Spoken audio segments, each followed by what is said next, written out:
When the system had expelled the zero-wing party from God's domain, Shifeng had been automatically sent into his sleep space. He had not completely logged out and could still browse the internet. He could also communicate with his friends. Calling out his system friends list, Shifeng discovered that every one of his friends was in a leave state, not in God's domain. They were all in their respective sleep spaces. Nobody's on God's domain? What's going on here? Shifeng was puzzled, as this was the first time he had encountered something like this. He had been kicked out of the game before he had a chance to read the emergency notification.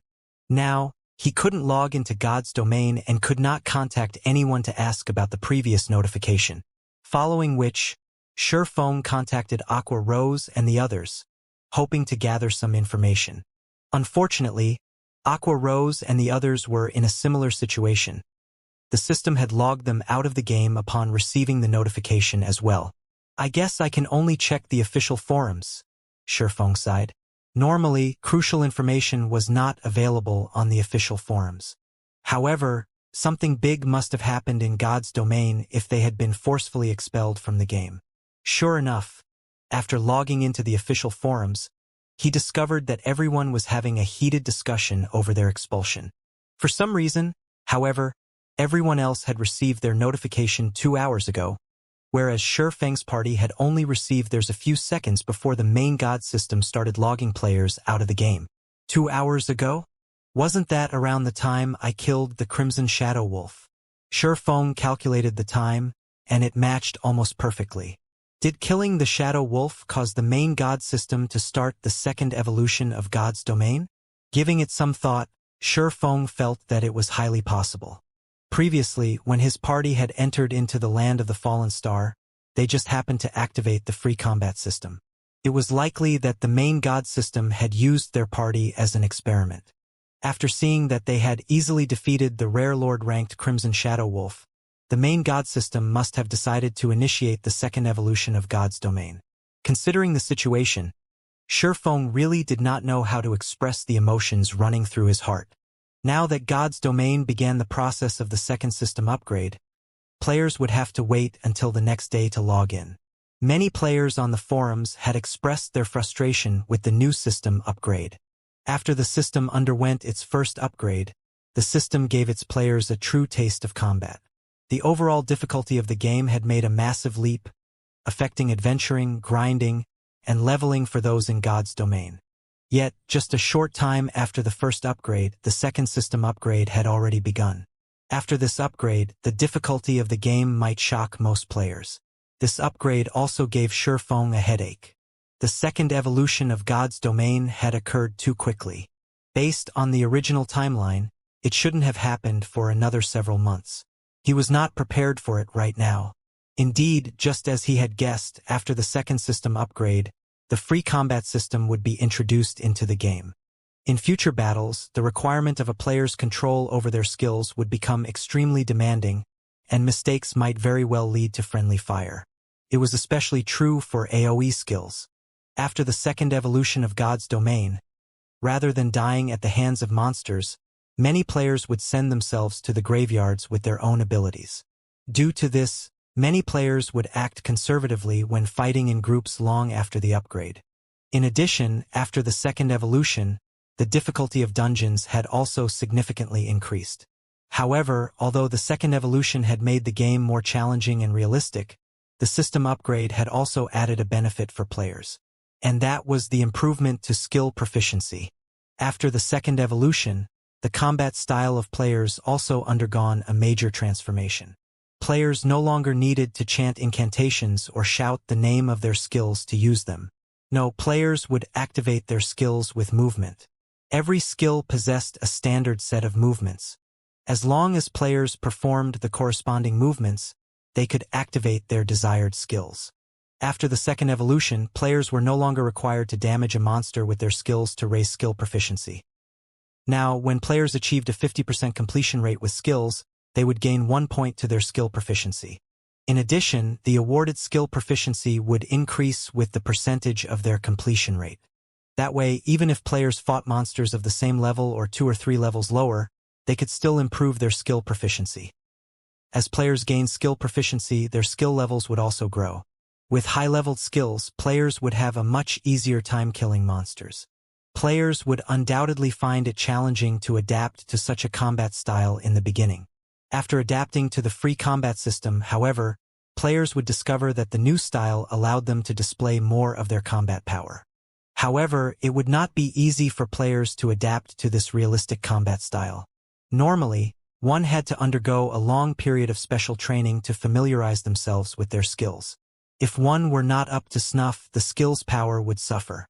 "I need to hurry with the training center," Shifeng sighed softly.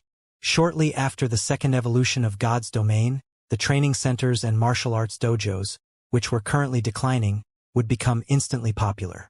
Having some time, Shifeng browsed the God's domain news. Other than news regarding Starmoon Kingdom, Shifeng also looked up information on the several surrounding kingdoms and the Black Dragon Empire. None of the empires in God's domain were to be underestimated. The competition within an empire was far more intense than the competition in a kingdom.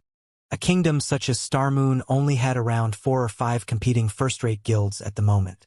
Some smaller kingdoms might only have 1 or 2 first-rate guilds. However, empires were different. Not only did they govern massive areas, but there were also far more resident players. They also had an abundance of resources. The number of first-rate guilds residing in an empire was not something a single kingdom could compare with. Statistically, there were at least 7 first-rate guilds in an empire. There were also many second-rate guilds that rose to become first-rate guilds due to the investments of major corporations. In the past, there had been a total of 9 first-rate guilds in the Black Dragon Empire. The empire was many times stronger than the neighboring Starmoon Kingdom.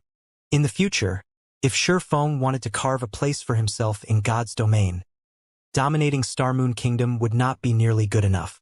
After a casual glance at today's God's domain news, Shifeng felt an immense weight on his shoulders. Zero Wing had only obtained its guild residence after much difficulty, yet several first-rate guilds in the Black Dragon Empire had already established their own guild residences. In terms of development speed, these guilds were not far behind Zero Wing. Aside from these guilds establishing their own guild residences, the various large guilds had also begun purchasing prime real estate in multiple cities. These purchases included auction houses, virtual trading centers, banks, high-class restaurants, and the like. In the future, they would become a guild's main source of income. After God's domain had spent a few years developing, the world had considered it a second home for mankind. Most people around the world spent close to half their days in God's domain.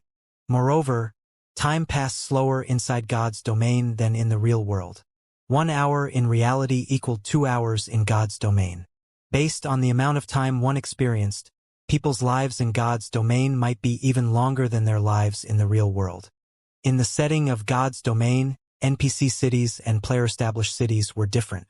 If players lived in NPC cities, they would never have to fear becoming embroiled in the struggles between major powers. Player-established cities, on the other hand, could be destroyed. Hence, this had resulted in the real estate in NPC cities becoming extremely valuable. Nothing was more valuable than the real estate in NPC cities. The more Shifeng read this information, the more he realized the necessity of earning a large number of gold coins. Otherwise, how could he compete with these well-funded first-rate guilds? Inadvertently, Shifeng had spent over half a day researching the various large guilds in God's domain. Suddenly, as he exited the virtual gaming cabin, his doorbell rang. Shifeng was somewhat surprised when he heard his doorbell ring. He had only recently moved into this new apartment, so not many people knew where he lived. Normally, Blackie and the others would only contact him by calling, not hunting him down so early in the morning. Who is it? Shifeng wondered as he tapped his quantum watch to display the view outside his door. Taking a close look, Shifeng jumped with fright when he saw who it was. The person currently standing outside his door was none other than the female class monitor, Zhao Ruoshi. She currently wore sportswear, and her hair was pulled back in a ponytail. She radiated a youthful aura and looked absolutely mesmerizing. Why is she here? Shifeng recalled that Zhao Ruoshi's birthday was next month. Even if she had come to deliver an invitation, wasn't it a little too early? However, since she had already arrived, Feng could not pretend he wasn't home. Helpless, he quickly tidied himself up and went to the door. As soon as Feng opened the door, Zhao Ruoshi's almond eyes widened. With a concerned gaze, she asked, Feng, did you really agree with Uncle Xiao to participate in a match? Hearing Zhao Ruoshi's question, Feng understood the gist of the situation.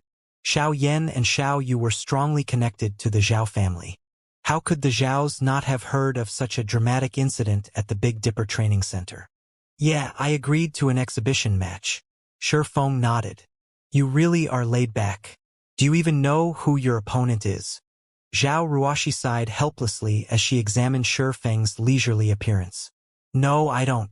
However, Big Dipper will contact me about it ahead of time, Feng said, shaking his head. Do you even know how to be nervous? Zhao Ruoshi grumbled. Feng's behavior left her speechless. A fighting competition was not a small matter. It was especially true for this match. To recover from its decline, Big Dipper has attempted to invite many well-known fighters to participate in this match. There are even martial arts masters among them. Even though Big Dipper has offered an impressive appearance fee, they all have their own itinerary. None of them have the time. That's especially the case for the high-ranked martial arts experts. Originally, your opponent was supposed to be last year's champion of Jinhai City's fighting competition. But what's wrong? Feng asked, suddenly curious. Feng had some memory of Fang Qinghua, last year's champion of Jinhai City's fighting tournament. The man had participated in a provincial-level competition and earned a relatively impressive rank. He had become famous throughout Jinhai City. However, Feng doubted that he would lose to Fang Qinghua. After all, there was a fundamental difference between those who knew internal force and those who did not. Furthermore, Feng's current physique was better than ever. But your opponent was suddenly changed because someone had defeated Fang Qinghua. That someone is now your opponent. I heard that when he fought Fang Qinghua was defeated with a single punch. If it had been a normal defeat, that would not have mattered. However, when that person sent out his final punch, he had used internal force. He has even expressed great interest in becoming the head instructor at the Big Dipper Training Center. Hence why he wanted to replace Fang Qinghua in this match with you. Although Zhao Ruoshi knew Feng was proficient with internal force, the opponent was similarly an internal force expert. Moreover, the other party was very powerful. If the two really fought each other, no one knew what kind of result to expect. An internal force expert, huh? Interest suddenly sparked within Feng. Internal force experts were not cabbages easily found in the streets. Even after a decade, such experts were extremely hard to find. Feng had only mastered internal force due to luck, and he had never fought another internal force expert in the real world. However, before this, Feng had never heard of there being an internal force expert in Jinhai City, let alone an internal force expert at the Big Dipper Training Center. In the past, there was no head instructor at Big Dipper. However, such a person had suddenly appeared. It was truly unexpected. Is history changing because of my reincarnation? Feng pondered slightly. When he thought about the changes in God's domain, his certainty grew. After Zhao Ruoshi lectured Feng for some time, she had noticed that her classmate did not seem particularly concerned about his opponent. Hence, she intensified her lecturing, hoping to dissuade Feng from participating in the competition. A match between internal force experts was no laughing matter. One mistake could lead to serious injuries and could possibly have future repercussions. Feng was an internal force expert. His future prospects were boundless. There was no need to risk his life for the position of Big Dipper's head instructor. In the end, however, Feng refused Zhao Ruoshi's kind suggestions. He wasn't just doing it to become Big Dipper's head instructor. For the most part, he was doing this for Zero Wing's future development. The 5 virtual gaming cabins and the 15 bottles of S-rank nutrient fluids were too important to Zero Wing. If Zero Wing could nurture more experts, Feng would not have to exhaust himself running left and right for the guild. He could focus on his own desires. Following which, Feng chatted with Zhao Ruoshi for some time. After Zhao Ruoshi left, Feng started his daily training. Ever since he came into possession of a virtual gaming cabin, Shifeng's training yielded far better results. Moreover, for reasons unknown, his mind had also become more active. If he could pair these effects with S-rank nutrient fluids, he might improve further in these areas. Without him realizing it, a day had passed. At 8 p.m., the system upgrade of God's domain was completed. When Shifeng entered God's domain, his virtual body felt particularly loose. His 5 senses had also grown sharper. "Guild leader, I can't use any of my skills," Flying Shadow exclaimed. Initially, he had intended to rush off to investigate what had changed with the system upgrade. However, he suddenly discovered that he could not use any of his skills. "Nothing wrong here," Blackie said as he shot a dark arrow at a distant stone pillar. But after his spell struck the stone pillar, Blackie frowned. "That's weird. That wasn't where I had aimed for." Everyone became flustered shortly after logging back into the game. Melee classes could not use any of their skills, whereas mages' skills had weakened and become less accurate. Shifeng did not immediately reveal the reason for this situation. Instead, he conducted a few experiments. Unsheathing the abyssal blade, Shifeng swung the sword, his actions resembling the movements one would use when activating Chop. Following which, a blade of light shot forward, slicing apart the stone pillar ahead of him. Just as I thought. Shifeng was quite satisfied with his attack. He could feel his improved control over his body. As for using only movement to activate skills, he was not the slightest bit surprised by it. On the contrary, he adapted to the change smoothly. Following which, he used Earth Splitter, Thundering Flash, Thunder Flame Explosion, and most of his other skills, stupefying Aqua Rose and the other observers. "Guild leader, how did you do that?" Fire Dance had already tried to use her skills many times. However, regardless of whether she shouted or chanted the name of her skills silently, nothing worked. How was an assassin without skills supposed to kill monsters? "Yeah. Let us in on the secret, guild leader."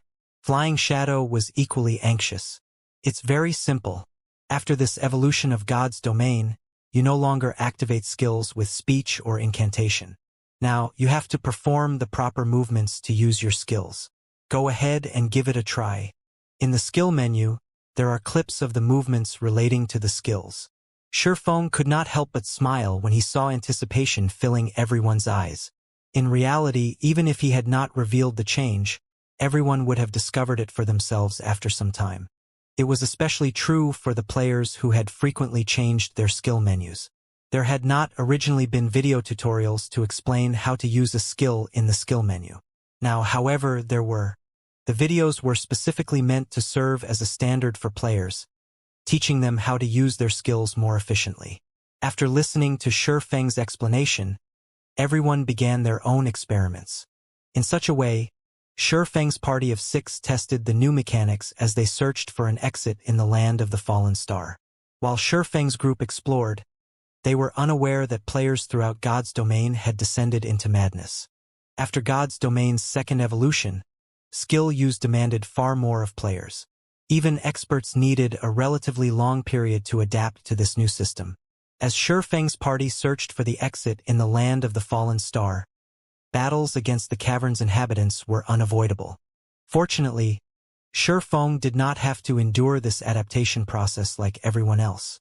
Activating most of his skills was second nature to him. He had no problems dealing with a few elites and special elites. As for Aqua Rose and the others, they used these monsters to practice. It was especially true for melee classes like Fire Dance and Flying Shadow. Currently, they each faced a level 27 elite-ranked Wolfman warrior, both of them activating their skills continuously as they fought. Fire Dance brandished the true fire blades, drawing a red arc that cut across the Wolfman warrior's body. A flower of blood bloomed, and immediately, a damage of -2,749 appeared above the elite monster's head.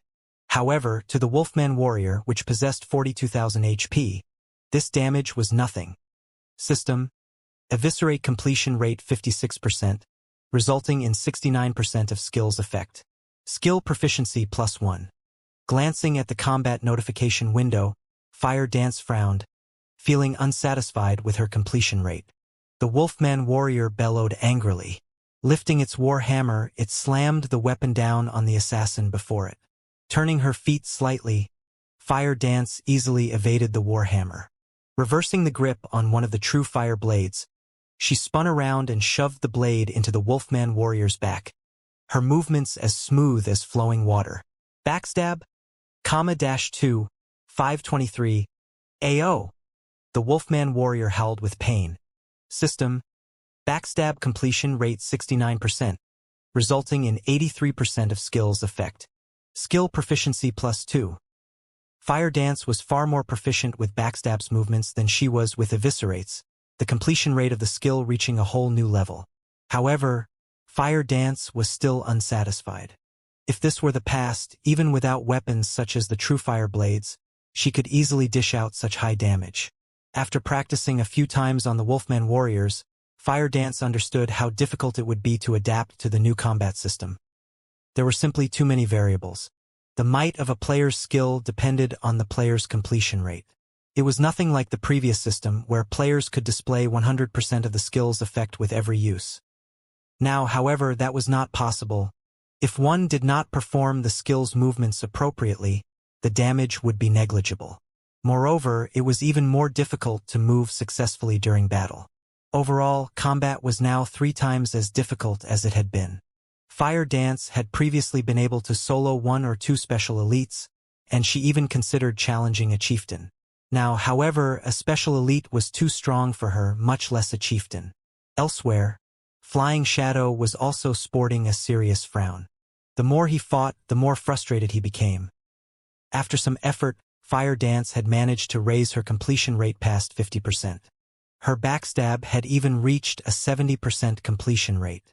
Flying Shadow, on the other hand, could only achieve 50% with backstab, one of the simplest skills he possessed, and he had just barely earned the 1 skill proficiency point for the skill.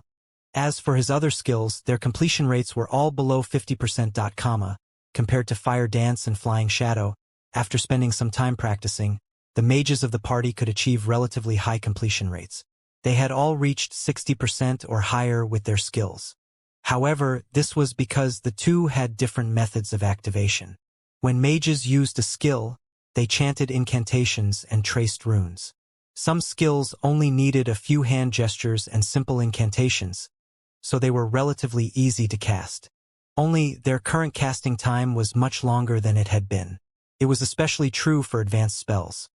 While everyone practiced their skills, Feng, who stood ahead of the party, conducted a massacre. Faced with dozens of Wolfman warriors, Feng dashed forward and activated Thundering Flash. 1 arc, 2 arcs, 3 arcs. A total of 5 arcs of blue lightning tore through the elite monsters, a series of frightening damages appearing above their heads. -2060, -2706, -3521, -4543, -6020. Instantly, the dozens of Wolfman warriors lost close to half their HP. Some that had received critical hits fell to critical lows. In addition, due to the damage amplification debuff of Thundering Flash, they would receive an additional 30% damage from future attacks. And yet, the damages were nothing compared to Thundering Flash's completion rate. System, Thundering Flash completion rate 83%, resulting in 97% of skills effect. Skill proficiency +3. Immediately after his attack, Feng leaped into the air. As he raised the abyssal blade high, the power of lightning and fire emerged from the sword.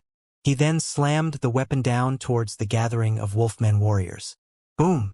All of the warriors within an area of 10 by 10 yards fell into a fainted state instantly and received over -7,000 damage.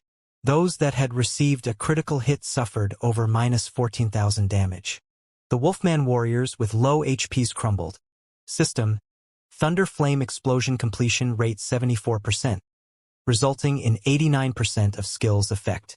Skill proficiency +2. The moment Feng landed, he followed up with Chop, striking 3 Wolfman warriors and dealing over -2,800 damage to each. System, Chop completion rate 85%, resulting in 100% of skills effect. Skill proficiency +3. In just a moment, Shi Feng had exterminated dozens of wolfmen. Standing at a distance, Aqua Rose and the others were tongue-tied after watching Shi Feng's battle. Every member of the party had personally experienced how difficult it was to achieve a high skill completion rate. However, when they saw Shi Feng's success, they felt nothing but shock. As for Shi Feng's feat of killing dozens of wolfman warriors, none of them really had anything to say about it. The wolfman warriors were merely elite monsters. Everyone present could easily destroy them. Although they had trouble using their skills, their basic attacks were still very powerful thanks to their equipment. Dealing with these elites was only a matter of time. The reason for their shock was Shi Feng's ability to reach a completion rate above 80%, yet after training arduously for the past 4 hours or so, they had only achieved above 50%. Moreover, even when using Thunder Flame Explosion, the skill Shi Feng was least proficient with, he could perform a completion rate above 70%. However, this was still not the most noteworthy aspect. Shi Feng's casual use and chaining of his skills were what impressed them the most. How could they not be shocked? Guild leader, can't you just teach us how we can improve our skill completion rates? Aqua Rose envied and admired Shi Feng's super high completion rate. That's right. It's not like we're demanding much. I will be satisfied if I can reach a 70% completion rate. Blackie's completion rate had given him a headache. In the beginning, their completion rates had improved relatively quickly. Within half an hour, they had managed to achieve 50%. However, it had taken them over 3 hours to rise from 50% to 60%. Moreover, it only became more challenging to raise their completion rates the higher they went. By now, their completion rates had basically plateaued. At around 60%, they could only display roughly 60% to 70% of their skills potential. If they could stabilize their completion rates at 70%, they could almost display their previous strength. Only when a skill achieved an 85% completion rate could it manifest 100% of its effects. If the completion rate could rise past 85%, then the skill's effect would exceed 100%. If they could raise the completion rate of all of their skills past 85%, the combat power would surpass their previous selves. Everyone eagerly looked forward to such a day. Unfortunately, they had no idea how to overcome the challenge of the new system. Do you guys really wish to know how to improve your completion rates quickly? Shi Feng asked after tidying up the loot. He could not help but laugh as he looked towards his party members. Aqua Rose and the rest of the Zero Wing party nodded passionately in response to Shi Feng's question. If they could quickly raise their skill completion rates, their strength would also rise to the next level. Naturally, this was the goal. It's really simple, actually. Think more. Train more. Shi Feng said frankly. Think more. Train more? The team rolled their eyes at their guild leader. They had been doing exactly that all this time. However, they had almost reached their limit. That's right. Think more. Train more. There's no other way. In God's domain, every skill movement has its own purpose. First, figure out why such movements are required, then carry them out. You guys have been trying to draw a tiger by looking at a cat. You cannot improve if all you're doing is mimicking the tutorial videos. Shi Feng was aware of the enthusiasm filling his companions' hearts. However, one could not become more proficient overnight. After the second evolution of God's domain, players would experience a slump for a relatively long period. Experts were no exception. Many players struggled with the sudden weakness, falling from glory. However, it was precisely because of God's domain's second evolution that the difference between ordinary players and experts had become more distinct. Previously, a player's strength relied on their equipment and techniques. After the second evolution, however, a player's strength mainly relied on their skill completion rates. With this new system, one could immediately tell whether a player was a dragon or a worm. Ordinary players' skill completion rates usually ranged between 50% and 60%, and players at this standard were considered beginners. Players with 61% to 70% completion rates were elites. Meanwhile, those who achieved 71% to 80% were experts, and 80% to 90% was the domain of top-tier experts. Players who could reach completion rates above 90% were as rare as a phoenix's feather. In the past, Feng's best record had been 87%. Although he was only 3% away from surpassing a top-tier expert, it was the difference between heaven and earth. The fact that Fire Dance and the others could achieve such results with just a few hours of practice was already impressive. After the second evolution of God's domain, many players had not dared to solo monsters. Many players had spent several days practicing their skills just to reach a 50% completion rate. Only players who had achieved a 50% skill completion rate were strong enough to solo. Otherwise, with inadequate completion rates, their damage was negligible. In addition, a majority of the players in God's domain relied on their skills to kill monsters. Hence, without sufficient completion rates, players would only find death if they grinded alone. Contemplate the importance of the required movements? Fire Dance pondered. Must I do that to manifest the techniques of the skill? Fire Dance recalled her previous uses of backstab in battle. In the past, she would always think of ways to strike her opponent from behind, never considering how she could use backstab more efficiently. However, in the tutorial video of backstab, the player would first dodge the opponent's attack, reverse the grip on his weapon, then circle behind the opponent with a spin and stab his weapon into his opponent's back.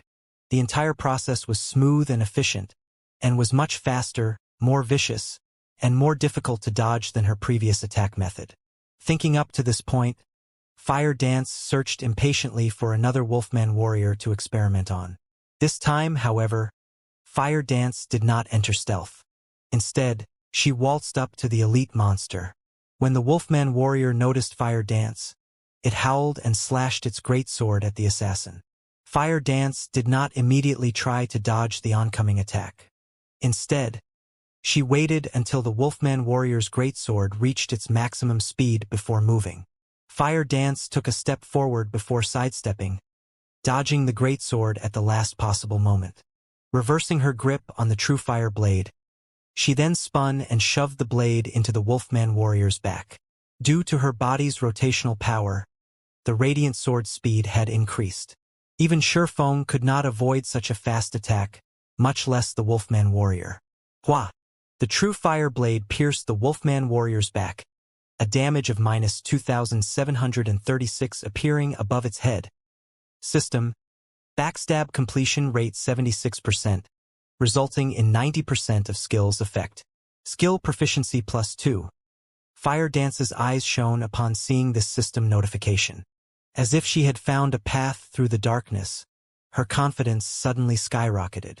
Hence, she continued practicing backstab on the Wolfman warrior. When the skill's cooldown finished, she would begin again. In the end, the poor Wolfman warrior died after Fire Dance toyed with it for 5 minutes. Sister Fire Dance is amazing. That last one even reached 78%. Flying Shadow's admiration intensified when he saw the final backstab Fire Dance had used on the Wolfman warrior. After watching Fire Dance's performance, as if realization had dawned upon them, everyone hunted down their own targets to practice with. Meanwhile, Feng continued to search for the exit in silence, not bothering to comment. Excessive guidance would lead to Fire Dance and the others to believe that his way was the only way. However, everyone had their own paths and unique fighting habits. Different habits and body types would lead to different skill techniques. If they followed him blindly, although they could improve massively in a short time, it would be detrimental to their future development. Thus, he wanted them to figure things out for themselves. In the past, Feng had tried mimicking other experts, copying their every move in the hopes of improving his technique. Unfortunately, nobody had warned him about his actions' downsides. Although his strength had soared in a short time, in the end, he had been stuck as a top-tier expert. No matter what he did, he could not overcome that final hurdle. In the past, he had never been able to use void steps. However, after reincarnating, Feng discovered that only the path that suited him most was the best path. He was not other people, so how could he achieve any results if he followed a path meant for someone else? In the end, this revelation had allowed him to master void steps in this life, becoming significantly stronger. However, learning void steps was nothing more than the first step away from mimicry. He still had a long way to go and many aspects to explore before he could forge his own way. For a time, the land of the fallen star became a testing ground for Feng and his party members. Without realizing it, they had spent over 7 hours in the land of the fallen star, and during this period they had killed numerous level 27 elite-ranked Wolfman warriors. Everyone's skill completion rates had constantly improved during this time. Although they could not consistently achieve 70%, they could still manage above 60%. The party had also mined over 1,300 pieces of starfire ore, their mining far more efficient than when they were outside this crystal cavern. Now, they had accumulated over 20,000 pieces of starfire ore again. Such a large stock of starfire ore was worth over 200 gold. Once Shurfeng refined the ore into starfire essence using the Philosopher's Stone, the total value would be over 800 gold. Even for first-rate guilds, 800 gold was a massive sum of money. If they obtained several hundred more gold, they could purchase relatively valuable real estate. If used for forging, the value of the starfire essences would rise by several folds. The thought alone excited Shurfeng.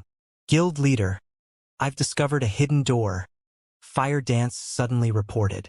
Silver flames engulfed a stone pillar. Everything within 10 yards of this flame had been incinerated, transformed into a field of white ash.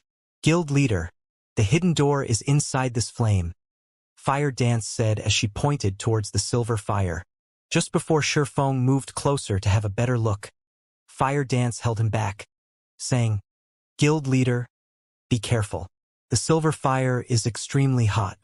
When I stepped into that scorched region, I immediately lost 2,000 HP. Such high flame damage?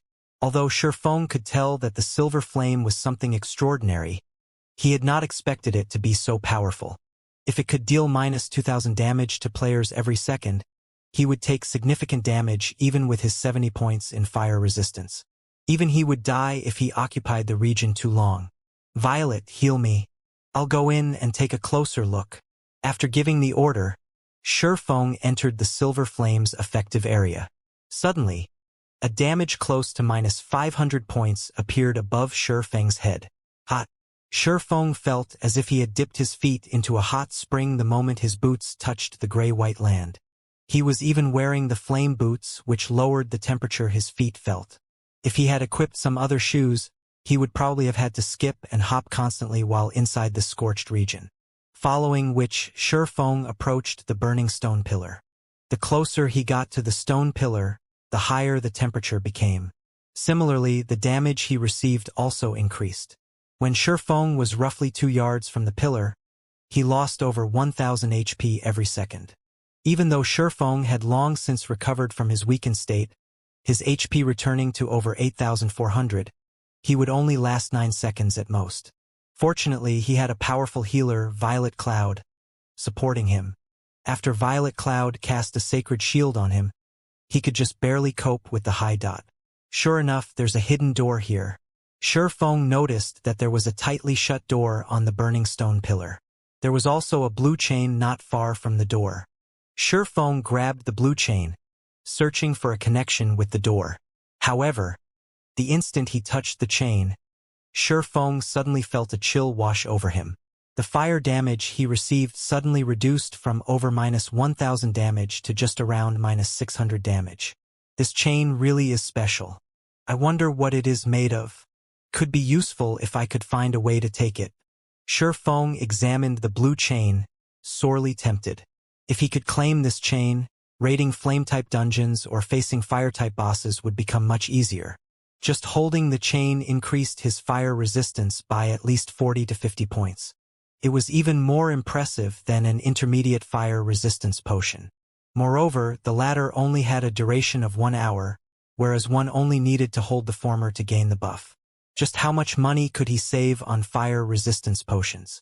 As Shurfeng pulled the blue chain, the stone door in the middle of the massive pillar opened slowly. A dark passage with zero visibility lay beyond the threshold.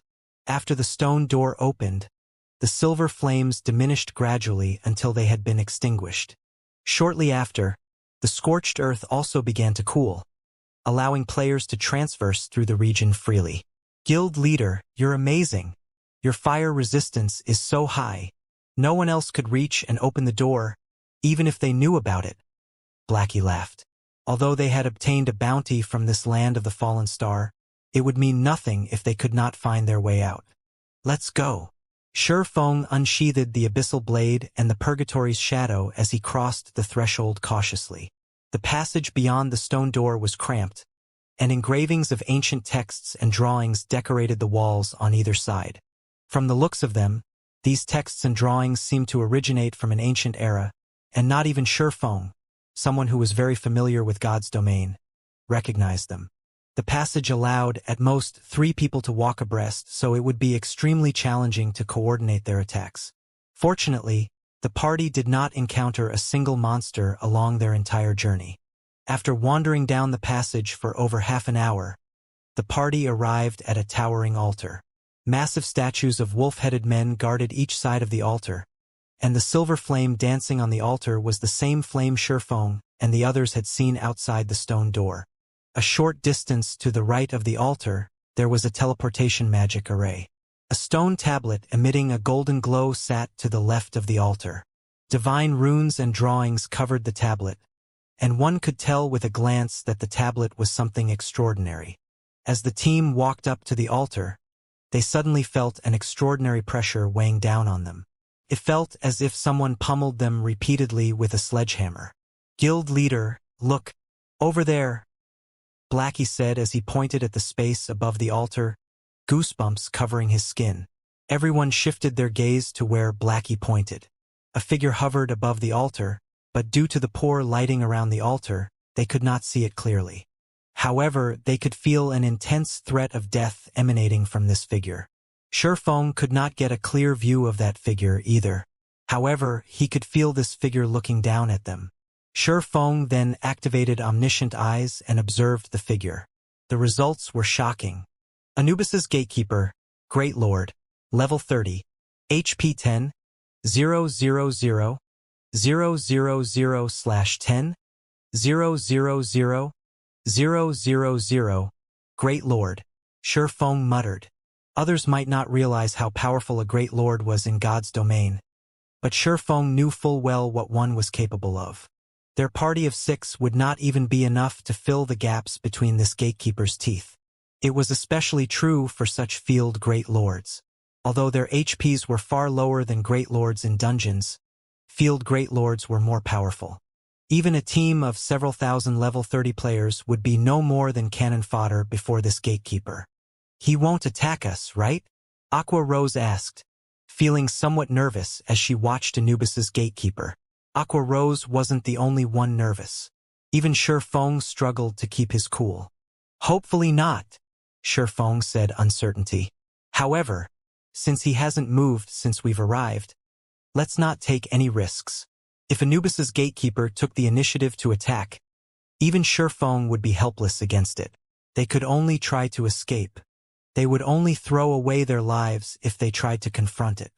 Attempting to find some trick against it would also be suicidal.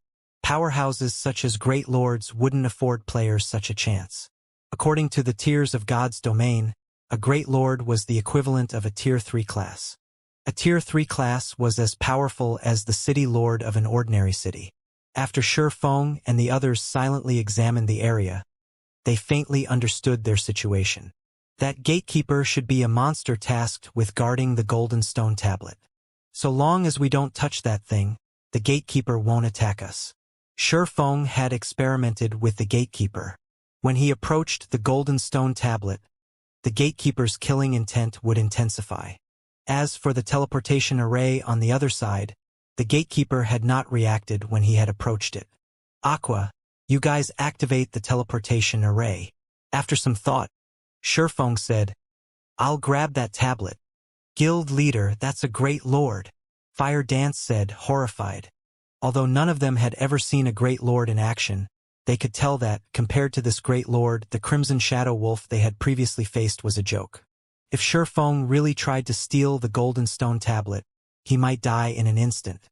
Everyone promptly agreed with Fire Dance's opposition. They acknowledged that Feng possessed frightening combat power. He was so powerful that he even suppressed the rare Lord-ranked Crimson Shadow Wolf in a direct confrontation. They, too, had previously thought Feng might be able to oppress even a Great Lord by force, and that by the time they arrived at the ruined shrine in Whitefog Canyon's core, they would have a chance of defeating the level 25 Great Lord there. After all, a Great Lord's loot was simply too tempting. It was especially true for a level 25 Great Lord, as the level 25 equipment it dropped was precisely what the core strength of the various guilds needed right now. If they could obtain an epic item, both the guild's strength and morale would improve significantly. However, now that they stood before Anubis's gatekeeper, they suddenly felt very tiny. A Great Lord and a High Lord were from different worlds entirely. Escaping a Great Lord's wrath would be a miracle, much less defeating it. Admittedly, a treasure hidden behind a Great Lord would be precious. However, if Shurfeng tried to snatch the golden stone tablet, there was more than a 99% chance that he would be throwing his life away. This was simply not a worthwhile trade-off. Moreover, heavens knew if the teleportation array would still work after Shurfeng stole the stone tablet. On the off chance that it didn't work, they would all die here. Guild leader, why don't we come back after we've grown stronger? It's not worth risking your life for an unknown treasure, Aqua Rose advised. You guys leave first. I'll try it by myself. If it really isn't possible, then we'll come back in the future, Shurfeng said, shaking his head. Although what Aqua Rose had said was logical, none of them knew the significance of the golden stone tablet under a Great Lord's protection. In his decade of adventuring in God's domain, the treasures he encountered that had been guarded by Great Lords were at least epic rank. Obtaining an epic item was definitely worth dying once. If he came back for it in the future, there was a possibility of someone else claiming the golden stone tablet. After all, the land of the fallen star was not particularly hidden. When everyone heard Shurfeng's determination, they had no choice but to obediently head towards the teleportation array and prepare to leave the land of the fallen star. However, just as Aqua Rose was about to activate the teleportation array, her hands suddenly froze as cold sweat began to drip down her forehead. Even the others at the teleportation array with her war-grim expressions. It was as if they were preparing to welcome a great enemy. That cold and intense killing intent felt like they had been dunked in ice-cold water, and they suddenly struggled to breathe. Guild leader, if we activate the teleportation array, the gatekeeper will attack. Fire Dance whispered as she glanced at Anubis's gatekeeper hovering in the air. We really have no options. Shurfeng laughed bitterly. He currently had omniscient eyes active, so he felt the gatekeeper's chilling gaze as well. As soon as Aqua Rose activated the teleportation array, Anubis's gatekeeper would strike. It usually took close to 20 seconds to activate a teleportation array. If the person activating the array moved during this period, it would automatically shut down. 20 seconds.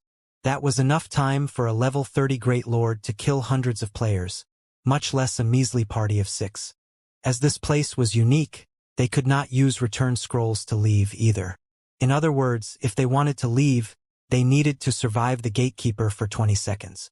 Either that, or they could level here until they died or simply die now and lose some EXP, skill proficiency, and a piece of equipment. If they did not wish to lose any equipment, they could remove everything they currently wore. That way, none of their equipment would drop. At worst, there was an extremely small chance of an item dropping from their bags. It looks like I can only give it a try. No matter how Shurfeng considered the situation, he could not think of a decent solution. He was also unable to utilize the terrain to his advantage. Although the passage they came from was narrow, Anubis's gatekeeper wasn't so large that it could not follow him. Now, the only way the team could leave safely was if he lured the gatekeeper away. Otherwise, with the strength of a Great Lord and his extremely wide splash range, no one would survive. Fire Dance, get ready to activate the teleportation array. If the Great Lord's splash damage affects you, use Vanish or Wind Steps to block it. As long as you do not move, the teleportation array will not shut down. I'll kite the gatekeeper first. Focus on your timing, you guys. With that, Shurfeng activated Windwalk and dashed towards the golden stone tablet. Anubis's gatekeeper immediately shifted his sight to Shurfeng. When Shurfeng was only 10 yards away from the stone tablet, the gatekeeper suddenly vanished from above the altar before immediately reappearing in front of the golden stone tablet. Instantaneous movement. Aqua Rose gaped at the gatekeeper, disbelief filling her gaze. A Great Lord that knew instantaneous movement. Could any player escape its slaughter? Such a powerful aura. Fire Dance's expression turned grim. Anubis's gatekeeper had initially been 90 yards from the party. Now that the gatekeeper was less than 40 yards away from everyone, its ferocity was on full display. Trespassers of the Holy Land, die! The gatekeeper revealed his fury as he glared at Sherfong. Suddenly, the gatekeeper raised his right hand. In the next moment, a pitch-black spear as tall as Sherfong appeared in the gatekeeper's hand. The Great Lord then swung the spear towards Sherfong. Show! A spear of light sliced through the air and arrived before Sherfong. Not taking any risks, Sherfong crossed his swords and used parry to block the attack. The instant the spear of light collided with the two swords, the impact forced Sherfang's hands apart and sent him flying over 20 yards away. The group standing at the teleportation array was stunned. Every Zero Wing member present was familiar with Sherfang's strength. Even in his normal state, he could contend with a lord of the same level. Yet now, just a touch from the spear of light, which was far weaker than the gatekeeper's black spear, had thrown Sherfong so far. Just how frightening was the gatekeeper? As expected of a great lord.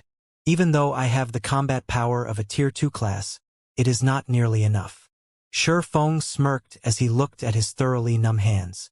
If not for the fact that parry could negate the gatekeeper's damage, he would have lost at least 3,000 to 4,000 HP. However, Sherfong had only received the gatekeeper's attack because he wished to test its strength and evaluate the Great Lord's combat power. Now, Sherfong had a general grasp of the Anubis's gatekeeper's combat power. Tier 3 intermediate combat power. The Great Lord would then beat a Tier 3 player like a dog. However, even after striking Sherfong, the gatekeeper showed no signs of stopping as it turned towards Fire Dance and the others. Trespassers of the Holy Land, die! Emitting a low growl, the gatekeeper stretched out its left hand. Suddenly, a silver flame condensed in his palm. In the blink of an eye, the originally fist-sized flame grew into a large fire the size of a house, and even Sherfong, who stood over 20 yards away, felt a stinging pain from the temperature. Just as Anubis's gatekeeper was about to unleash its silver fire on Fire Dance and the others, suddenly, a black barrier appeared around the gatekeeper, containing the Great Lord, following which the flames gradually dispersed. Close one. Violet Cloud released a sigh of relief as she wiped the cold sweat from her forehead. Every Zero Wing party member shifted their gaze to Violet Cloud. Fortunately for them, Violet Cloud had managed to interrupt the gatekeeper's attack. However, before everyone could calm their pounding hearts, the Tier 1 spell, Black Coffin, burst like a popped balloon. Impossible, Violet Cloud said, her voice filled with disbelief. Black Coffin was an advanced Tier 1 spell. Moreover, she was a Tier 1 astromancer. Black Coffin should be able to trap even a High Lord for a few seconds. Yet the spell had not lasted half a second against Anubis's gatekeeper. Trespassers of the Holy Land, die! The gatekeeper waved his hand once more, collecting a larger and more intense silver flame than before. The silver fire also appeared faster this time. As the gatekeeper was about to bombard Aqua Rose and the others with his fire, a blood-red glow struck the Great Lord, dealing minus 5,021 damage. Although the damage was negligible to the monster, the gatekeeper froze and turned towards the attack's origin. Immediately, he discovered Sherfong, the ant that he had sent flying earlier. The tear suppression is too powerful. Sherfong grimaced. The move he had just used was the additional skill of the Blazing Meteor, Flame God's Fury. The skill allowed him to deal 900% damage to the first target the Blazing Meteor struck. Yet, even with such power, his attack had only dealt around minus 5,000 damage to the Great Lord. It was not even 1/3 of the damage the skill was usually capable of dealing. Although Sherfong possessed the combat power of a Tier 2 class, his character was still a Tier 1 class. A Great Lord was the equivalent of a Tier 3 class. With a difference of 2 tiers, the damage he could deal to the gatekeeper was significantly reduced. This was also one of the reasons why Sherfong had not attempted to raid the level 25 Great Lord in the Ruined Shrine. Not only would tear suppression significantly reduce a skill's effect, but it would also significantly reduce one's potential damage. Moreover, this was in the event that the difference was only a matter of 2 tiers. Currently, Overwhelming Smile didn't have any Tier 1 players. Fire Dance? Activate the teleportation array now. Shi Feng urgently shouted in the party chat as he returned the gatekeeper's chilling gaze. Knowing that time was of the essence, Fire Dance did as she was told. Immediately, the teleportation array Fire Dance and the others stood on shone with a dark blue glow as it started gathering mana from its surroundings. At this moment, Anubis's gatekeeper paid no attention to Fire Dance and the others. Instead, he suddenly disappeared, reappearing in front of Shi Feng. Raising his spear high, he swung the weapon down on Shi Feng. The gatekeeper's attack was different from the spears of light he had casually sent out before. Just the pressure preceding the attack turned Shi Feng's movements sluggish. Shi Feng hurriedly activated Defensive Blade to defend himself. However, Anubis's gatekeeper showed no intention of ending his assault after one strike. In quick succession, his spear darted towards Shi Feng again and again, searching for an opening. Pung, pung, pung. In 2 short seconds, Defensive Blade had been exhausted. Although Shi Feng had tried to counter the gatekeeper's attacks during this period, the pressure from the spear was simply too immense. His sluggish body could not keep up with the black spear's speed. Aqua Rose and the others were similarly shocked as they watched Shi Feng fight for his life. Although they had realized that there was a difference between a lord and a great lord, they had not realized the gap between the two was this massive. Shi Feng was not nearly strong enough to resist the gatekeeper. Thinking back on how the various guilds of White River City had boasted their plans to raid a great lord, the very idea was a joke. Guild leader. Anxiety filled Fire Dance's heart. She struggled with her desire to charge forward to help her guild leader. But the teleportation array was their only hope of leaving this place. If she moved, she would waste all their efforts. The others were similarly anxious. Although they wished to help, they could not. It was highly possible that their aid would lure Anubis's gatekeeper to the array. If that happened, they would all die. Moreover, even if they lent their assistance, it would not change the battle. Seeing as the black spear was about to strike at him once again, Shi Feng decided that he was done holding back. Purgatory Power. Heavenly Dragon's Power. Blade Liberation. In the blink of an eye, Shi Feng's strength reached an entirely different realm. Purgatory Power increased his attack speed by 100% and damage by 30%. Heavenly Dragon's Power increased his defense by 300%, HP by 300%, and strength attribute by 100%. Instantly, Shi Feng's strength broke past the 800-point threshold. Blade Liberation increased Shi Feng's strength by 80% and agility by 120%, allowing his strength to reach close to 1,500 points. With close to 1,500 strength, even a rare lord of the same level would be beaten mercilessly. At this moment, Shi Feng's body released a faint, bloody glow. Now, the black spear's pressure was ineffective against Shi Feng. Immediately, Shi Feng swung the abyssal blade upward, meeting the gatekeeper's attack head-on. Boom! The collision instantly created a storm in front of the altar. Shi Feng's teammates nearly lost their balance due to the resulting shockwave. This shockwave is so powerful, Blackie exclaimed. Nothing will happen to guild leader, right? Flying Shadow was thoroughly shocked. Despite standing over 30 yards from the battle, the intense shockwave still reached them, rocking them back. One could just imagine how horrific the combatant's strength was. Guild leader had overpowered a rare lord easily with the strength he's using now. He should be able to hold the gatekeeper off for some time, Fire Dance said, uncertainty coloring her voice. The others also nodded in agreement. With strength capable of suppressing a rare lord, Shi Feng should have a fighting chance even against a great lord. If not, then a great lord was truly a heaven-defying existence. When the dust settled, everyone could finally see the conclusion of the exchange. They were all stupefied. Cracks spreading out as far as 10 yards away covered the ground beneath Shi Feng's feet. A damage close to -600 points had also appeared above Shi Feng's head. On the other hand, the gatekeeper of Anubis was completely unharmed. The Great Lord had not received a single point of damage. It's over. The gap between them is just too wide. Fire Dance muttered in despair. Flying Shadow silently agreed with Fire Dance.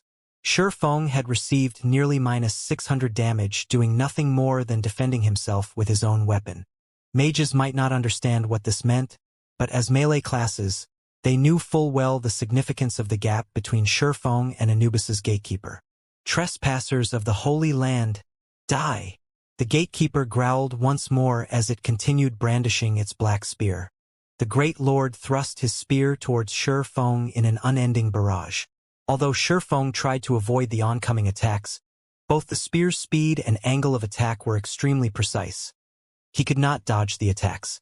He could only counter with his swords.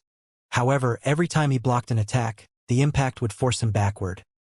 The gatekeeper sent over a dozen strikes at Shi Feng in quick succession, forcing Shi Feng into a constant retreat and disrupting his balance.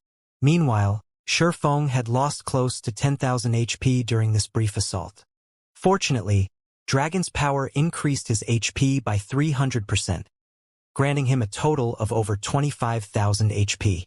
The 300% increase in defense also allowed him to survive the brutal onslaught. If any other player stood in his place right now, they would have died long ago. Meanwhile, when Anubis's gatekeeper saw that his opponent had yet to fall despite receiving so many attacks, he suddenly flew into a rage. In the next moment, silver flames emerged around the gatekeeper's spear, instantly causing the surrounding temperature to soar. The gatekeeper then jumped into the air, and gripping his spear with both hands, he slammed the weapon down at Shi Feng. The black spear was like a giant flame serpent as it spread its jaws, intending to swallow Shi Feng with a single bite. As the giant flame serpent was about to devour Shi Feng, suddenly, Shi Feng raised his head and glared at the serpent before opening his mouth and activating Dragon's Breath. A dragon's roar resounded throughout the surroundings, and a shockwave slammed into the flame serpent. When the two collided, both attacks dispersed. However, the gatekeeper was not done. Tightening his grip on the black spear, the gatekeeper thrust it towards Shi Feng's heart. Shi Feng immediately activated Flame Rush, his movement speed increasing by 100% for 10 seconds. As his speed soared, Shi Feng launched himself backward, barely avoiding the spear. As expected, it really is pushing it too much to challenge a Great Lord with the combat power of a Tier 2 class. After Shi Feng landed, he focused on Anubis's gatekeeper, having no intention of initiating an attack. Survival was his main priority. He would delay as long as possible. Despite using his twofold berserk technique and pushing his combat power to the max, he had still lost close to half of his HP after a few seconds. If not for the fact that he was a Blade Saint and that he owned a fragmented legendary item, the Gatekeeper's spear would have long since claimed his life. However, Anubis's Gatekeeper clearly had no intention of letting Shi Feng delay for time as he raised his spear and slammed it into the ground. Suddenly, the Great Lord split into 3 copies of himself, each copy having a maximum HP of 6 million. Crap! Shi Feng could not help but curse. Although the Gatekeeper had split his strength by 3, with each copy significantly weaker than the original, they still possessed the combat power of a Tier 3 class. Even if Shi Feng faced one of the copies one-on-one, he would not find his opponent any easier to deal with. On the other hand, Shi Feng now had to deal with 3 gatekeepers simultaneously. The danger he currently faced was far from just 3 times greater. Having no other option, Shi Feng used Phantom Kill, his doppelganger appearing by his side. Although his doppelganger only possessed 70% of his attributes, it could still relieve some of the pressure. Trespassers of the Holy Land, die! The 3 gatekeepers charged at Shi Feng, launching a barrage of attacks. Without hesitation, Shi Feng used 9 Dragon's Slash to pin down the middle copy. Both he and his doppelganger then turned and fled in opposite directions. Even if he were a Tier 3 class, he still could not take on 3 Great Lords at once. When the 2 unrestricted gatekeepers saw the identical Shi Fengs running off in different directions, they split up from each other to chase both the original and the doppelganger. As for the gatekeeper pinned down by 9 Dragon's Slash, he remained where he was. For a time, a game of cat and mouse transpired. Although the gatekeeper's ability to split himself into 3 copies had greatly increased the danger Shi Feng faced, the situation had also given Shi Feng a lifeline. The The three gatekeepers' attributes could not compare with the original Great Lords. Initially, Shifeng had been far slower than his adversary. Now, however, their speeds were almost equal. Moreover, after Anubis's gatekeeper split himself, his copies could no longer use instantaneous movement. His copies were only capable of chasing Shifeng on foot, and this allowed Shifeng to catch a breather. The seconds ticked by slowly. To Shifeng, the seconds felt like hours. Both Shifeng and his doppelganger lost HP rapidly as time passed. As for Violet Cloud at the teleportation array, she refrained from healing her guild leader even once. It was not because she did not want to or that she couldn't, but because it was likely that she would pull the aggro of one of the gatekeepers if she did. If that happened, none of them would leave this place alive. Hence, Shifeng had to rely on regeneration potions to recover his HP. 15 seconds into channeling the teleportation array, Shifeng's doppelganger died. Now Shifeng had to deal with two gatekeepers alone. Realizing that the situation had become unfavorable, Shifeng immediately retrieved a speed scroll from his bag. After using the scroll, he dashed into the narrow passage their party had come from. All three gatekeepers instantly took up the chase. In less than 3 seconds, the gatekeepers had caught with to Shifeng. However, Shifeng suddenly turned to smirk at the three great lords. "Goodbye." Shifeng smiled faintly as he activated space movement. He then jumped into the black hole that appeared before him and disappeared from the narrow passage, leaving behind three dumbfounded gatekeepers. Although the land of the fallen star prohibited the use of return scrolls, he could still use space movement. Only, the skill's range was limited to the area within the land of the fallen star. He could not use the skill to leave. When Shifeng had approached the golden stone tablet for the first time, he had marked its coordinates. Now that he had lured the gatekeepers away, he used space movement to arrive before the golden stone tablet. Shifeng dashed up to the golden stone tablet and stored it in his bag space. Meanwhile, Fire Dance had channeled the teleportation array for 18 seconds. Shifeng was currently close to 30 yards from the array. Just as he was about to rush over to his party, Anubis's gatekeeper suddenly appeared in front of Shifeng, an extraordinarily grim expression on the Great Lord's face. At this moment, silver flames surrounded the gatekeeper's entire body. They even encased the black spear he carried. The instant he appeared, the gatekeeper used Thousand Sweep against Shifeng. Shwa! In the face of the gatekeeper's spear, even space tore. The black spear was so fast that it could not be seen by the naked eye. The weapon slammed into Shifeng. Boom! An explosion shook the altar. Trespassers of the Holy Land, die! Although the gatekeeper of Anubis had struck Shifeng with his spear, the rage in his heart had only grown, not lessened. The gatekeeper had struck only Shifeng's afterimage. Guild leader! Fire Dance called out with surprise when she saw Shifeng appear beside her.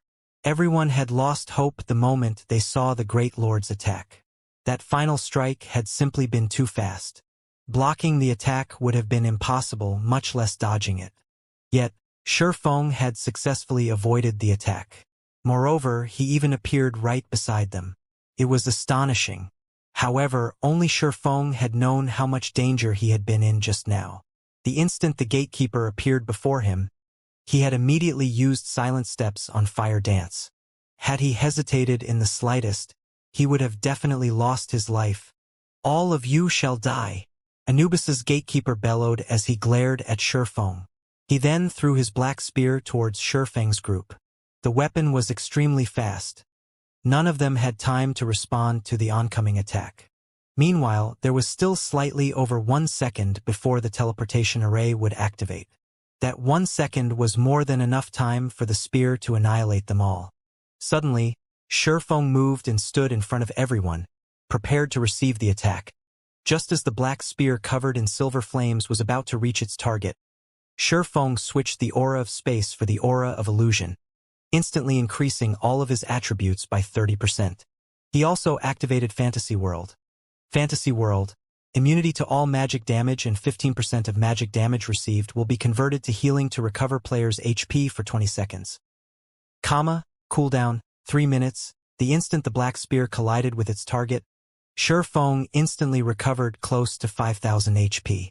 However, before Feng could celebrate, the immense impact from the collision between the black spear and his two swords eliminated 7,000 HP.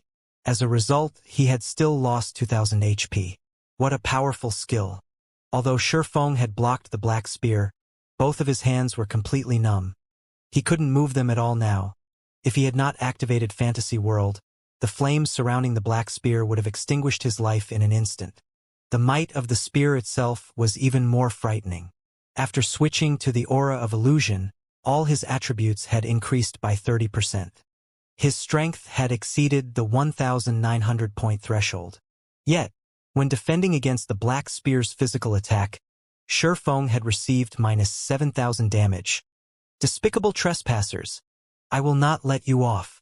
You will receive the punishment you deserve, the gatekeeper bellowed as he snarled at Feng. However, no matter how angry the gatekeeper was, he could not change the fact that the teleportation array had activated. The Great Lord did not have enough time to launch another attack, and it could only watch helplessly as Feng and the others transformed into a streak of flowing light, vanishing from the land of the fallen star. After its discovery, only a few elite players had willingly explored White Fog Canyon's outer region. At this moment, however, players had flooded the area. The Warfire set equipment's appearance had even attracted players from other countries, and they all had rushed to the canyon to grind for the set, causing a sharp decrease in battle monkeys' numbers in the outer region. As a result, the danger had also greatly decreased. Moreover, the crimson-eyed battle monkeys in the outer area were only level 22. By now, many players in White River City had already reached level 20, while elite players had reached level 22 or higher. Hence, White River City's players had also come to the canyon to grind for the Warfire set equipment. Although the Warfire set equipment had an extremely low drop rate, to the degree that only a few pieces had dropped thus far, everyone was still determined to grind in White Fog Canyon. Their first reason was that of the high EXP from the canyon's monsters. As a result, they leveled much faster in the canyon than if they grinded monsters elsewhere. The second reason was that all monsters within the canyon possessed a fixed chance to drop the Warfire set equipment. Both the high EXP and the top-tier set equipment were sorely tempting to players. Even though the risk of grinding in White Fog Canyon was very high, players still rushed to the canyon in droves. Cloud, you really have a lucky touch. Other parties have not obtained anything over these past few days, yet we have 2 Warfire set pieces. A thinly built male ranger said as he looked at the red-haired beauty beside him. Laughing, he continued, I heard that the set's price has increased again. Now, someone's offering to buy individual pieces for 8 gold per piece. We can get 16 gold with the 2 we have. If we trade that for credits, that'll be 170,000 to 180,000. If we sell the set pieces for 180,000, we could get 30,000 each. That's more than 6 months of my salary. God's domain really is the best place to make money. Another middle-aged cleric wearing mage robes exclaimed, You guys, all you can think of is credits. God's domain only launched recently. Things will get even more intense later on. If we convert the gold coins into credits, we will suffer a huge loss. Even if we plan to convert them into credits, haven't you guys seen the messages on the forums? There are people who are willing to buy each Warfire set piece for 100,000 credits. 2 pieces mean 200,000. The shield warrior, Virtuous Cloud, laughed faintly. At this moment, she, too, was excited. During this period, many parties spent their time grinding monsters in White Fog Canyon. Even so, the Warfire set equipment rarely dropped. From the news they had heard, only 1 or 2 pieces dropped each day. Originally, their party was on the brink of despair. However, after killing a level 24 special elite ranked armored battle monkey, a Warfire set piece dropped. The following day, after killing a group of crimson-eyed battle monkeys, another piece dropped. Instantly, they rose from the pits of hell to heaven. 1 piece was sufficient to recover their initial costs. With 2 pieces, they could make a fortune. With the gold coins they could earn, they could upgrade equipment. They could replace what they currently wore with some secret silver equipment. At that time, they could grind for the Warfire set equipment more efficiently. The new system upgrade is really a bastard. If the new combat system had not reduced our strength, we might have had a chance of claiming another set piece given a little time, the middle-aged cleric said. The other party members nodded, agreeing with the man's words. It was extremely difficult to use combat skills at the moment. Moreover, the newly implemented skill completion rate had left them speechless. Other than one or two, their skills were all below 50%. They could only display less than 60% of their previous strength. Fortunately, White Fog Canyon was not as dangerous as it had been. Otherwise, they would have been in a lot of trouble. We can't do anything about the game system upgrade. Moreover, everyone else is in a similar situation. Virtuous Cloud consoled. Now that we have obtained 2 Warfire set pieces, as long as we sell them, we can replace our equipment with a few pieces of Secret Silver equipment. Everything will be fine once we upgrade our combat power. That's right. White River City is a good place to do that. Compared to our city, there is more high-quality equipment available here. I heard that the Starstreak trading firm is even selling Secret Silver equipment. There are also the mana armor kits that can raise one's attributes significantly. While Virtuous Cloud's party chatted with each other, a team of roughly 20 to 30 players appeared on the small path leading to White Fog Canyon's entrance. These players all wore sneers, and the IDs they displayed were crimson, proof they had already killed many players. Seeing your joy, you guys must have had a bountiful harvest, right? Why not share it with us? The level 24 berserker leading this team of red names asked mockingly. The man was cold laughter, and he sported a wide grin as he focused on Virtuous Cloud's party.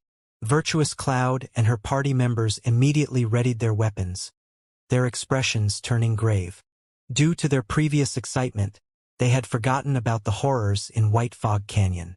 Although the danger of monsters had decreased, the danger from other players had skyrocketed.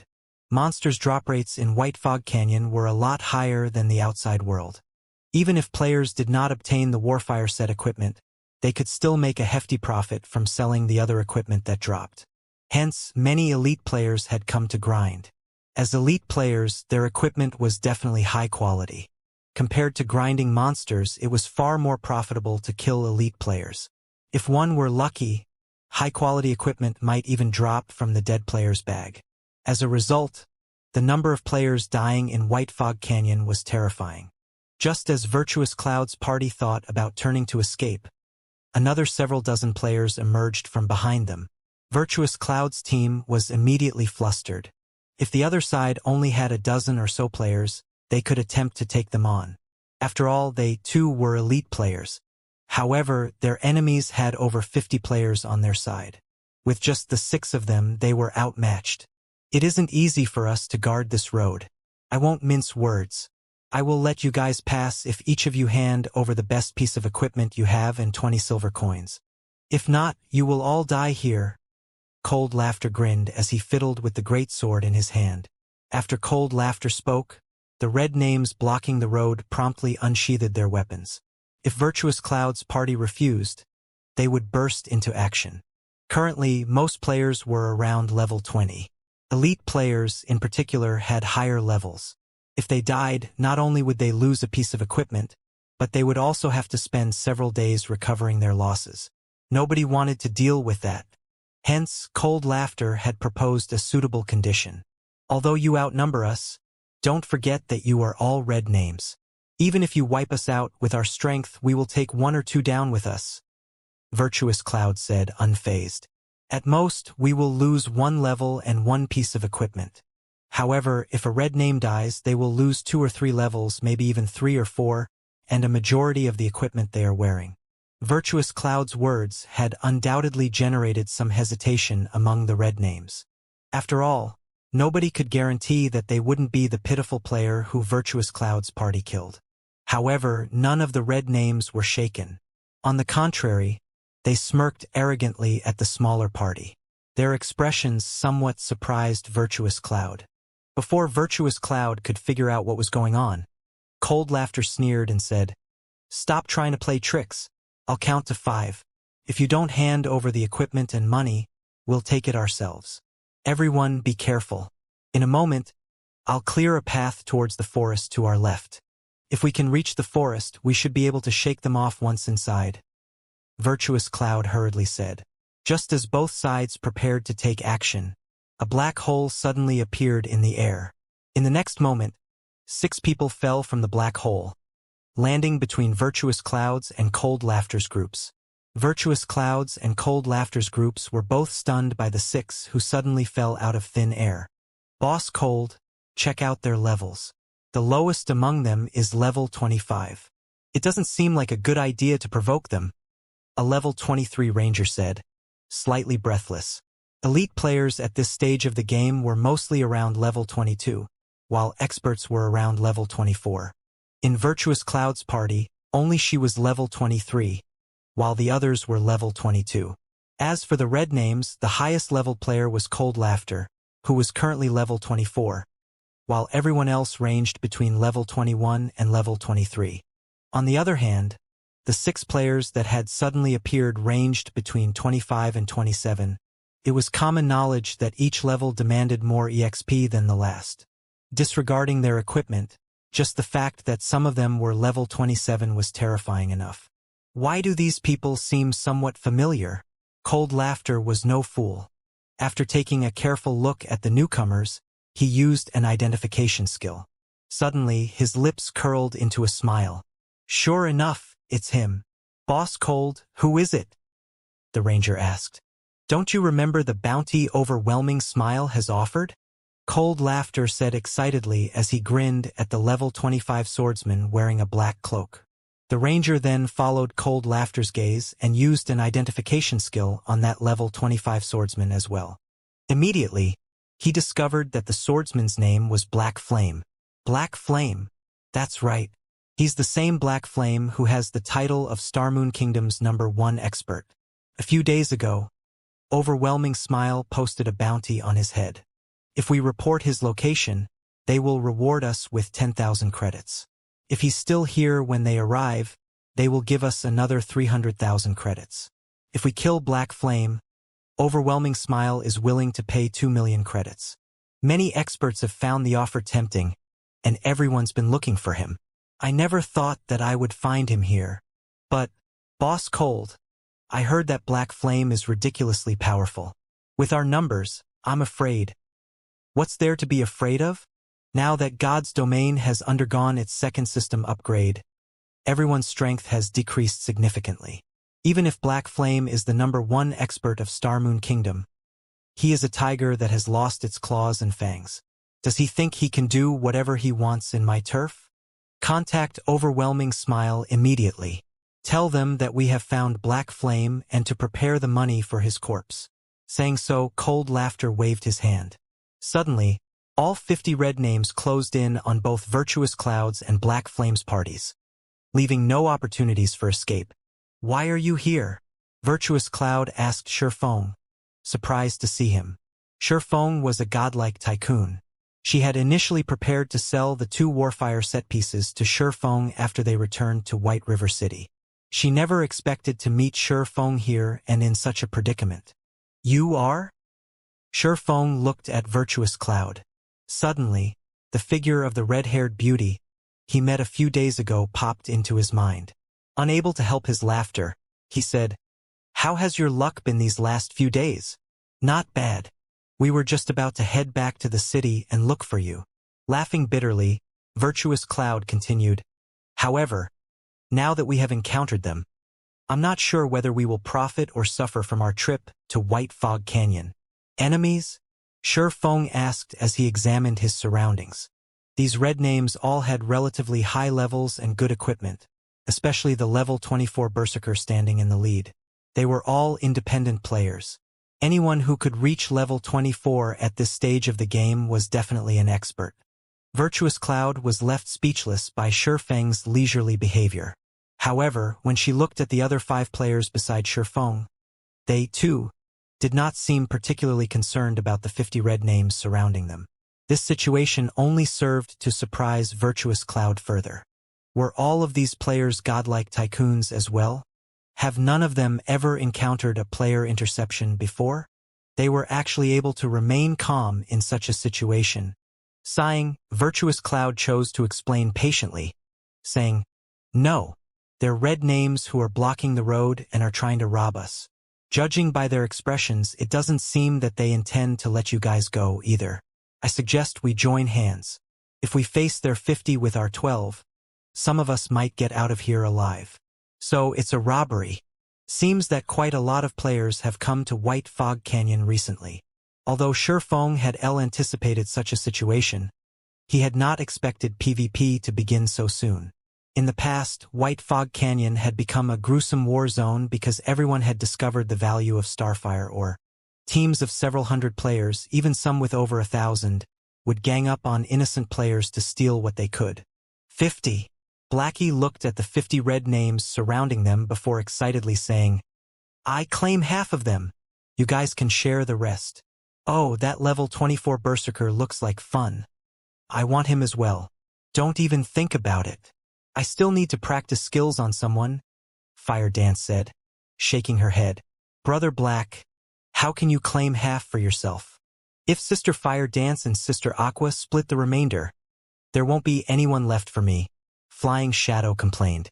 "I also disagree." Aqua Rose nodded. Since the update, they had only practiced their skills on monsters. At the end of the day, monsters were only AI. They were far inferior to players. It was especially true for experts.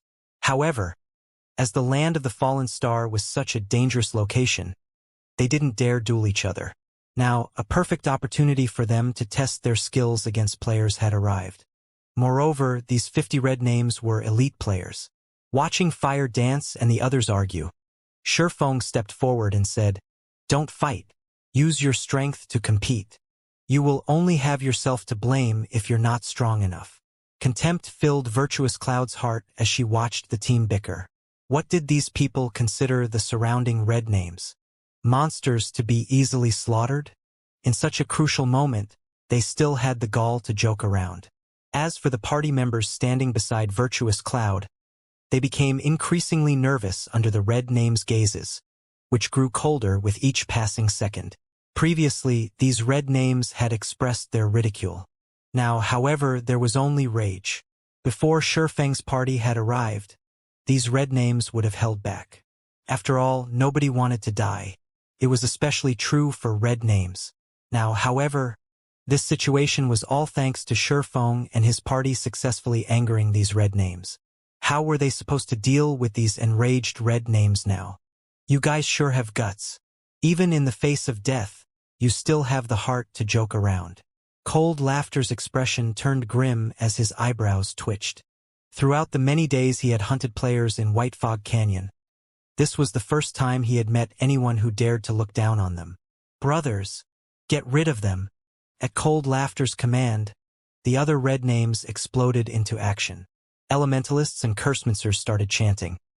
Rangers knocked their arrows, and Shield Warriors, Guardian Knights, and the other melee classes prepared to intercept any escape attempts.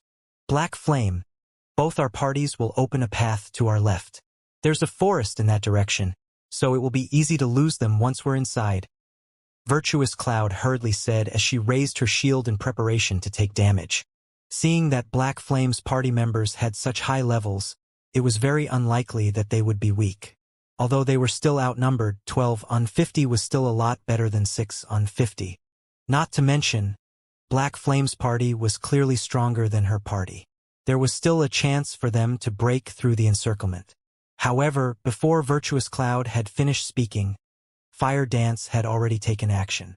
Using shadow steps, Fire Dance immediately appeared behind Cold Laughter. In an instant, her blood-red short sword slashed across the back of Cold Laughter's head. Cold Laughter had no hope against Fire Dance's speed. Before he knew it, a damage of minus 1,106 points appeared above his head, his HP instantly falling by 1/3. When Cold Laughter saw the other True Fire blade coming in for another attack, he was instantly afraid. Scram! Cold Laughter urgently used Whirlwind Slash, slashing his greatsword horizontally towards Fire Dance. Berserkers were known for their strength. In addition, Whirlwind Slash greatly increased the might of an attack by utilizing momentum. Even if Fire Dance had a higher strength, she couldn't defend against his attack. Dang! However, As if his great sword had struck an immovable wall, the weapon stopped right beside Fire Dance, unable to advance. For a moment, Cold Laughter even felt his hands go numb. How? When Cold Laughter saw the blood-red short sword in Fire Dance's hand block his great sword effortlessly, he could no longer hide his fear. Was this an assassin? This question echoed through Cold Laughter's mind. During Cold Laughter's brief moment of shock, Fire Dance twisted the Truefire blade in her hand, disengaging from Cold Laughter's greatsword and forcing the berserker to retreat by a few steps. Fire Dance then swung her other arm, sliding the other Truefire blade smoothly into Cold Laughter's chest. Although berserkers focused on strength, with the difference in equipment, Fire Dance's strength left Cold Laughter's in the dust, despite her agility focus class. This was the cruel reality of God's domain. Equipment spoke volumes. Class advantage was meaningless in the face of powerful equipment. Cold Laughter hurriedly tried to defend against Fire Dance's sword. However, the latter gave him no opportunity to do so. Shadow Strike. Suddenly, Fire Dance disappeared, her entire person passing through Cold Laughter and appearing behind the berserker. Although Cold Laughter tried to turn towards the assassin, the damage of minus 3,426 points that appeared above his head had emptied his remaining HP. Immediately, Cold Laughter's vision began to gray. The battle had ended before it had even started. From beginning to end, Cold Laughter had not known what was happening. Wasn't she just an assassin who was 2 levels higher than him? Yet he couldn't even put up a fight. Is the gap between players really that intense? Cold Laughter didn't understand. Fire Dance's appearance had shattered his past preconceptions. However, even if doubt filled the berserker's mind, his body still fell to the ground. Only an instant had passed from the moment Fire Dance had taken action. The surrounding red names had only noticed Fire Dance's disappearance before she suddenly reappeared in front of Cold Laughter. In the next moment, Cold Laughter's body hit the ground. Their boss and the only expert in their team had died just like that. The consequences of death for a red name spoke for themselves. Not only had Cold Laughter dropped a majority of his equipment, but he would also lose at least 3 levels. Seeing this, the surrounding red names were scared stiff. So fast! Admiration filled Virtuous Cloud's gaze as she watched Fire Dance. No matter how one viewed Cold Laughter, he was not an ordinary player. The fact that he was level 24 and the leader of these elite players proved it. His dark red name also spoke of his countless player kills. He could not be underestimated, and she wasn't even confident of defeating the berserker. Yet, Fire Dance had killed the red name in the blink of an eye. Meanwhile, after killing Cold Laughter, Fire Dance had not stopped. Spinning around, she dashed towards the enemy magical classes. Currently, the stunned crowd was like a herd of frightened sheep. Fire Dance reached the magical classes easily, and killing each with a single hit, she instantly eliminated another 3 players. Unwilling to fall behind, Blackie also began to wave his staff and cast Hellflame. Green pillars of fire suddenly rose among the crowd, and any players the flames touched received multiple damages of over minus 2,000 points. Before these players could escape Hellflame's range, they died. In an instant, another dozen or so players had lost their lives. Aqua Rose joined the fray, casting Flame Barrage and downing another 6 players. Flying Shadow had long since charged into the crowd as well, massacring the red names. Even though many tried to resist, Flying Shadow dealt with all of them easily. The male assassin was like a ghost, his movements erratic. None of the red names could even catch sight of the man, let alone damage him. On the contrary, due to friendly fire, they even killed some of their own. By the time the red names realized the situation, they had lost over half of their numbers. Run! With less than half of their original army remaining, these red names no longer had the confidence to face Fire Dance and the others.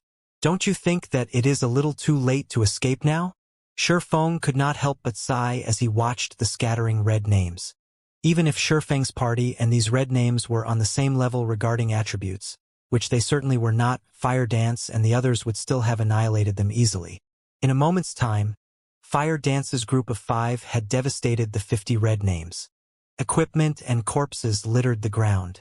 With a rough estimate, the red names dropped close to 300 pieces of equipment. Furthermore, the lowest quality was bronze ranked. If sold, they could make a fortune from the loot. Virtuous Cloud, who stood beside Shi Feng all this time, was utterly shocked. Only now did she realize why Black Flame's party members had been so calm. So they weren't putting on an act at all. Virtuous Cloud glanced at Shi Feng, a hint of shame surfacing on her face. Originally, she thought that Shi Feng's group was simply a bunch of rich tycoons who were ignorant about worldly affairs. Now, however, it would seem that she had been greatly mistaken. With such frightening strength, it was no wonder they paid no attention to these red names. "Thank you for saving our lives," Virtuous Cloud said as she took out a Warfire set piece from her bag, intending to give it to Shi Feng. "I don't have anything else on me that I can offer, so please accept these Warfire bracers." When Virtuous Cloud's party members saw her use a Warfire set piece as payment for their rescue, although their hearts ached at the sight, none of them tried to hinder their party leader's actions. It had not been easy to reach their current levels. If they died, not only would they lose a level, but every one of them would also have to lose a piece of equipment. Losing the Warfire bracers was more affordable. Moreover, Virtuous Cloud's decision could also allow them to forge a connection with an expert. This was a welcomed opportunity for all of them. Warfire bracers? Shi Feng had plenty of Warfire set pieces in his bag, enough to form 3 sets and more. He only lacked the Warfire bracers. "Thanks, but you don't have to. Why not sell it to me instead? As we had previously agreed, I'll buy it for 10 gold coins." Saying so, Shi Feng traded 10 gold coins to Virtuous Cloud. He then added the Warfire bracers to his bag. Finally, a complete Warfire set equipment. When Shi Feng looked at the completed Warfire set equipment in his bag, an indescribable sense of joy filling his heart. In White Fog Canyon's inner region, a large group of players currently faced a level 27 Lord. Although these players only inflicted around -100 damage with each attack, there were over 2,000 players attacking simultaneously. In the end, the Lord died, unable to withstand the barrage of attacks. "Haha! What good luck!" A level 25 fine gold weapon dropped. Lone Tyrant laughed after he finished organizing the loot. During this period, aside from searching for Black Flame's whereabouts, they had also searched for and killed Lord-ranked monsters. After such a long time, they had managed to kill over a dozen Lords. However, the drop rate of level 25 fine gold ranked weapons and equipment was very low. They had only obtained 2 pieces. One was a cloth armor, while the other was the weapon that had just dropped. Everything else they obtained was mainly secret silver ranked. When the overwhelming Smile elites saw the level 25 fine gold weapon in Lone Tyrant's hand, they nearly failed to contain their drool. A level 25 fine gold weapon was the equivalent of a level 20 dark gold weapon. The former's attributes were even slightly better than the latter. One could even say that level 25 fine gold weapons were the best weapons currently available in God's domain. Aside from Zero Wing, there was no news of other guilds in White River City possessing level 25 fine gold weapons. Now, however, Overwhelming Smile had finally obtained one of their very own. Although they possessed far fewer level 25 fine gold weapons than Zero Wing, it was still proof of Overwhelming Smile's strength. Unfortunately, the elite members of Overwhelming Smile could only look at the level 25 fine gold weapon. They would have to wait a long time before they could obtain one for themselves. In order to kill the dozen or so lords, Overwhelming Smile had sacrificed many members. The price they had paid was simply unimaginable. At this moment, however, Lone Tyrant handed the level 25 fine gold dagger to Summer Sunshine. Everyone's hearts ached when they saw the exchange. They had only obtained this level 25 fine gold dagger after killing over a dozen lords with great difficulty. Yet they actually gave it to an outsider without batting an eye. "Oh, this dagger is quite good. It's slightly better than my level 20 dark gold dagger," Summer Sunshine said after he gave the level 25 fine gold dagger a few swings. Nodding with satisfaction, he said, "All right, let's search for another lord then." "Wait a minute," Yulon suddenly said. "Is there a problem?" Summer Sunshine asked as he turned to Yulon. "Big Brother Summer, I've just received information that someone has spotted Black Flame. He is currently in the outer region of White Fog Canyon. If we hurry, we can still catch him, Yulan said. After Black Flame had killed Overwhelming Smile's expert, Oriental Sword, all traces of the man had vanished. To avoid letting Black Flame escape, Yulan had prohibited Overwhelming Smile's members from acting rashly and alerting the enemy, giving Black Flame the chance to take preventive measures. All this time, they had searched for Black Flame in secret and had posted a bounty for the man. Unfortunately, even after so much time, nobody had seen the swordsman. Now that they had received news of Black Flame, they could not let him go. Black Flame was too famous. At this rate, Zero Wing would become increasingly difficult to deal with, and it would become very difficult for Overwhelming Smile to take control of White River City. He has finally shown himself. Good. Let's head over there immediately. I want to see just how strong the #1 expert of Star Moon Kingdom is, Summer Sunshine said as he sheathed the dagger he had just received, anticipation filling his eyes. I'll have to trouble Big Brother Summer, then. Yulan smiled faintly. Although she had constantly searched for ways to deal with Black Flame, she was still not confident of killing him. Now, however, they had an expert like Summer Sunshine on their side. Moreover, Summer Sunshine had just received a new weapon. Combined with the plans she had prepared, she was 90% certain that they could take Black Flame's life this time. Even if Black Flame were as strong as a lord, he would still die at her hands. Elsewhere, after Sherfong had obtained the Warfire bracers and completed the Warfire set equipment, he had not equipped the set himself. Instead, he passed it to Fire Dance. From the side, Virtuous Cloud and the others widened their eyes in shock when they saw Sherfong reveal the completed Warfire set equipment. Cloud, is that the Warfire set equipment? One of Virtuous Cloud's party members secretly asked through the party chat. For a moment, he had even doubted his own eyes. It should be possible. I think. Even when Virtuous Cloud saw the flowing purple light unique to the Warfire set equipment, she still found it hard to believe what she saw. Someone had actually completed the Warfire set equipment. Just how difficult was it to collect each piece of the set? Since the discovery of the Warfire set equipment in White Fog Canyon, less than 10 pieces of the Warfire set had dropped. Various guilds and tycoons had purchased these pieces. Moreover, based the information she had obtained, many of the pieces obtained were duplicates. Even with all 10 pieces, a full set had still not dropped. However, Sherfong had retrieved 7 Warfire set pieces from his back without a single duplicate. Virtuous Cloud could not fathom how Sherfong had accomplished such a feat. She had grinded for the set pieces for several days now. So she knew full well just how difficult it was to obtain even one. Just how powerful was Sherfeng's backing for him to gather a complete set. Guild Leader. Fire Dance was astonished when she looked at the Warfire set equipment inside her bag. She had personally seen the Warfire set equipment's attributes before. It was definitely top-tier equipment. Only the set required a lot of EXP to upgrade. However, if someone upgraded the Warfire set equipment to Fine Gold rank below level 30, it was one of the best sets available in the game.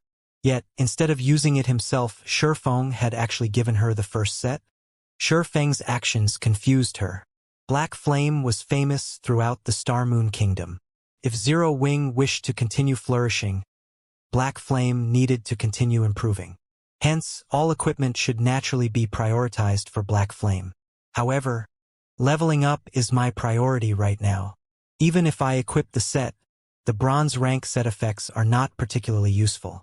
If I sacrifice my EXP to raise the set's quality, it will do me more harm than good.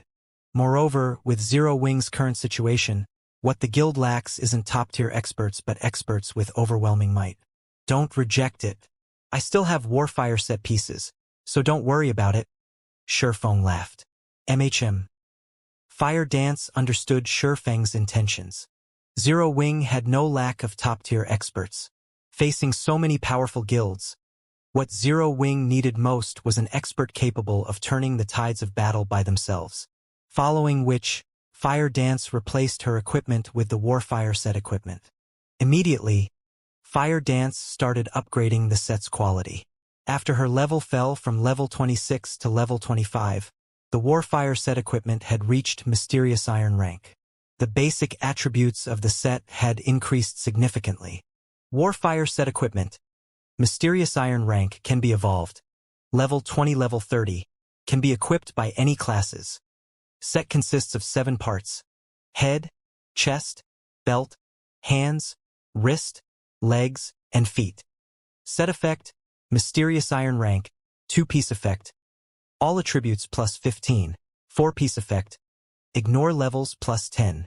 Obtain free will skill. Able to remove all control effects for 7 seconds. Cooldown 1 minute. 7-piece effect. Main attribute increased by 12%. Skill cooldown decreased by 35%. Obtain Warfire Berserk skill. Damage increased by 50%. Attack speed increased by 50%. And movement speed increased by 30% for 20 seconds. Cooldown 4 minutes. Sister Fire Dance, you look so beautiful in that set. Violet Cloud said enviously. The rest of the party promptly nodded in agreement. One had to admit that the Warfire set equipment was indeed exquisite. The set Fire Dance wore a mix of red and black leather, coupled with the 2 dazzling true fire blades hanging from her waist. Without a doubt, the set had enhanced the assassin's allure. A hint of awe moved her teammates' hearts. After Fire Dance had equipped the Warfire set, although her attributes had fallen slightly, no one present viewed her as any weaker. It had been some time since God's Domain had launched. Even if one were only an ordinary player, their natural instincts had sharpened. Previously, no one had felt any particular way when they saw Fire Dance. Now, however, she gave off the same sense as a thorned rose, beautiful and deadly, and any who approached her would very likely pay with their lives. Previously, Fire Dance had a total of 4,960 HP. After equipping the Warfire set equipment, however, her maximum HP had fallen to 4,380. Her other attributes had similarly decreased. One of the main reasons was that the Warfire set was still Mysterious Iron rank right now. The set's basic attributes could not compare to the level 25 Fine Gold and Secret Silver equipment she had worn before, though it did possess set effects that the individual pieces of equipment had not. Among the set effects, the skill Free Will was extremely useful. When used against an enemy with powerful control skills, Free Will could instantly turn the tide of battle. Moreover, unlike her other attributes that had decreased, her agility had increased. As a result, she was now far more nimble. The 35% cooldown reduction she received for all her skills also increased the variety of skill combinations she could implement. Most importantly was the Warfire Berserk, a Berserk skill. Although Warfire Berserk was not as powerful as the Berserk skills Sherfong possessed, a player with a Berserk skill was still superior to a player without one. Because of this, envy blossomed in Fire Dance's friends when they saw her in her new armor. After Virtuous Cloud recovered from her daze, she pulled her gaze from Fire Dance and turned to Sherfong. She was no longer as relaxed as she had been, growing far more cautious. Originally, she had intended to sell the remaining Warfire set piece to Sherfong as well. However, she now dismissed this idea. Even a fool could tell that Sherfong was a powerful character. Moreover, Fire Dance and the others had referred to Black Flame as their guild leader. Compared to minor existences like themselves, he was in an entirely different world. Not only had Sherfong saved their lives, but he had also purchased the Warfire bracers they had for more than the market price. They already owed Sherfong a huge favor. If she tried to sell the second Warfire set piece to Sherfong at a high price, she would be ashamed herself. Virtuous Cloud disliked owing other people favors. She was not comfortable until she repaid what she owed. Hence, she looked towards Sherfong and asked softly, "Guild Leader Black Flame, I have something I wish to seek your help with." "Sure," Sherfong replied in a carefree manner.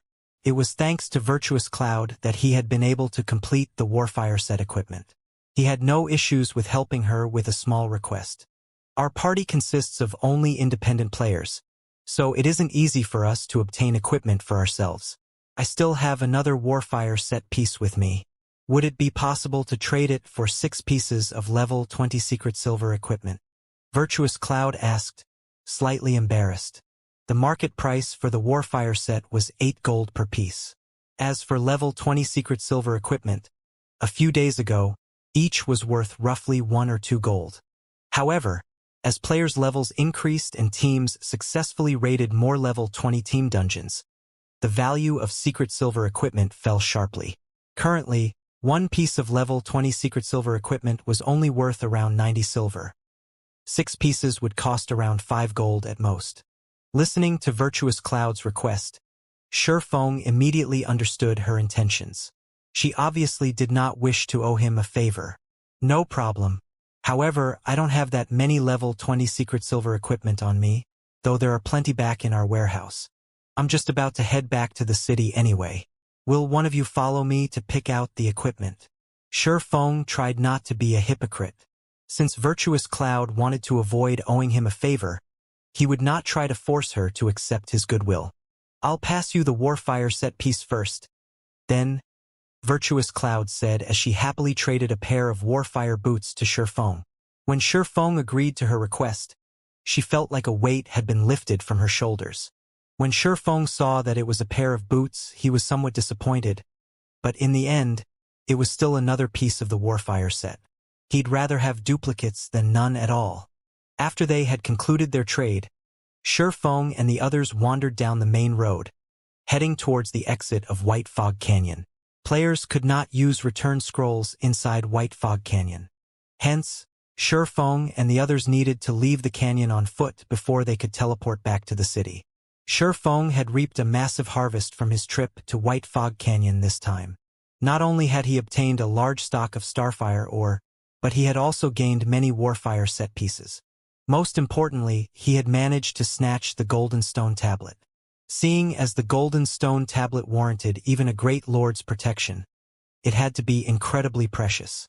Shifeng suspected it was just as valuable as an epic item, if not more. Initially, Shifeng had planned to begin researching the Golden Stone Tablet as soon as possible. However, when he thought about how he was still in White Fog Canyon and that Anubis's gatekeeper was still alive, he immediately suppressed his excitement. After all, there was no guarantee that the Great Lord would not follow him. Hence, Shifeng intended to return to White River City before studying the Stone Tablet. Even if the gatekeeper showed up in White River City, it would not be a threat. Shifeng might even take advantage of the opportunity to get rid of the gatekeeper. After all, White River City was under Weissman's protection, a Tier 4 Great Wizard. With just the strength of a Tier 3 class, the Anubis's gatekeeper could not run rampant in the city. Just as Shifeng and the others were about to reach White Fog Canyon's exit, a group suddenly blocked their way. Virtuous Cloud and her team turned grim at the sight. There sure are a lot of people. Shifeng could not help but laugh as he surveyed the surrounding forests. Several thousand players had hidden in the forest on either side of the road. Even with dulled senses, Shifeng could still detect them. Guild Leader Black Flame, Yulan greeted as she slowly walked out of the forest, smiling faintly at Shifeng. Since you've discovered us, I guess we don't need to hide anymore. Everyone, come out. Following which, swarms of players emerged from the surrounding cover, their numbers exceeding 2,000. Every player was an elite of overwhelming smile. These 2,000 elite players had blocked off the road leading out of White Fog Canyon, and they all emitted a cold killing intent as they glowered at Shifeng's group. Compared to the red names who had assaulted them previously, these elite players had far better equipment. I wonder what business Overwhelming Smile has with me today? Shifeng pondered aloud as he observed his surroundings, searching for a gap that he could take advantage of. In his current weakened state, it would be somewhat difficult to escape the encirclement of 2,000 elite players. Furthermore, he had his team to consider. Guild Leader Black Flame must be joking, Yulan said as she watched her target carefully, finding the man truly interesting. Even against 2,000 Overwhelming Smile elites, his expression had not changed in the slightest. Previously, you killed over 100 of our guild members. If word of that gets out, we'll be a laughingstock. I've specifically sought out Guild Leader Black Flame today to seek reparations. Listening to Yulan's words, even a fool could tell that Overwhelming Smile had come to redeem their reputation. Miss Yulan, are you suggesting that we start an all-out war? Feng blatantly asked. Regarding the matter with Oriental Sword, if Overwhelming Smile had not been the one to take action first, Feng would not have bothered with killing him. After all, Zero Wing currently wielded a relatively significant advantage in White River City. Although Overwhelming Smile's financial attack had been considerably powerful, it would not last too long. Even if Feng ignored it, Overwhelming Smile would soon self-destruct. The opposing guild understood the situation quite well. Their current goal was only to delay Zero Wing's development and cause some trouble. Their true aim was to consolidate the strength of the 5 cities surrounding White River City. After Underworld secured full control of those 5 cities, taking Zero Wing out would be effortless. Guild leader, Black Flame, why must you put it like that? I have only come to demand justice for our guild's brethren. Why would I start an all-out war between our 2 guilds? Yulan said, chuckling. Demand justice? Feng could not help but laugh. You must think highly of me. You've actually brought 2,000 people to deal with me. Am I really that scary? I don't know about others, but I know full well what you are capable of. If I don't have this many allies around me, how could I possibly stand before you? The #1 expert of Star Moon Kingdom, Yulan said as she shook her head. If Feng had been alone, Yulan would have been certain that Feng could escape. He might even kill her before he fled. After all, he had done just that with Lone Tyrant. Now that so much time had passed, Yulan refused to believe that Feng had not grown stronger. Since Zero Wing was capable of offering top-tier equipment to even its ordinary members, as the leader of the guild, how could Feng's equipment be inferior? What are your intentions, then? Feng asked.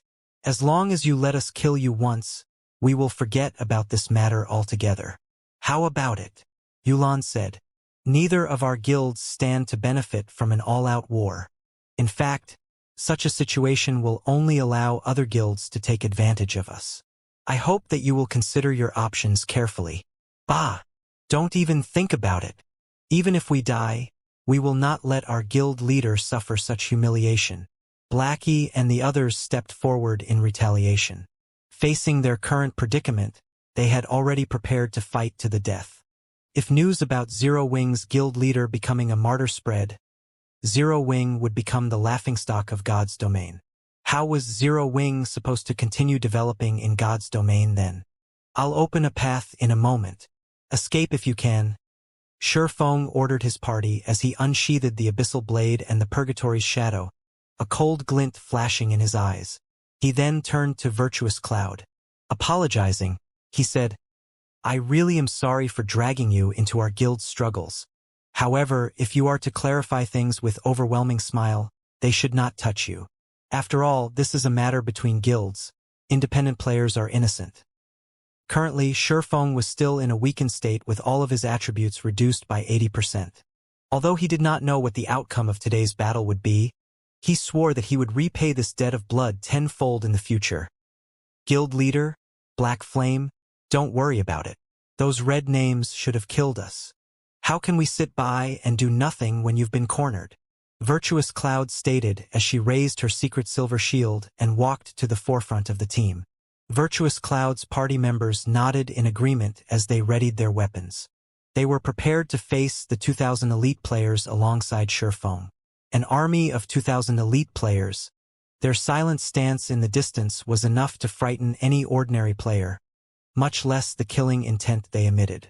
When Virtuous Cloud and her party members saw Overwhelming Smile's battle formations, they paled.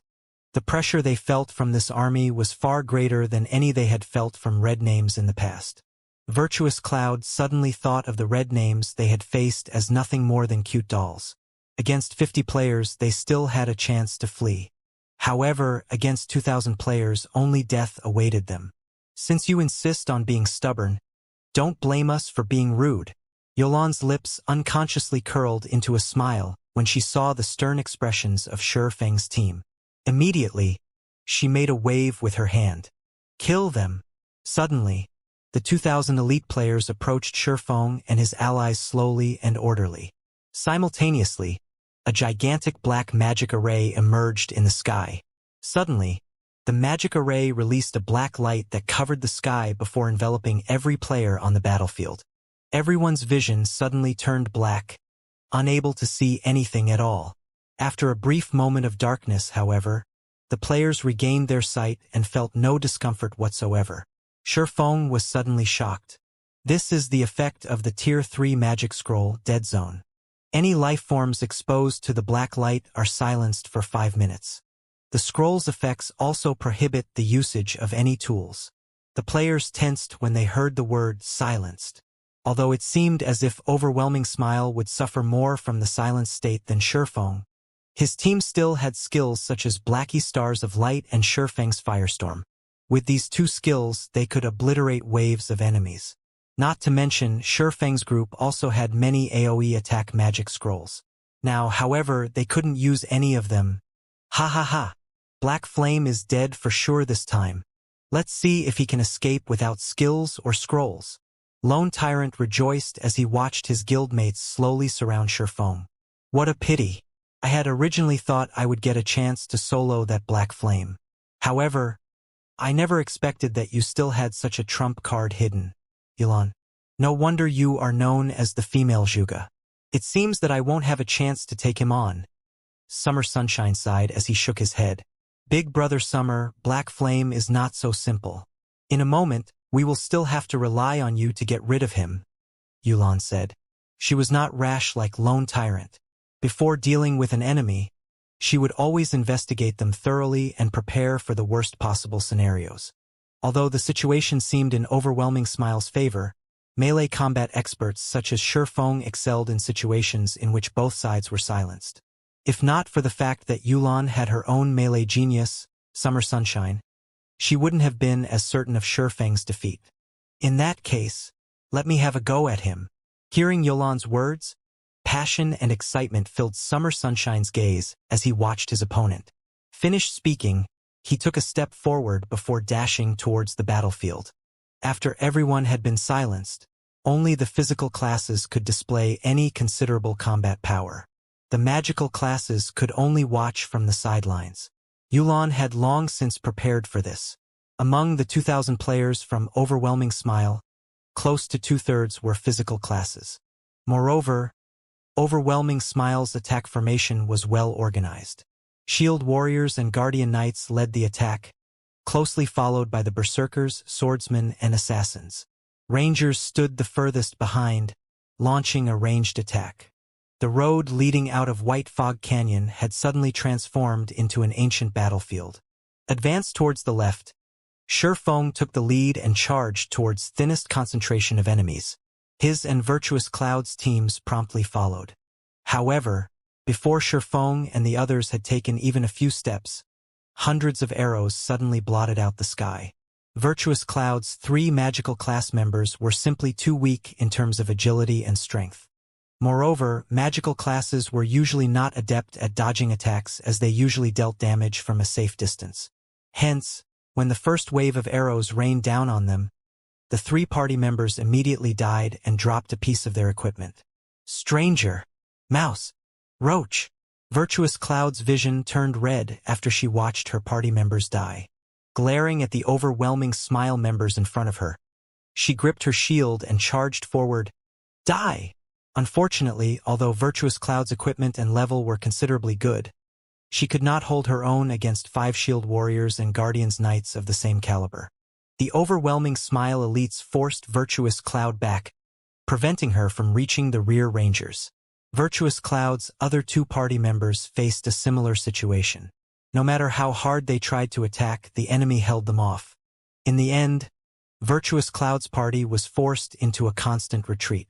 In the next moment, however, 2 figures suddenly brushed past Virtuous Cloud's party, slamming into Overwhelming Smile's MTs. Among the 2 figures, the most dazzling was Fire Dance. Brandishing her true fire blades, she sent a blazing arc smashing into a level 23 MT's shield. In the next moment, the assassin forced the MT back by over a dozen steps, and even the players behind said MT had to back up.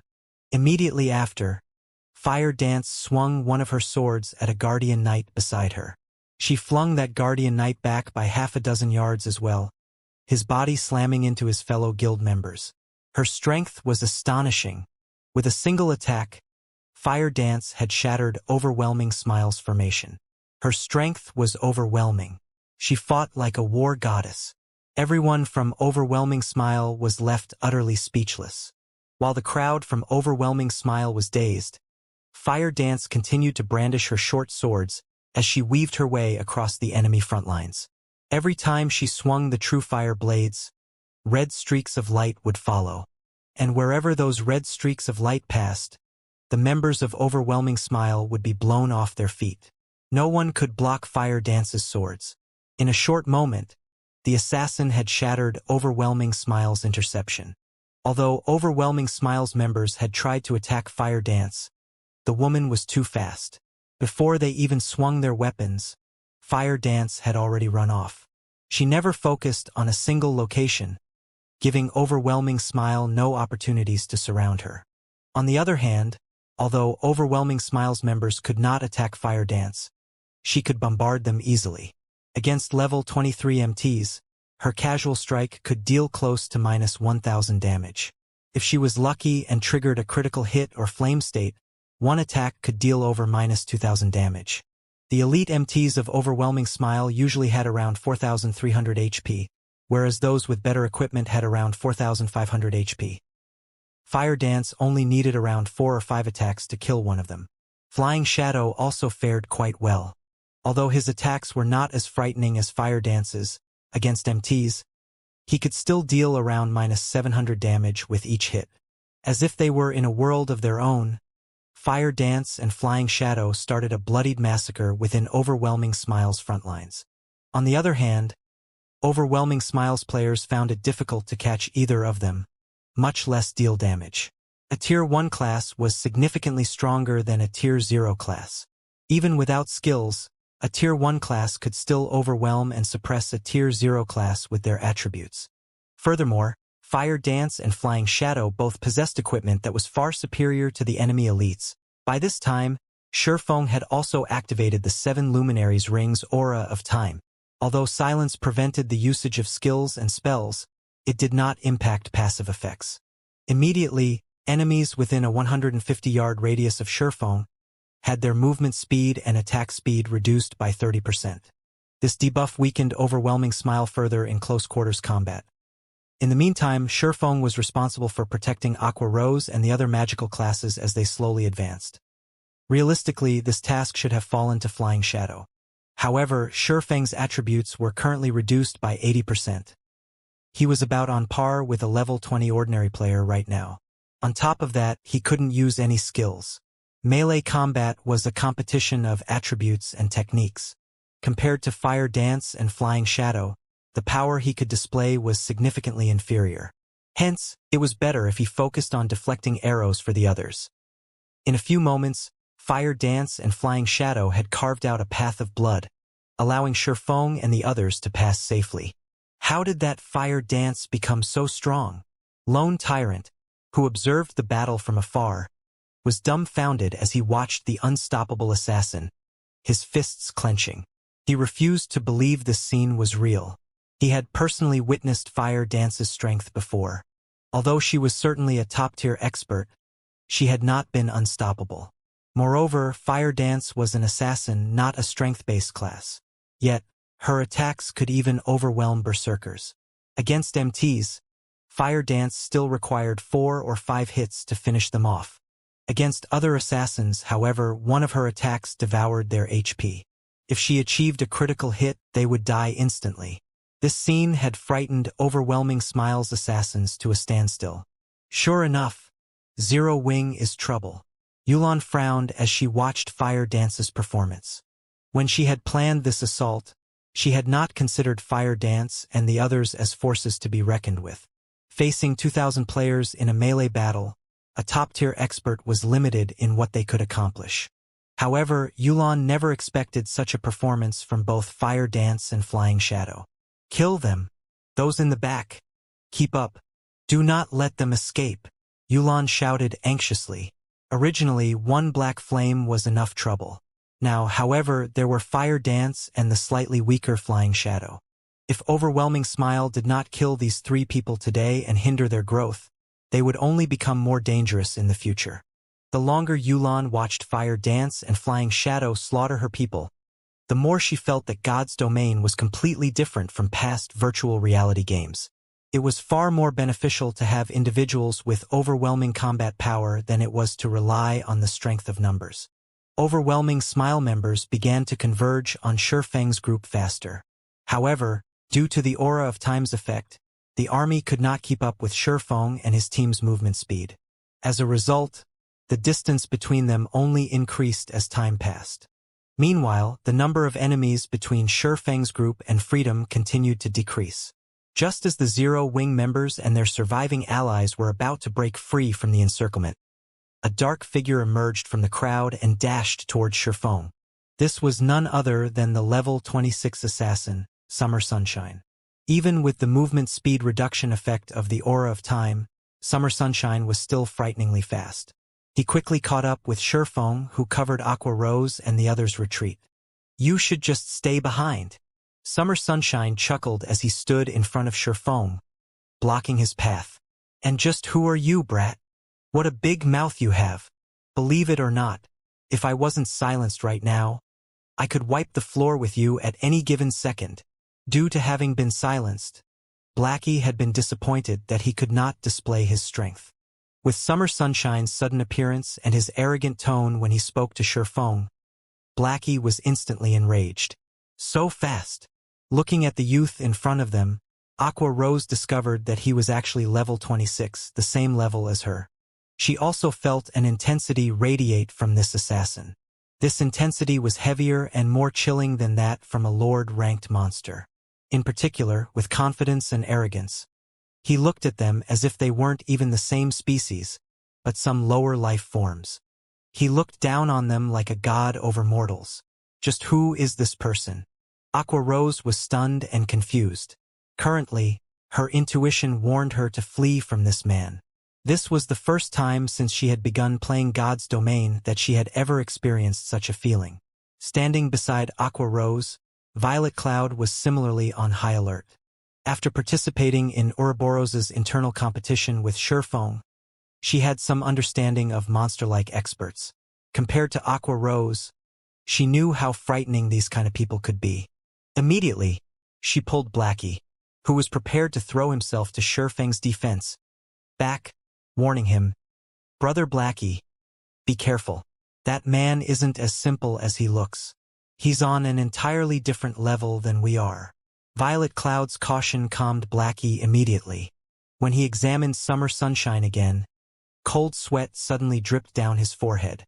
Previously, the frustration of being silenced had clouded his mind, so he had failed to detect the powerful aura or the boundless killing intent that emanated from the cocky assassin. "Oh, you guys aren't too shabby after all. You're only the second group of players that I've met since I arrived in Starmoon Kingdom to possess such sharp senses. White River City really is an interesting place." Summer Sunshine could not help his surprise when he saw Aqua Rose and the others' reactions. Not even Underworld's so-called great expert, Ming Sha, had sensed how powerful he was. Yet Aqua Rose and the others had managed to do so. At least, this showed that they were slightly stronger than Ming Sha. Unfortunately, they were only slightly stronger. Summer Sunshine then pointed towards Shifeng, saying, "I'm not interested in you guys, so you can leave." He, however, has to stay. "You!" Though Blackie wanted to sling a flurry of curses, Shifeng quickly stopped him. "You guys can take off," Shifeng said. But Blackie understood Shifeng's current situation. To face the Great Lord ranked Anubis's gatekeeper, Shifeng had used a berserk skill. He was still in a weakened state at the moment, and his strength had been significantly reduced. Nothing good would come from soloing Summer Sunshine right now. "Can we not defeat him even though we outnumber him?" Virtuous Cloud asked with astonishment.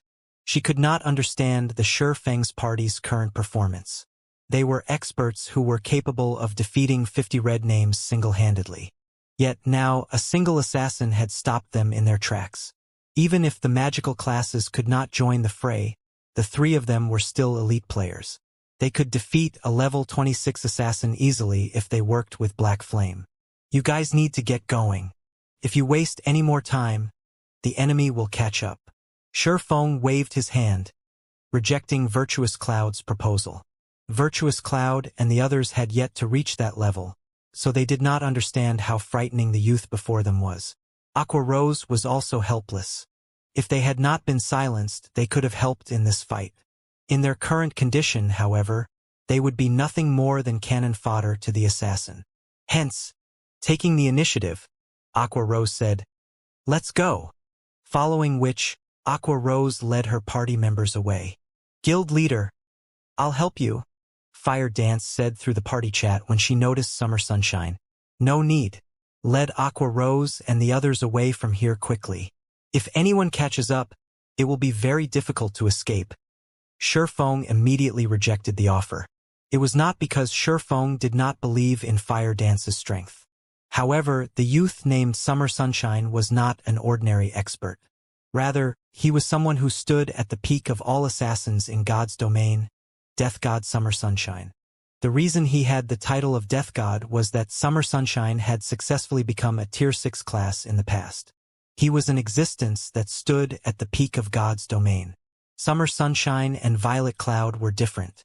Unlike the former, Violet Cloud had only begun to shine during the later stages of God's domain, eventually becoming a god and standing at the peak of God's domain. However, Summer Sunshine had stood at that apex since God's domain had launched. He was one of the few OP players. Initially, Shurfeng had not believed the rumor about Summer Sunshine. Now that he saw the man in person, however, he believed it. Why is he participating in a battle between guilds?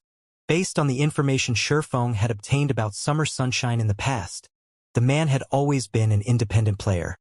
He had never joined any powers and had never participated in struggles between powers.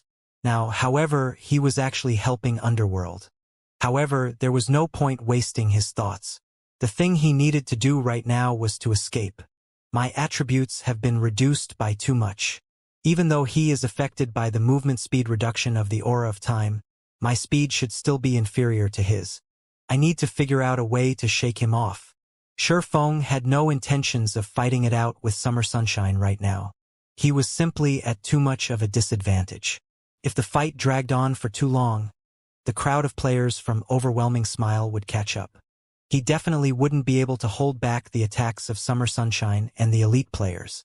While Shurfeng was thinking up of a plan to escape, Summer Sunshine suddenly asked, "What?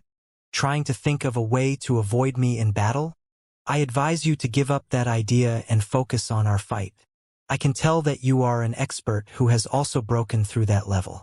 However, it will not be possible for you to throw me off." Saying so, Summer Sunshine took a step forward before abruptly vanishing. In the blink of an eye, he appeared right in front of Shurfeng, and before anyone knew it, his Snowbright dagger was just several centimeters away from reaching Shurfeng's chest. The entire process was simply too fast. How can he be so fast? Although Fire Dance was currently massacring the members of Overwhelming Smile, she had placed most of her attention on Shurfeng's battle. When she saw Summer Sunshine's attack, her heart was filled with an indescribable sense of shock. Summer Sunshine's swiftness was different from ordinary swiftness. He used an attack method that allowed his speed to become extremely fast by abandoning all unnecessary actions.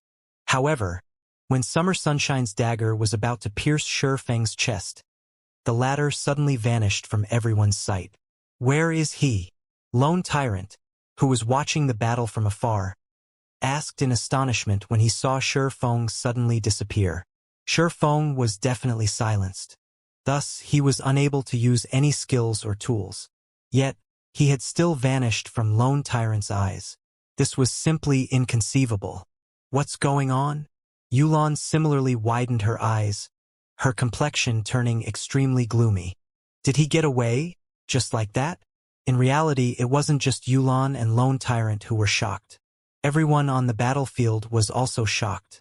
While stuck in a situation where neither skills nor tools could be used, a living, breathing human being had actually vanished. No matter how one looked at it, this scene defied all common sense. This? Aqua Rose also could not help her surprise when she saw Sherfeng disappear. It wasn't just Aqua Rose who was confused. Even Blackie, who was standing beside her, was stupefied, not to mention Virtuous Cloud and her party, who had little knowledge regarding Sherfeng. Everyone present couldn't use any of their skills, and the same went for their tools as well. Just what sort of method did Sherfeng use to disappear from everyone's eyes? Moreover, unlike assassins who had to go through a short process before vanishing, Sherfeng had taken only an instant to disappear completely. How could I forget that guild leader has this move? At this moment, Fire Dance suddenly recalled that Sherfeng knew Void Steps. Aqua Rose and the others had never seen Sherfeng use Void Steps before, so they did not know that Sherfeng possessed such a card. As for Fire Dance, Flying Shadow, and Violet Cloud, they had personally seen Sherfeng use Void Steps before, so they knew how powerful this technique was. Even if Summer Sunshine was incredible, he would be rendered helpless in the face of this move. After all, an enemy that one could not see was quite frightening. Moreover, the attack method gave one no time to react at all. Even if Summer Sunshine removed all excess movements and increased his body's speed to the maximum, he still could not block Sherfeng's sword. Meanwhile, traces of shock appeared on Summer Sunshine's face, as he failed to locate Sherfeng's figure even after he searched his surroundings. Suddenly, Sherfeng appeared beside Summer Sunshine. The silvery gray abyssal blade also abruptly appeared at the assassin's waist, cutting across it. You! Although Summer Sunshine used everything he had to dodge and block Sherfeng's attack, the time the abyssal blade had taken to cut him was simply too short. The abyssal blade had already struck him before he could even dodge or block, and damage of over -400 points subsequently appeared above his head. In just an instant, Summer Sunshine had lost close to 1/10 of his HP. However, Summer Sunshine had quick reactions. After being attacked, he counterattacked, his dagger suddenly striking at Sherfeng's back with even greater speed. With the distance between them so close, there was simply not enough time for Sherfeng to withdraw his sword and defend himself. In addition, Summer Sunshine's attack had no unnecessary actions, so his dagger moved at an extremely fast speed. Let alone now, even if Sherfeng was not in a weakened state, he would still have great difficulty defending against the strike. In Sherfeng's desperate attempt at dodging, the dagger missed its mark and only managed to scrape Sherfeng's shoulder. Still, this single attack dealt over -800 damage to Sherfeng, taking close to half his HP away. You're quite good. You've actually managed to damage me. However, it seems that your attributes have been greatly weakened. I just attacked you once, and you already lost close to half of your HP, Summer Sunshine stated in a carefree manner as he looked at his injured waist. That footwork of yours is amazing. However, you are bound to reveal yourself when you attack. Your one strike took away only around 1/10 of my HP. Even if I just exchange damage for damage, it will still be your loss 3 moves later. But since you were able to harm me as a reward, I won't suppress you using my attributes. I'll let you see what real strength is. Summer Sunshine spoke in a very casual and overbearing tone. However, Sherfeng did not think that Summer Sunshine was bluffing, because the moment the assassin finished speaking, the aura surrounding him underwent a complete change. Previously, he had still leaked out a little killing intent. Now, however, he completely sheathed it. The gaze in his eyes no longer focused on a single point. Instead, it was a gaze that took in everything in the surroundings, looking at everything objectively. This move was none other than Omnivision. However, compared to when Soaring Snake and the other amateurs used it, Summer Sunshine had mastered it to the realm of perfection. As expected of the death god of God's domain. Seems he won't be that easy to deal with. Sherfeng had never fought against such a powerful character in the past. To be precise, he had not had the qualifications to do so. Although a Tier 3 Sword King was similarly very amazing in the eyes of ordinary players, in front of God-tier players, he was no different from an ant. In the past, there was a saying that went around in God's domain: everyone beneath God-tier was an ant. Without becoming a Tier 6 class, one would never know how frightening Tier 6 players truly were. The assassin standing before him was an expert that had always stood at the very peak of God's domain. Sherfeng had never expected to fight such an expert. However, the past and the present were different. First and foremost, the summer sunshine before him right now had yet to become a god-tier expert. Meanwhile, Shi Feng himself knew void steps and advanced footwork. Defeating summer sunshine and escaping was not necessarily impossible. As for escaping, looking at summer sunshine's speed, Shi Feng knew escaping was not an option unless he defeated the assassin. In reality, there was another method he could use, and that was to execute void steps continuously. However, due to his attributes being reduced, the distance he could move each time was also greatly reduced. Moreover, using void steps multiple times in quick succession was mentally taxing. He would most likely lose consciousness before he could even run 100 or 200 yards away. It seems that I can only try to take care of him by continuously using void steps. Shi Feng really could not think of a better idea right now. Melee combat relied on attributes and techniques. In terms of attributes, Shi Feng was no match for summer sunshine at all. Hence, he could only try to gain victory through techniques. Since using void steps only once was not enough, then he would use void steps twice in a row, once for attacking and once for dodging. After thinking up to this point, Shi Feng immediately used void steps and dashed towards summer sunshine. Suddenly, Shi Feng disappeared from everyone's eyes once more. A short moment later, Shi Feng appeared beside summer sunshine once more, and the abyssal blade was also sweeping towards the assassin's abdomen. Dang! Suddenly, the sound of metal clashing rang out, a dazzling spark appearing around summer sunshine's abdomen. Instead of landing on the assassin's abdomen, the abyssal blade was actually blocked by his dagger. Immediately after, Summer Sunshine used his other dagger to strike at Shi Feng's blind spot. Shi Feng was shocked. However, with equally fast speed, he promptly used void steps and just barely dodged the dagger's attack. Everyone's hearts trembled when they saw Shi Feng and Summer Sunshine exchanging moves.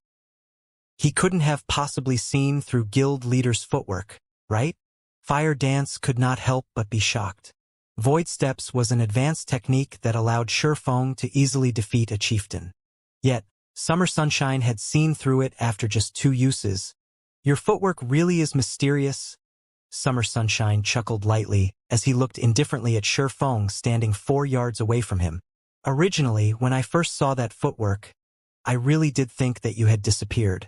However, when you used it the second time, I can say with certainty that you did not disappear. Only, that footwork of yours forces my eyes to automatically ignore all information relating to your existence, which is why you seem to suddenly disappear from my eyes. Unfortunately, you've met me.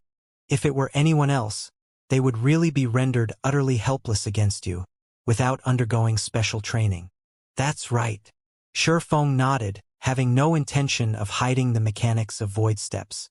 Although Void Steps was an advanced footwork, it was not invincible. In the face of a god-tier expert, it was nothing but a joke.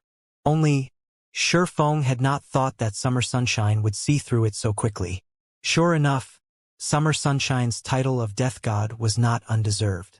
He really was as strong as a monster. Just as Shi Feng was thinking of how he should deal with Summer Sunshine, the latter took a step forward, then abruptly dashed towards Shi Feng. Straight-line attacks were very easily seen through, yet Summer Sunshine did not seem to care about using them at all. With Omnivision, Shi Feng's every action was being scrutinized by Summer Sunshine. Even if Shi Feng thought about his next move, Summer Sunshine could immediately see through it and react appropriately. He was not afraid of his attack being seen through at all. Moreover, unlike Summer Sunshine's previous assault, this time, whether it was his movements or the dagger he was swinging at Shi Feng, neither made any noise. His attack was both quick and silent, and it simply gave one no time to react at all. When an ordinary person was moving or attacking, they would always produce some form of sound. A sound would be produced because vibrations would form when an object moved through the air. These vibrations were caused due to energy dispersing from unnecessary actions, and the larger the vibrations, the louder the sound. Although attacks that generated thundering sounds looked very imposing, a lot of energy was wasted. In contrast, the less vibrations one produced when they attacked, the more concentrated the energy behind the attack would be. Naturally, the might of one's attack would also become greater. During a battle other than sense of sight, a player also heavily relied on their sense of hearing and touch. Through listening to the noise produced by an attack, players could predict the general trajectory of the attack. The vibrations generated when an attack collided with air would also produce an impact, and by feeling this impact with their bodies, players could then take appropriate measures. However, Summer Sunshine's soundless attack was extremely hard to defend against. Originally, launching a soundless attack was already beyond the capabilities of ordinary men. However, Summer Sunshine's every single action was actually soundless. His movements dispersed practically no energy at all. This was already a realm that could not be reached by humans. Just who is he? At a distance, Fire Dance, who was battling while watching Shurfeng's battle at the same time, was inwardly shocked when she saw Summer Sunshine's attack. She felt that it was simply inconceivable. Summer Sunshine fully embodied the class known as Assassin, and this was exactly what Fire Dance had been pursuing all along. Originally, Fire Dance had thought Shurfeng was belittling her strength too much, which was why he had barred her from fighting against Summer Sunshine. Now, however, it would seem that Shurfeng's decision was indeed correct. The gap between Fire Dance and Summer Sunshine was simply unimaginable. If they fought, she did not possess even the slightest chance at securing victory. Sure enough, he really is a monster. Shurfeng inwardly sighed when he saw Summer Sunshine charging at him. He finally understood why Summer Sunshine was capable of standing at the peak of God's domain.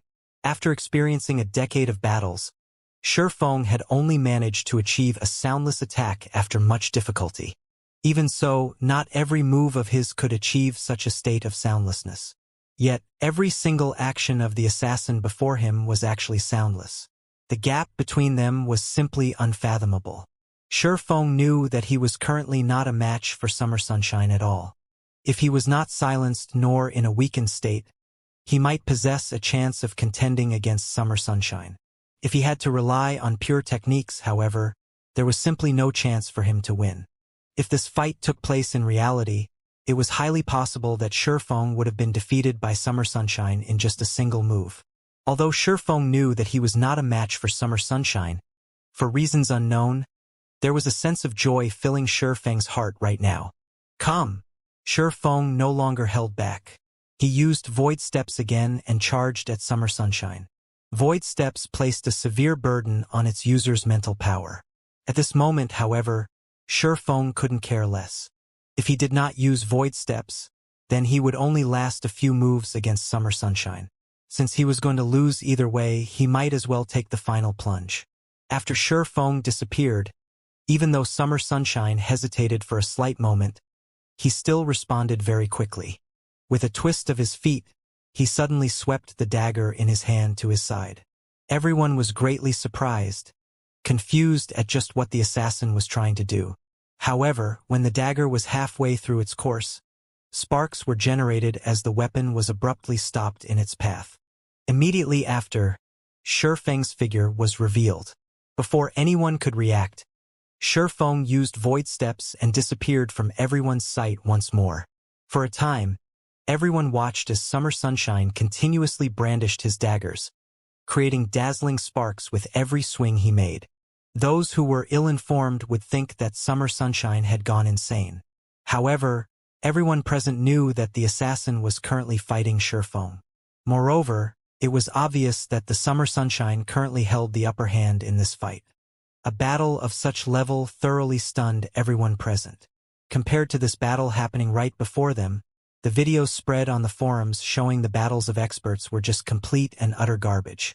Presently, everyone had even forgotten about their own battles.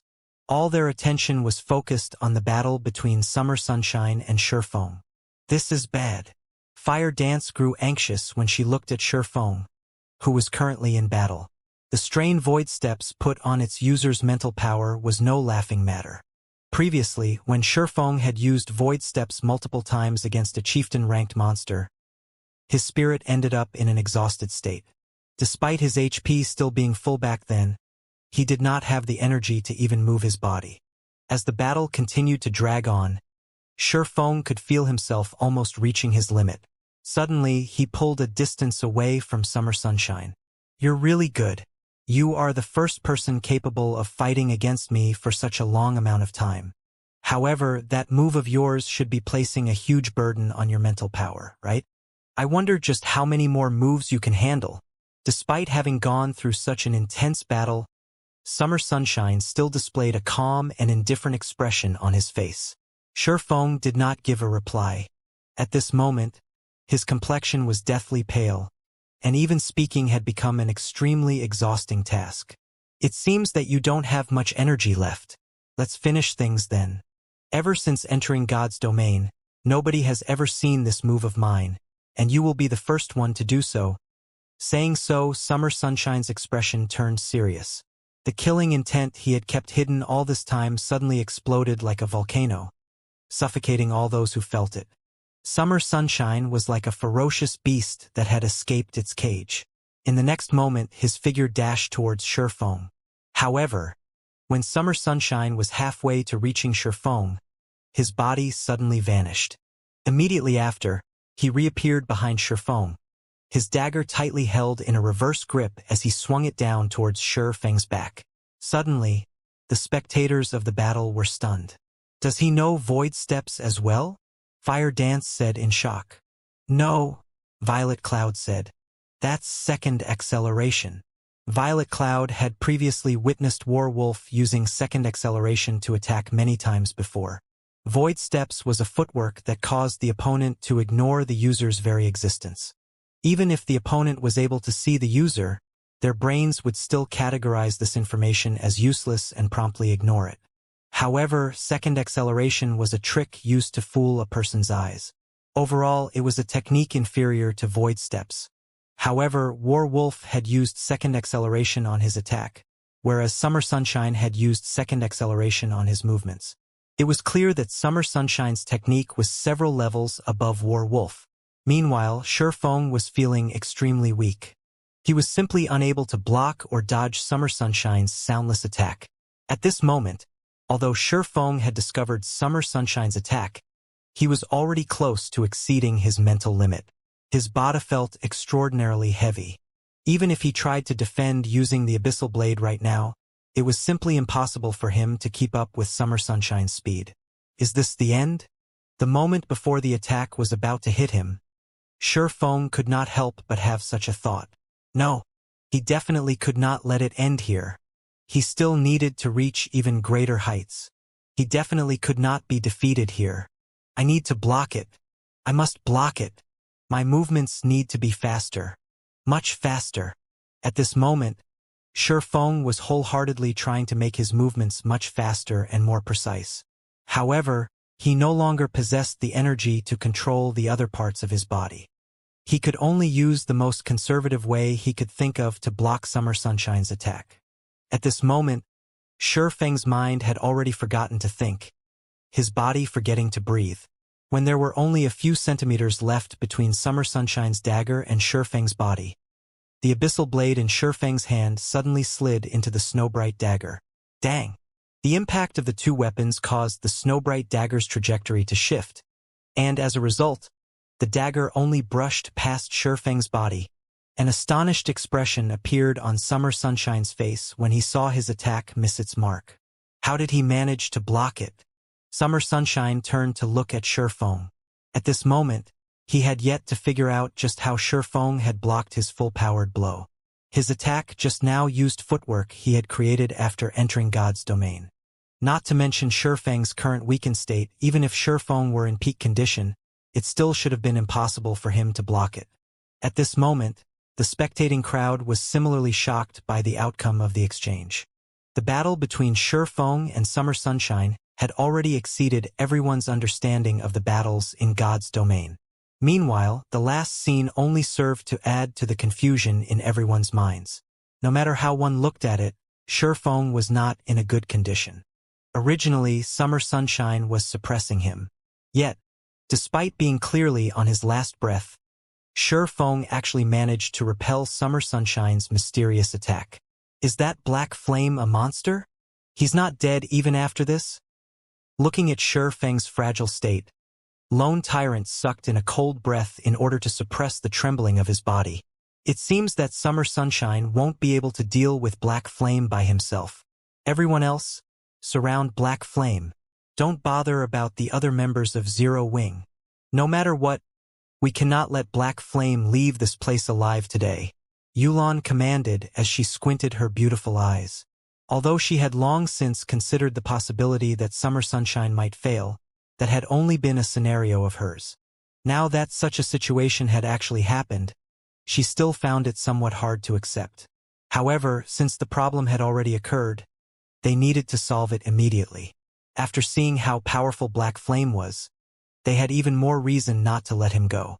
Under Yolan's command, the dazed elite members of Overwhelming Smile immediately started taking action, slowly moving to surround Shifeng. Even the members pinning down Fire Dance and the others promptly retreated to join the encirclement. Just as Overwhelming Smile's members took action, Summer Sunshine resumed his attack on Shifeng. 1 stab, 2 stabs, 3 stabs, 5 stabs, 10 stabs. Instantly, Summer Sunshine stabbed at 10 different locations on Shifeng's body. It looked as if the assassin had released 10 blades of light piercing directly at Shifeng. All 10 attacks were aimed at Shifeng's vital points. If Shifeng failed to block even one of them, his little remaining HP would instantly zero out. Dang, dang, dang. When Summer Sunshine's daggers approached Shifeng's body, a silvery gray glow suddenly flashed across them, deflecting all 10 attacks. However, due to the difference in strength, although Summer Sunshine's attacks were all deflected, they still forced Shifeng to retreat several steps. Fortunately, the difference between him and Summer Sunshine was not too great, so Shifeng did not take any damage from the impact. How do you know? That's swordsmanship. When Summer Sunshine saw Shifeng take action once again, he suddenly recalled a swordsmanship he had seen before. Although Shifeng's mastery of it was still incomplete, having only a few points of semblance, his performance was already very horrifying. Summer Sunshine's question did not receive a reply from Shifeng. At this moment, Shifeng's eyes appeared vacant. He had not heard Summer Sunshine's question at all. He's doing it unconsciously? Summer Sunshine was left slightly speechless when he noticed Shifeng's fragile state. A strong wind was all that would be needed to send Shifeng crumbling to the ground right now. However, Summer Sunshine couldn't care less at the moment. Since he had been entrusted with the task of getting rid of Shifeng, he still needed to complete it, even with Shifeng's mental state already at its limit. On the other hand, even if he did not take action, the approaching members of Overwhelming Smile could still finish off Shifeng. After all, Shifeng was now on his last legs. Just as Summer Sunshine was about to charge at Shifeng, a large black hole appeared in the deep blue sky all at once. A wolf-headed, human-bodied monster suddenly emerged from within the black hole, exuding a frightening aura that constricted the hearts of everyone present. Why is he here? Fire Dance's complexion paled as she raised her head to look at the monster in the air. That wolf-headed monster was none other than the Anubis's gatekeeper. Only, at this moment, the gatekeeper was no longer level 30 but a level 35 Great Lord instead. His HP had also risen from 10 million to 15 million. When everyone present looked at the Anubis's gatekeeper, all of them were confused as to why a level 35 Great Lord would suddenly appear at this place. However, Shifeng's party members understood just why the gatekeeper would show up here. The Golden Stone Tablet.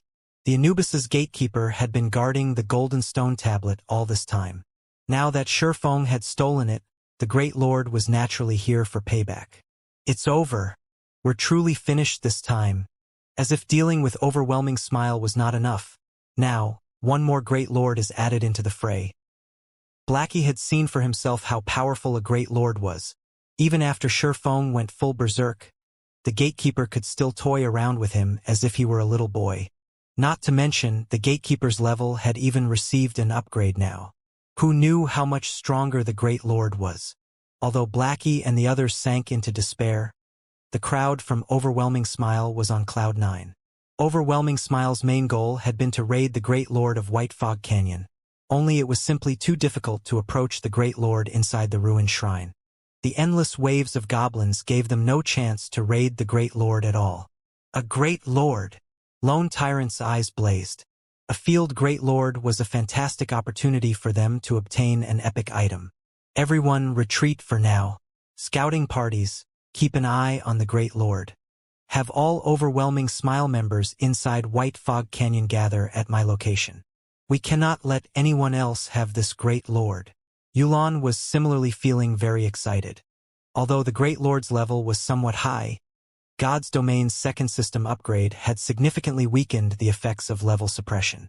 It was not like they didn't have a chance at successfully raiding the Great Lord. Other than assembling the elite members of Overwhelming Smile inside White Fog Canyon, Yulan had also sent for the elite members present at other locations. Oh! The Anubis's gatekeeper suddenly howled. All at once, a wolf's howl echoed throughout the entire White Fog Canyon, making all who heard it shiver in fear. Even the trees were trembling in the face of this howl. After the gatekeeper released his angry bellow, he turned to look at the crowd from Overwhelming Smile below him. Suddenly, the gatekeeper squinted his eyes, a bone-chilling light flashing in them. In the next moment, a black spear appeared in the gatekeeper's hand. Silver flames abruptly emerged from the spear as the gatekeeper aimed the weapon at the crowd from Overwhelming Smile and threw it. Show! The black spear easily rent the obstructing air and landed in the center of the crowd. In the next moment, a fiery inferno erupted into the air high enough to be clearly visible to every player in the outer area of White Fog Canyon. When the spear landed, all players within a radius of 40 yards died. Not a single one survived. Since the Overwhelming Smile members stood very close together, just this single attack resulted in the loss of several hundred elite members. This lone tyrant's eyes nearly popped out of their sockets. How was this a monster? Even a casual attack possessed such catastrophic power. This was practically a god. Players like them could barely even be considered cannon fodder. Before Lone Tyrant could finish his words, another black spear appeared in the gatekeeper's hands. Once more, the gatekeeper threw his weapon into the crowd below, killing hundreds with his attack yet again. Everyone, retreat. Retreat into the forests. Yolan's expression turned extremely ugly upon seeing these catastrophic attacks. She had never imagined that a great lord was actually this powerful. Not to mention 5,000 or 6,000 elite players, even tens of thousands of elite players would not be enough as warm-up for this monster. If everyone were to continue idling around without taking cover, they would be completely wiped out in only a moment. As for Black Flame, they could only set him aside for now. Upon hearing Yolan's command, everyone promptly charged towards the forests without hesitation. Nobody was foolish enough to stand around and serve as live target practice for the Anubis's gatekeeper. Summer Sunshine looked at Feng, then at the gatekeeper in the sky.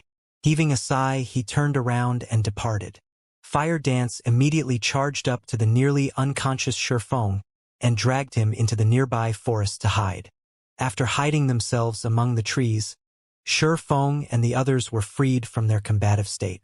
At this moment, Feng was forcibly logged out of God's domain and put into his sleep space. During the time Feng was in deep slumber, White Fog Canyon had become a forbidden land for players. White Fog Canyon was a special region where return scrolls were unusable. After the Anubis's gatekeeper came out from the land of the fallen star, he would kill any player he met. As a result, countless players grinding for the Warfire set equipment were massacred. Although the various guilds in White River City tried to overwhelm the gatekeeper through sheer numbers, how could a level 35 Great Lord possibly be that easy to deal with? After receiving a few annihilation spears from the gatekeeper, the various guilds in White River City acknowledged their mistake and promptly withdrew from White Fog Canyon, no longer daring to take even half a step inside. At this moment, everyone realized that, compared to the High Lords they had raided before, a Great Lord was on an entirely different level. Although High Lords possessed many AoE skills and could cause players a significant amount of trouble, their usage of such skills was infrequent. They would still give players a little breather. As for a Great Lord, without hesitation, a Great Lord would immediately use spells of mass destruction. Moreover, it would use them repeatedly in quick succession. Even several tens of thousands of players would not suffice to raid a Great Lord. Fortunately, The Anubis's gatekeeper would not leave White Fog Canyon and only roamed inside the canyon itself. As a result, White Fog Canyon was no longer a gold mine for players but a forbidden land. Instead, as for the players grinding for the Warfire set equipment, they all gave up on the enterprise. White Fog Canyon was originally a very dangerous place. Now there was even a roaming Anubis's gatekeeper inside the canyon. Any who met the gatekeeper only had death awaiting them. Moreover, the Warfire set equipment's drop rate was simply too abysmal. Many who were already entertaining thoughts of giving up had their resolves hardened with the appearance of the gatekeeper. However, the matter regarding White Fog Canyon was still insignificant because after the second system upgrade, it became somewhat easier to increase one's reputation in cities. Hence, the various guilds promptly started grinding for reputation. At the same time, they also began to secretly amass coins. As soon as they possessed sufficient reputation, they could go into high gear, purchasing real estate in the city and paving a path for their own development in the future. The various guilds throughout God's domain started waging a covert war as they all tried to earn coins. There was only a limited number of ways to earn coins in God's domain. Obtaining it from the drops of monsters, quest rewards, trading with players, and selling junk to NPCs. A guild's main method of earning coins would be through monster drops and quest rewards. However, for guilds without their own guild residences, the amount of coins they could earn through quest rewards was minimal, so monster drops became the fastest source of income for such guilds. As a result, areas with abundant resources became the competition grounds of guilds, leaving independent players with no opportunity to grind for coins at those locations. However, at this critical juncture, a jaw-dropping incident occurred in White River City. Two of the major guilds in White River City, Zero Wing and Overwhelming Smile, actually started an all-out war with each other. They even declared each other as hostile guilds through the system. As long as their members met out in the fields, a battle was bound to occur. Since the two guilds were hostile guilds, members of both guilds would not become red names when killing each other. Hence, the members of both guilds had zero hesitation over starting a battle with members of the opposing guild. While other guilds were silently developing themselves and grinding for coins, Zero Wing and Overwhelming Smile had suddenly launched an all-or-nothing war against each other. Of course, the other guilds in White River City could not be more joyful over this development. They all simply chose to sit back and watch from the sidelines, taking advantage of the situation at appropriate times. They could not help but hope that these two guilds would suffer a mutual demise. After all, an all-out war like this would greatly affect both guilds involved. In just the first day since Zero Wing and Overwhelming Smile declared war on each other, thousands of members of both guilds had already died to each other out in the fields. Since these players were fighting for their respective guilds, both guilds had established a reward system. As long as their members killed a player from the opposing guild, the system would automatically record the achievement. Through these kills, members could receive contribution points. Moreover, the number of contribution points awarded would vary, depending on the position of the hostile guild's member killed. The higher the enemy's position was, the more contribution points awarded. Killing an enemy player who had killed many fellow members would also reward more contribution points. Contribution points could then be exchanged for guild points, and these guild points could be exchanged for items available inside the guild's warehouse. This was undeniably a competition between both guilds' background and financial prowess. Inside a bar in White River City, close to 100 players were drinking and chatting merrily. They discussed their personal harvests, matters regarding the secret pavilion's God's domain experts list, and such topics. At this stage of the game, the bars throughout God's domain had long since become the place for independent players to exchange information. Do you guys want to know why Zero Wing and Overwhelming Smile, two of the most powerful guilds in White River City, suddenly started an all-out war with each other? A level 20 ranger asked the female cleric seated beside him while drinking his beer. Do you know the reason? The cleric girl blinked her eyes, slightly skeptical about the ranger's words. Of course. I have a brother who is an elite member of Overwhelming Smile. He even personally witnessed the reason why both guilds started the war. The ranger youth said proudly. I got a shock when I first heard about this incident from that brother of mine. Can you tell me about it? the female cleric asked with great curiosity. The ranger's voice was quite loud when he spoke, so the players inside the bar heard his words very clearly. At this moment, all of them perked up their ears as well.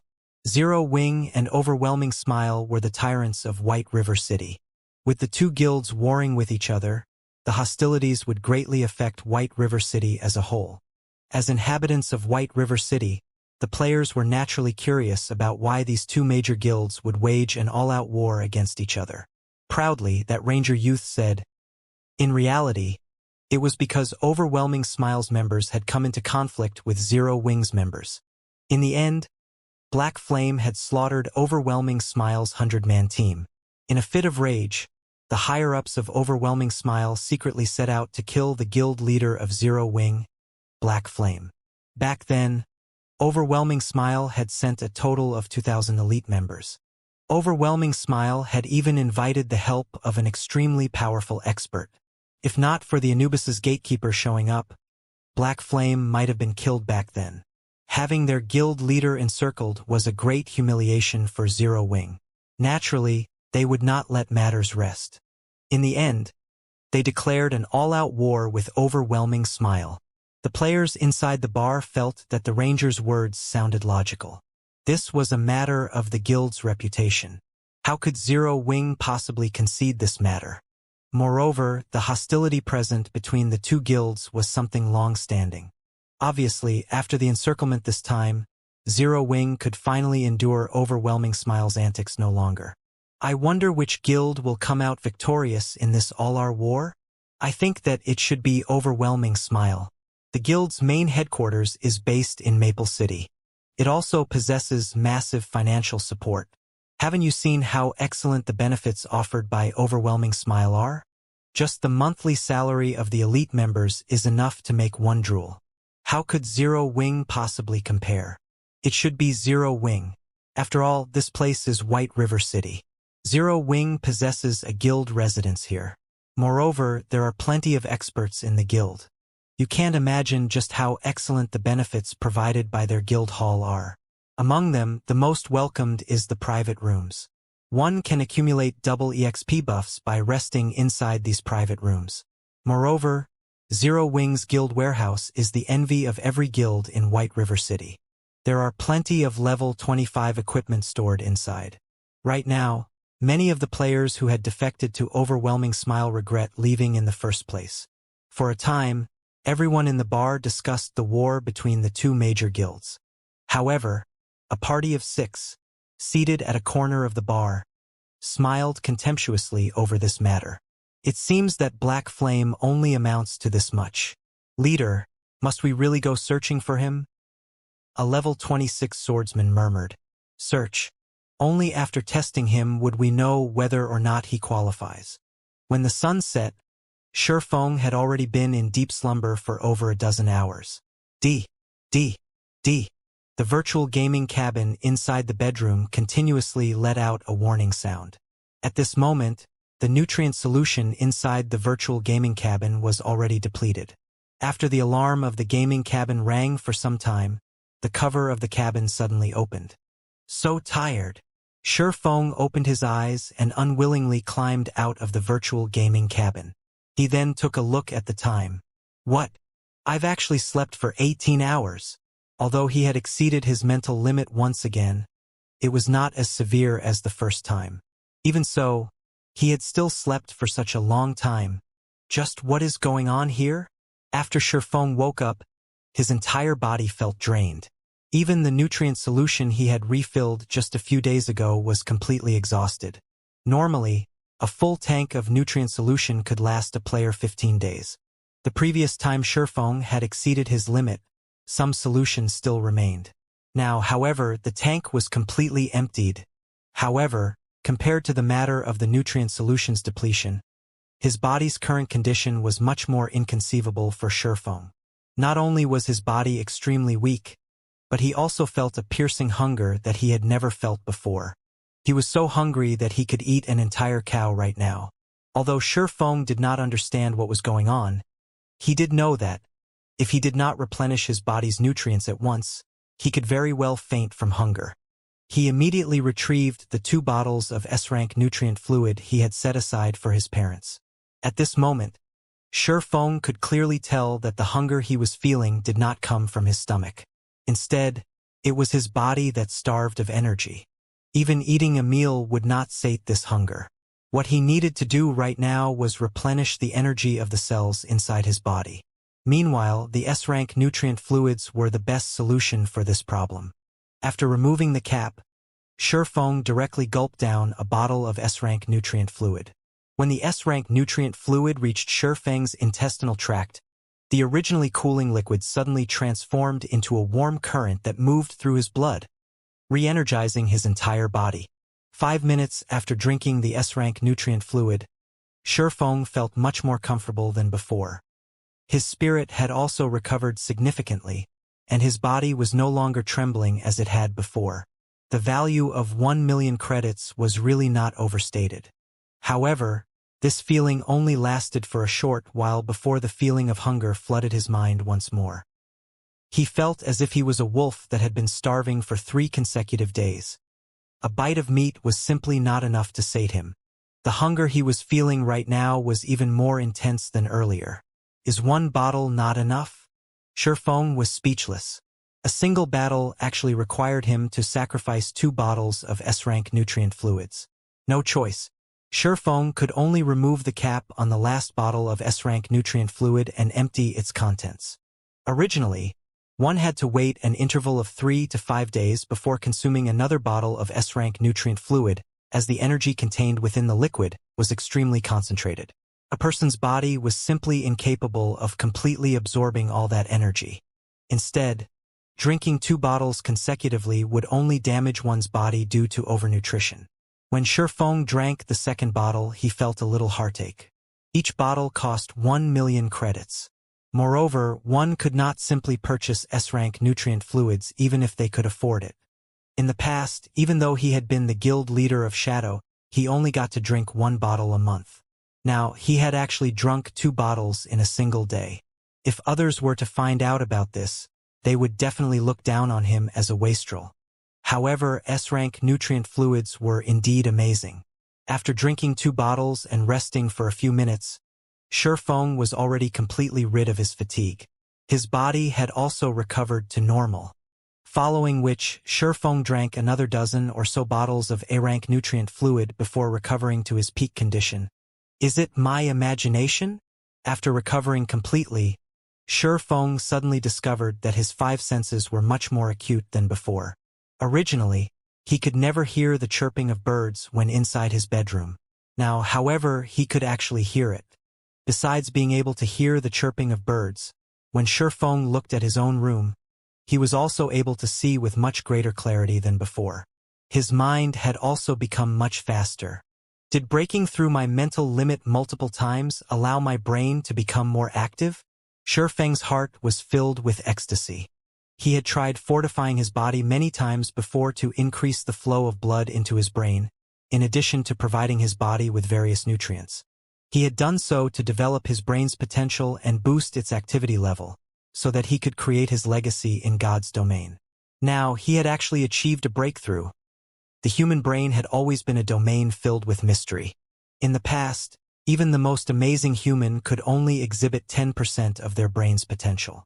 Advancements in technology had made developing the brain's potential possible, but it was extremely difficult to do so. It was not something one could succeed at just by trying. In Feng's previous life, countless people had tried their best and had spent large sums of money just to raise their brain's potential by a tiny fraction.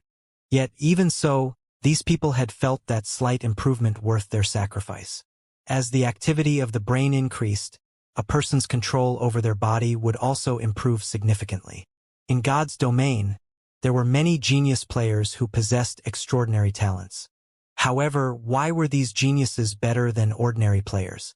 It was because their brain's activity was out of the ordinary. As a result, their control over their game avatar surpassed ordinary players, allowing them to carry out actions that no ordinary player was capable of. Just like Soaring Snake, whom Feng had met some time ago. Soaring Snake was a gifted genius who possessed unmatched reflexes. Meanwhile, Shifeng had broken through that limit by chance, so how could he not grow excited? Although he had only received a slight improvement, Shifeng could now see a new path opening up for him. Moreover, this was a path that led directly to the peak of God's domain. It seems that I need to prepare many more bottles of S-rank nutrient fluid in the future. Shifeng felt uneasy when he recalled the piercing hunger that was transmitted to his brain earlier. After breaking past the limit of his mental power, his brain naturally needed a massive amount of energy to recover. This time, he was only fortunate that he had sufficient bottles of S-rank nutrient fluid to allow him to achieve a breakthrough. Otherwise, he would have had to be admitted into the hospital to rest for some time. Moreover, resting at the hospital would not necessarily increase his brain's activity and develop its potential. When Shifeng thought about improving his brain's activity, his thirst for S-rank nutrient fluids grew even more intense. Only now did Shifeng understand why the first-rate guilds and super guilds in the past were purchasing S-rank nutrient fluids in bulk. There was an 80% chance that they had done so in order to nurture apex experts. On the other hand, he had been under the misconception all this time that S-rank nutrient fluids were only used to strengthen a person's physique. Ding! Ding! Ding! Suddenly, Shifeng's quantum watch started ringing. Meanwhile, the person calling him was none other than Big Dipper Training Center's chairman, Xiaoyu. Master Shifeng, our side has already completed the preparations for the fighting competition. As for the exact time of the event, it will be set at 2 days from now, at 10 o'clock in the morning. May I know your opinion on this? If you are not free, I can still delay the event by 2 or 3 days, Xiaoyu said. Let's go with 2 days from now then. Shifeng was in a very good mood at the moment. Hearing Xiaoyu's words, he became even more elated. As long as he won the competition, he would obtain not only 5 virtual gaming cabins but also 15 bottles of S-rank nutrient fluid. I have already sent the information regarding your opponent to your quantum space. However, that person is very mysterious, and the information we have collected on him is very limited. We only have the records for a few of his matches. He had ended a majority of his matches in just a single move. Xiaoyu had not expected Shifeng to remain so calm. He knew that Zhao Ruoshi had long since told Shifeng every little detail about his opponent's strength, so Shifeng should know how amazing his opponent was. Yet now, not only was Shifeng not anxious, but he was even showing a hint of anticipation. I understand. I'll research it a little. Shifeng nodded. I still have other matters to attend to, so I'll be hanging up first. After saying so, Shifeng disconnected the call. Following a period of rest, Shifeng was already fully recovered. He still had many matters he needed to deal with in God's domain. Since he had slept for so long just now, he naturally could not delay any longer, which was why he had ended the call in such a hurry. After refilling the nutrient solution inside the virtual gaming cabin, he lay down inside the cabin and entered God's domain once more. When Shifeng logged into the game, the location he appeared at was still within White Fog Canyon. At this moment, the sky in God's domain was dusky. There was still over an hour until dawn. It sure is quiet. Shifeng took a look at his surroundings, failing to notice any players or monsters. There was only the sound of leaves rustling in the cold wind. This was a very abnormal situation in White Fog Canyon. However, Shifeng did not stay in this spot for too long. He dashed towards the exit of the canyon. At this moment, Shifeng's weakened state had already ended, having recovered his peak condition. If one were to look at Shifeng's running figure right now, they would not be able to see him clearly at all. They would only see a black figure darting across the map. Shifeng was like a healthy and elegant leopard. Just as Shifeng was about to leave White Fog Canyon, a group of over 100 crimson-eyed battle monkeys leaped out of the forest and blocked his path. The monsters in White Fog Canyon were very dangerous due to being in a constant berserk state. Now that was nighttime, players would have their vision reduced while monsters would not be affected in the slightest. As a result, players would find it much more difficult to fight at night.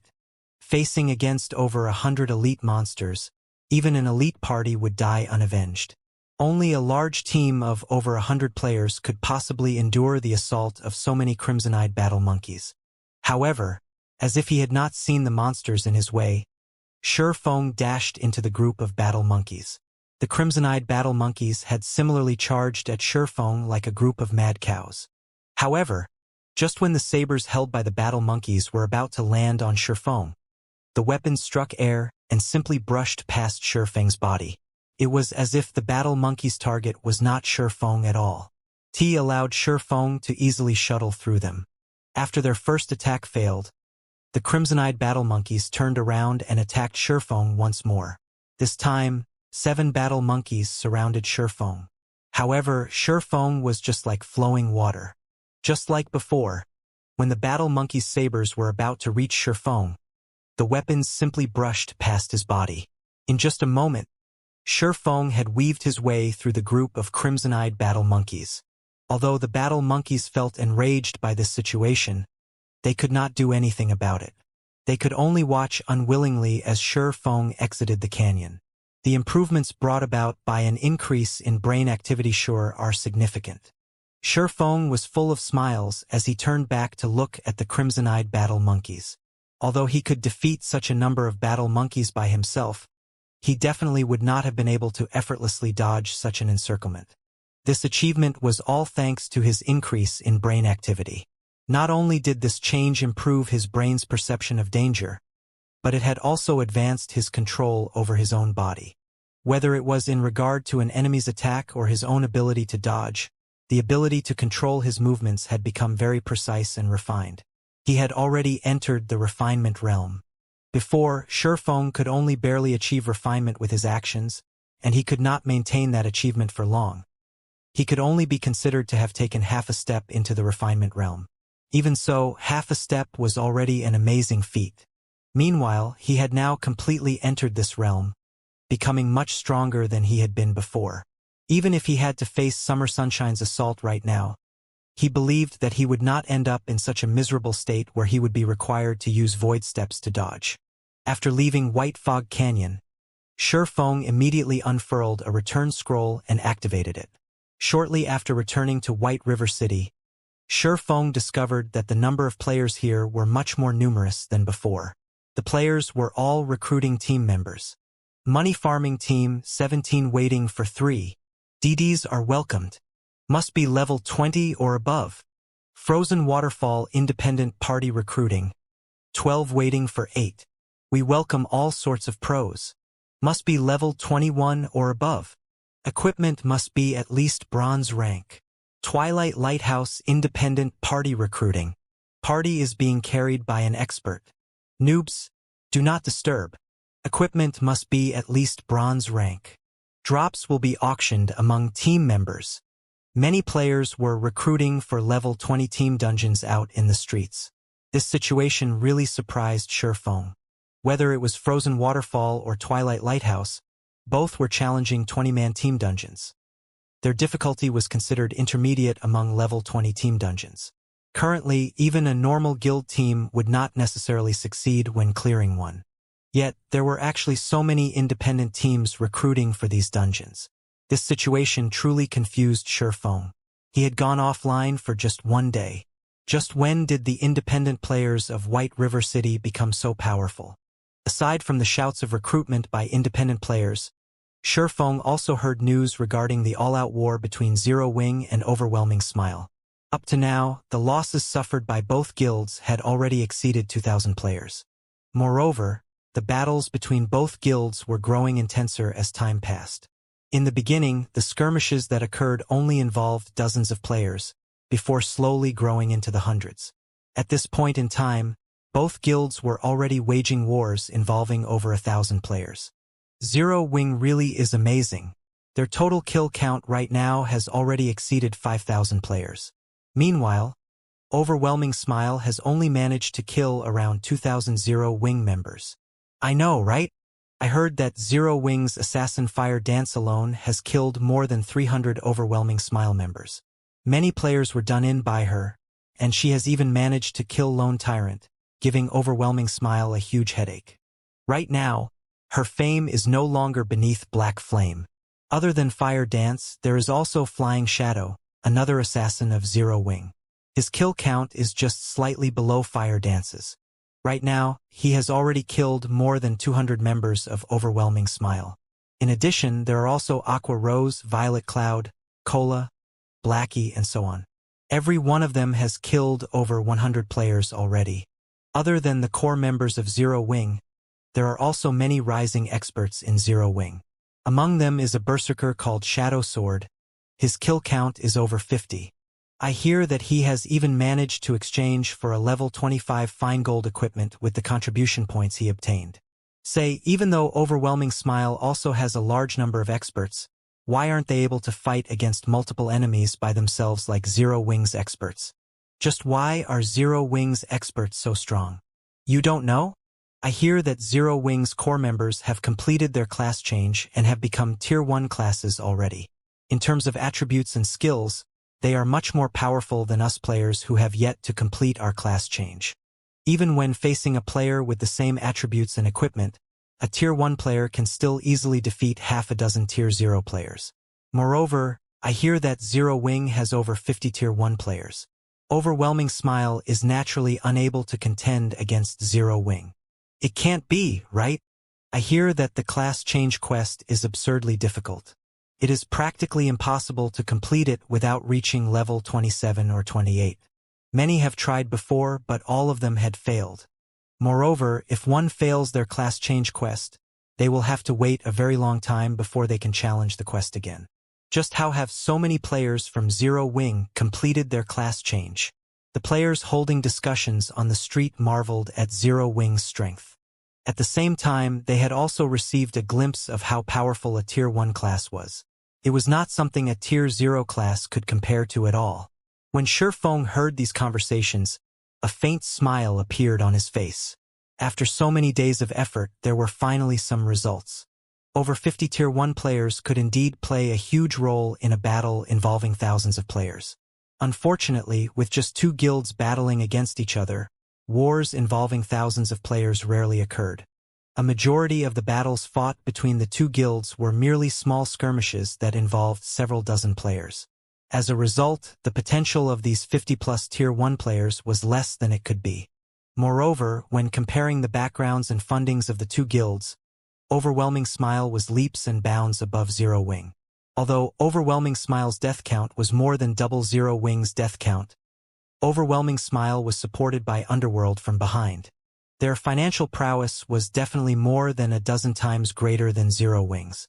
Even if the compensation and rewards they gave was triple or quadruple of what Zero Wing gave, they could still afford to grind Zero Wing into dust. This was the reason why Shifeng had been unwilling to start an all-out war all this time, as doing so would be very detrimental to Zero Wing. Following which, Shifeng contacted Aqua Rose to get a more detailed understanding of the present situation. He then increased the contribution points awarded for killing enemy players as well as increased the compensation of the guild members who died battling against the enemy. At the same time, he also made preparations to start raiding 50-man team dungeons and 100-man team dungeons. Guild leader, now that we have started an all-out war with Overwhelming Smile, if we increase the compensation and rewards, the expenses of the guild will increase by several times. If the war is extended, this amount will become astronomical. Moreover, the compensation and rewards we are currently giving out are already quite high. Even the guild members feel that they are good. There is simply no need for this extra spending. Aqua Rose knew that Shifeng was rich, but even so, money should not be wasted in such a way. It was especially true for the rewards given out. If the guild members managed to kill 10,000 enemies, even if the guild only gave one additional contribution point for each kill, the guild would still have to pay for the cost of an additional 10,000 contribution points. Not to mention, as the fighting continued, large wars would occur more frequently. At that time, the contribution points the guild would have to pay out would increase by several times. No problem. I'll figure out a way to deal with the matters regarding money, Shifeng said, shaking his head.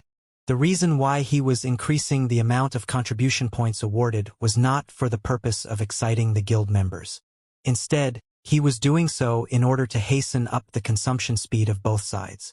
If it had been in the past, Shifeng definitely would not fight a war of attrition with Overwhelming Smile. Now, however, things were different. He now had a large amount of Starfire ore in his hands. He would let Overwhelming Smile know what it truly felt like to crumble apart. "I'll make the adjustments now then." Aqua Rose could only nod her head in reply upon hearing Shurfeng's confident answer. "Right, have you compensated Virtuous Cloud and the others?" Shurfeng suddenly asked. After all was said and done, Overwhelming Smile had ambushed them because of him. He also still owed Virtuous Cloud 6 pieces of secret silver equipment. However, due to his short hibernation this time, he had not been able to bring them to make their selection. "I've already brought them to the guild's warehouse to exchange for 10 pieces of level 20 secret silver equipment. However, there is one matter that you definitely won't be able to guess," Aqua Rose said, revealing a mysterious smile. "What happened?" Shurfeng asked curiously. "After Virtuous Cloud and her party saw our guild warehouse, they were downright stupefied. Originally, they were planning to return to the Black Dragon Empire to continue their development there. Now, however, the party has joined Zero Wing and should be carrying out some high-level guild quests at the moment," Aqua Rose replied. Aqua Rose was very optimistic about Virtuous Cloud's crew. An independent party attaining such high levels and good equipment was quite an amazing feat now that they had entered Zero Wing. It wouldn't be long before they became experts. In God's domain, though elite players were easy to find, experts were not. Now that Zero Wing was in an all-out war with Overwhelming Smile, it would be a long time before things settled down. After all, it was not possible for either side to defeat the other in one fell swoop. Moreover, battles between two warring guilds consisted mostly of small-scale skirmishes. Large-scale engagements occurred very infrequently. As a result, the importance of players with top-tier combat power grew even greater. If a large group of players took action together, they could easily be discovered, as well as easily countered. However, if a party or an individual took action, they would be highly mobile. Hence, they would not be discovered so easily. If Zero Wing could form a party of experts and give a huge blow to Overwhelming Smile from time to time, they could easily force Overwhelming Smile into a passive state. "Guild leader, why don't we start raiding 50-man team dungeons now?" Although the benefits we offer could attract quite a number of players to the guild, it is still not enough of an attraction for many independent experts. The things these experts seek are top-tier equipment and room for growth. Meanwhile, we can use the top-tier equipment we obtain from large-scale dungeons to attract these experts, Aqua Rose suggested. After seeing the reactions of Virtuous Cloud's crew yesterday, Aqua Rose came up with this idea. Previously, she had also tried inviting Virtuous Cloud and her party to join Zero Wing, but they had been reticent. However, after seeing the large number of level 25 fine gold and secret silver equipment, as well as plenty of level 20 dark gold equipment, they made up their minds right away. At that time, Aqua Rose had even considered displaying the 2 epic items inside their guild's warehouse. However, the epic items were Zero Wing's trump cards. It would be best if other guilds did not know about the existence of these items, so she had promptly dismissed this idea of hers. If she were to really put the epic items on display, then many guilds would definitely scheme against Zero Wing. Her action would no doubt create many more enemies for Zero Wing. The guilds that were maintaining neutrality might even side with Overwhelming Smile. At that time, Zero Wing's position would become very tenuous. Hence, only core members who had signed a confidentiality agreement could know about the existence of the epic items. We still have to wait for some time regarding the matter of the large-scale team dungeons. However, we can begin raiding 20-man Hell Mode team dungeons. Shurfeng had been the guild leader of Shadow for many years, so he naturally knew what attracted experts. Although he fully agreed with Aqua Rose's suggestion, large-scale team dungeons were no walk in the park.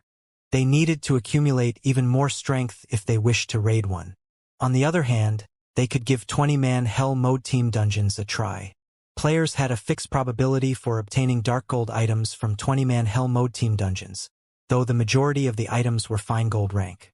In addition, there were plenty of production materials that were available only in Hell Mode dungeons. The guild could also obtain guild popularity by clearing Hell Mode dungeons. As the guild's popularity increased, the guild quests commissioned by NPCs would also improve in quality, and this was what Zero Wing needed the most at the moment. "I'll get everyone prepared right now then." Upon hearing Shurfeng's words, Aqua Rose immediately went into action with great excitement. As for Shifeng himself, he made a trip to the bank. Although there were many things demanding his attention right now, the all-out war with Overwhelming Smile in particular, at the end of the day there was only one task that he needed to complete, which was to earn money. Shifeng had experienced countless all-out wars between guilds in the past, so he had long since known what took priority. Although he himself possessed frightening combat power, allowing him to easily hunt and kill Overwhelming Smile members out in the fields, just how many members were there in Overwhelming Smile? Even if he ran around all day hunting players, how many could he possibly kill by himself? Doing so would allow him to collect the immortal souls of players he killed, but it was still not worth the effort.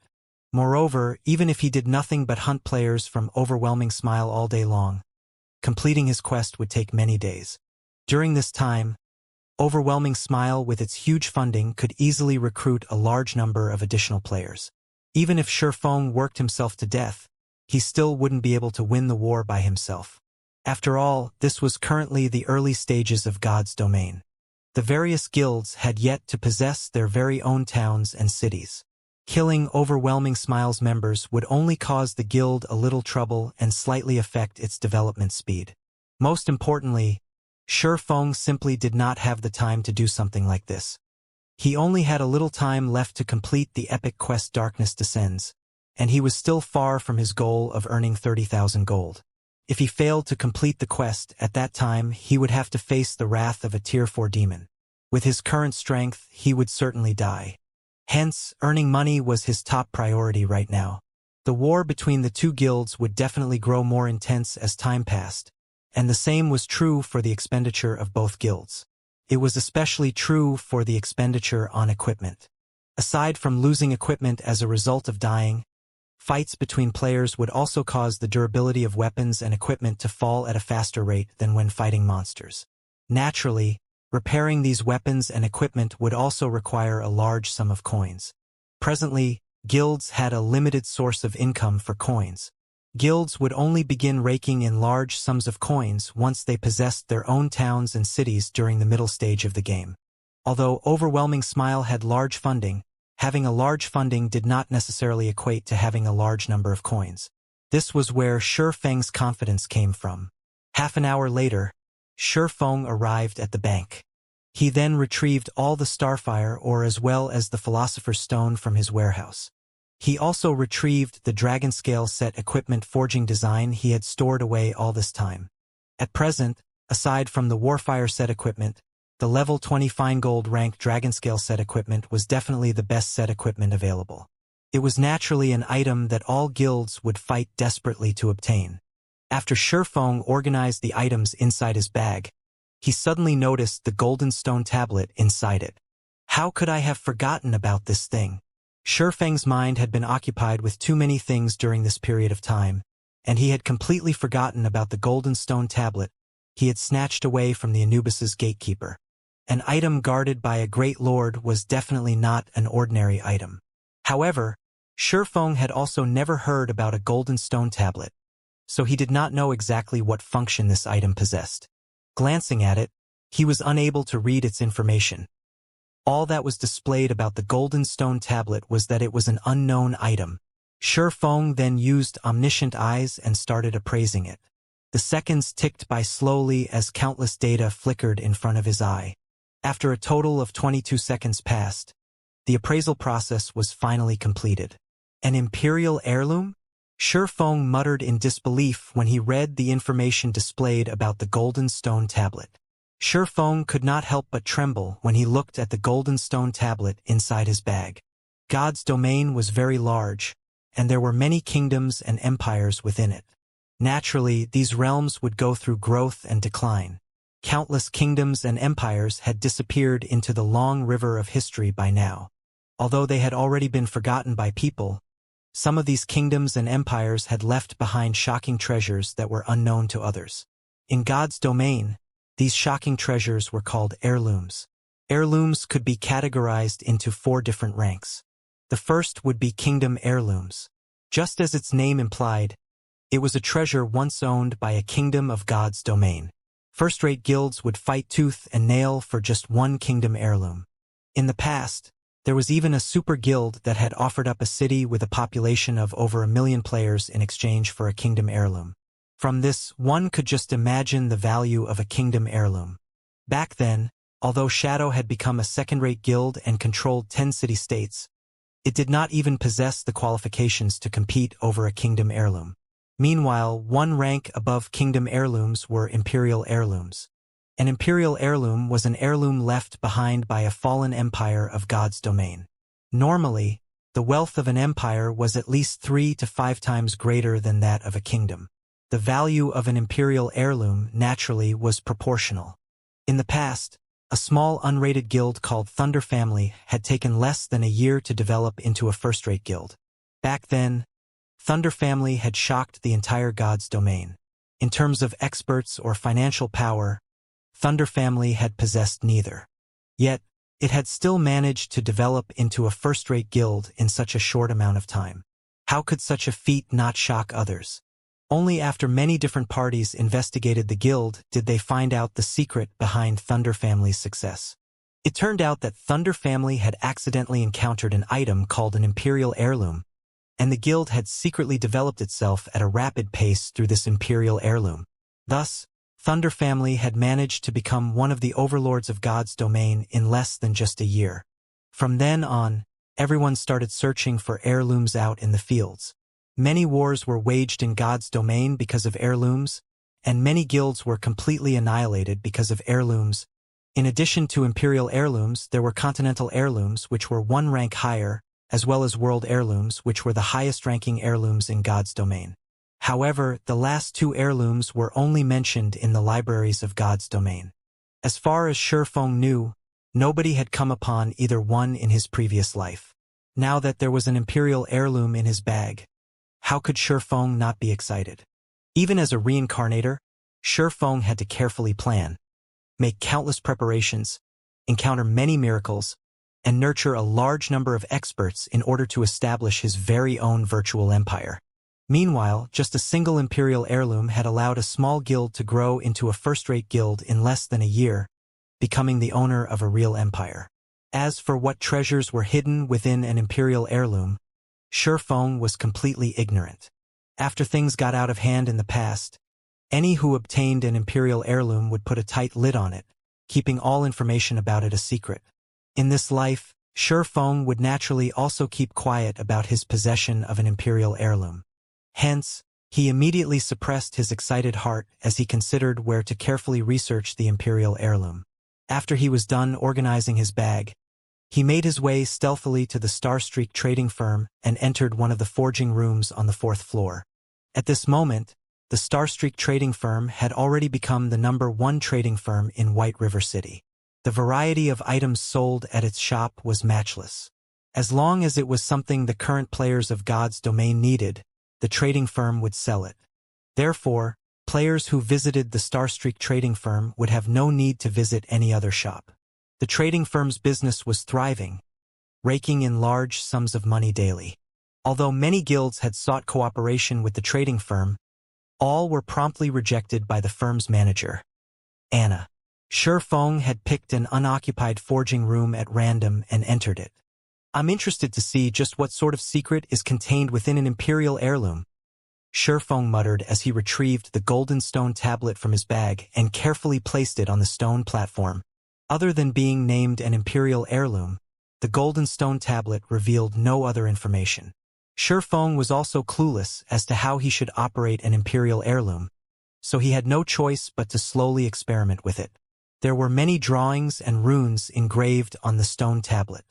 However, Shurfeng could not understand a single one of them. He quickly spent over half an hour researching the imperial heirloom. But no matter what sort of methods he used, he failed to find even a clue to how to activate it. Despite the mountain of gold placed right in front of him, without the activation key, he could only stare helplessly at the imperial heirloom. Thunder Family from back then was able to discover the secret of the imperial treasure, so why can't I? Frustrated, Shurfeng played around with the golden stone tablet in his hands. Is there still some other secret to the imperial heirloom? It sounded logical when he thought about it. How could a great treasure capable of allowing an empire to thrive be so easily obtainable by players? If the activation of the Imperial Heirloom were a quest, then the difficulty of this quest should be legendary rank. A legendary quest was definitely not something players could easily complete. Let alone a legendary quest. Right now, Shifeng already had a huge headache over just an epic quest. I can only set it aside for now. I might encounter some clues in the future, Shifeng thought optimistically. Everything was bound to be difficult at the beginning. With the Imperial Heirloom now in his hands, what he needed to do next was to inquire around about it. There was bound to be a solution. Shifeng then stored the Imperial Heirloom and piled up the large amount of starfire ore he had on the floor. During this period of time, Zero Wing had harvested over 20,000 pieces of starfire ore. If sold at a price of 1 silver per piece, the total value of all the starfire ore would be over 200 gold coins. However, Shifeng was going to convert them all into starfire essence right now. Originally, if players wished to refine starfire ore, they needed to hire an alchemist to refine the ore for them. Just a single refinement cost 1 silver coin. Moreover, the production of starfire essence was not guaranteed. However, there was a large possibility of obtaining 1 piece of starfire essence out of 2 pieces of ore. As a result, the market value of starfire essence was usually set at 4 silver coins per piece. Shifeng, however, did not seek the services of an alchemist. After all, the philosopher's stone he possessed was much more powerful than any alchemist. In addition, not only did he not need to spend a single coin when using the philosopher's stone to refine starfire ore, but his odds of producing starfire essence were also much higher than those of NPC master alchemists. Following which, Shifeng started refining the starfire ore again. 1 piece, 2 pieces. The refining speed of the philosopher's stone was very fast. In just a moment, Shifeng had already refined 100 pieces of starfire ore and obtained 83 pieces of starfire essence. Starfire essence, consumable, increases success rate of forging if added during forging process. In addition, the more starfire essence added, the higher the success rate.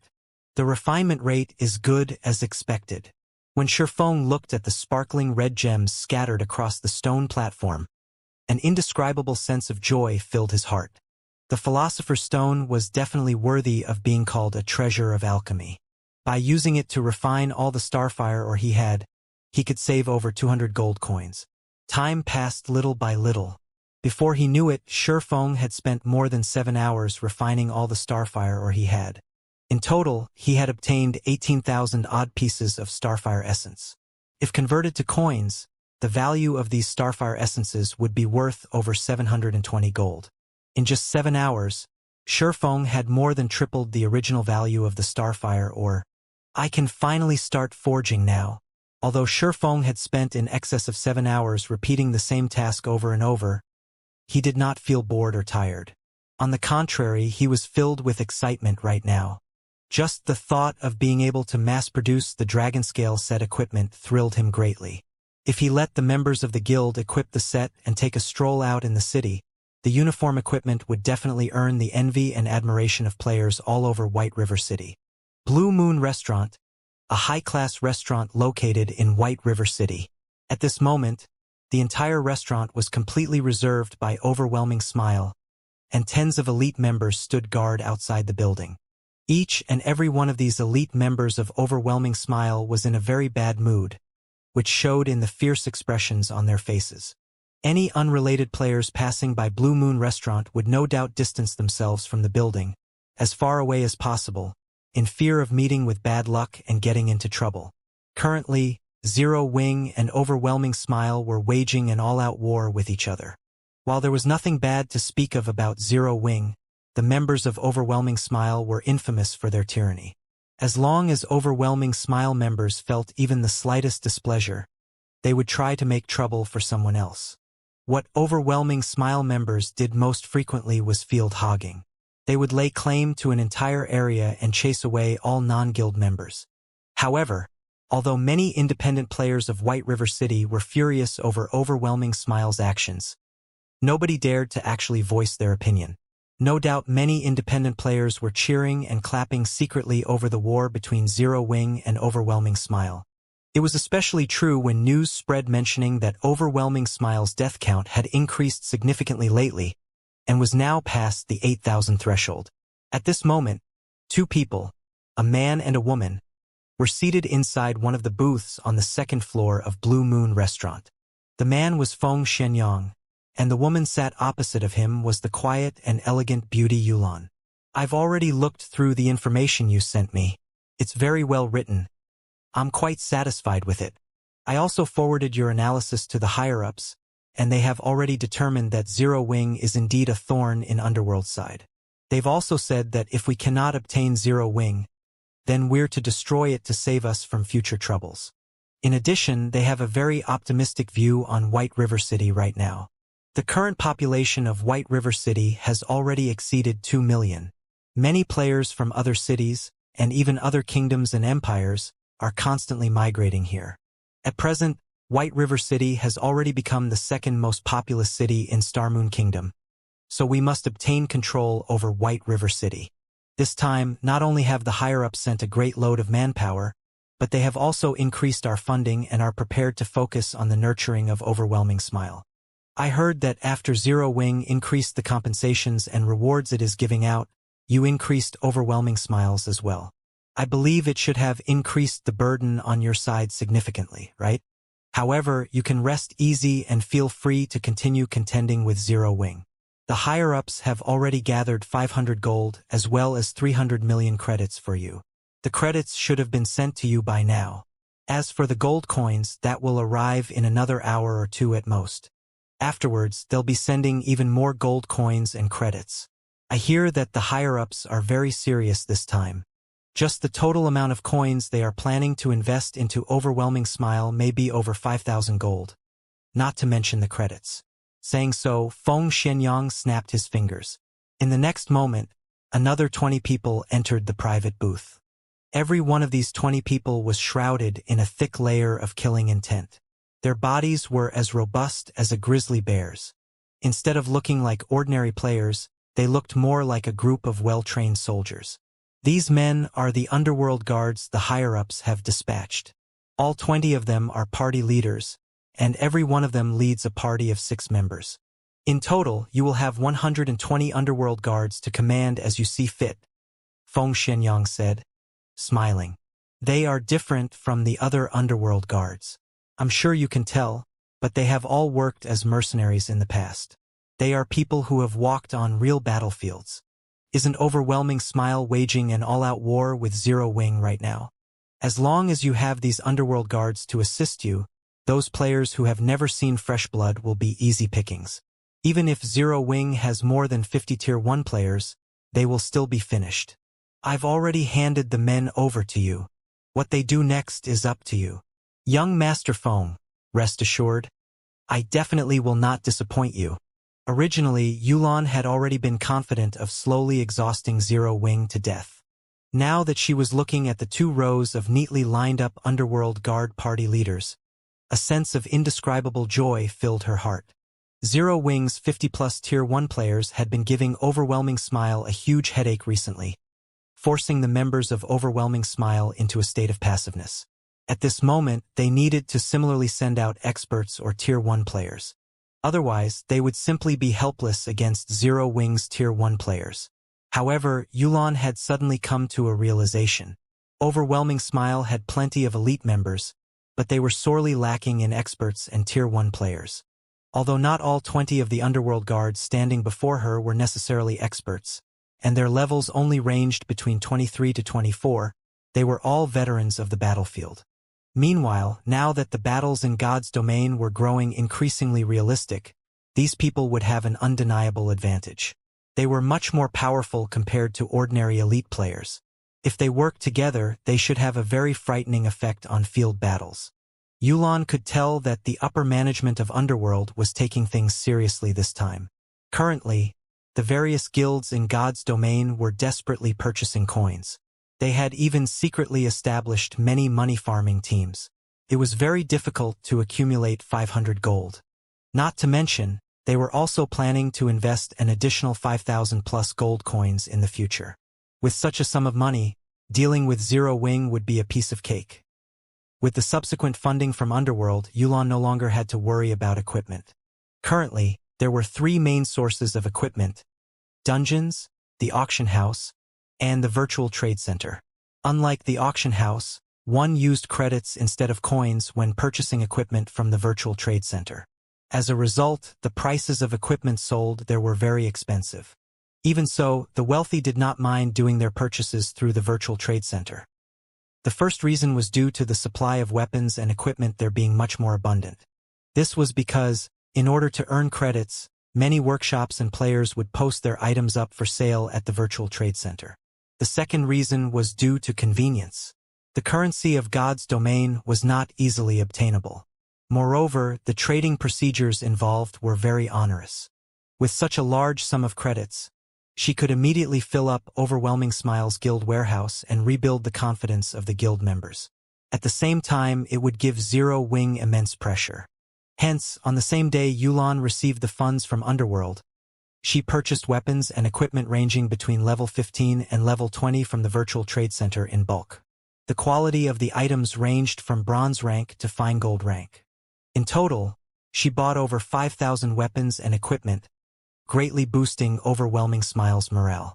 At the same time, she also raised the death compensation and kill rewards.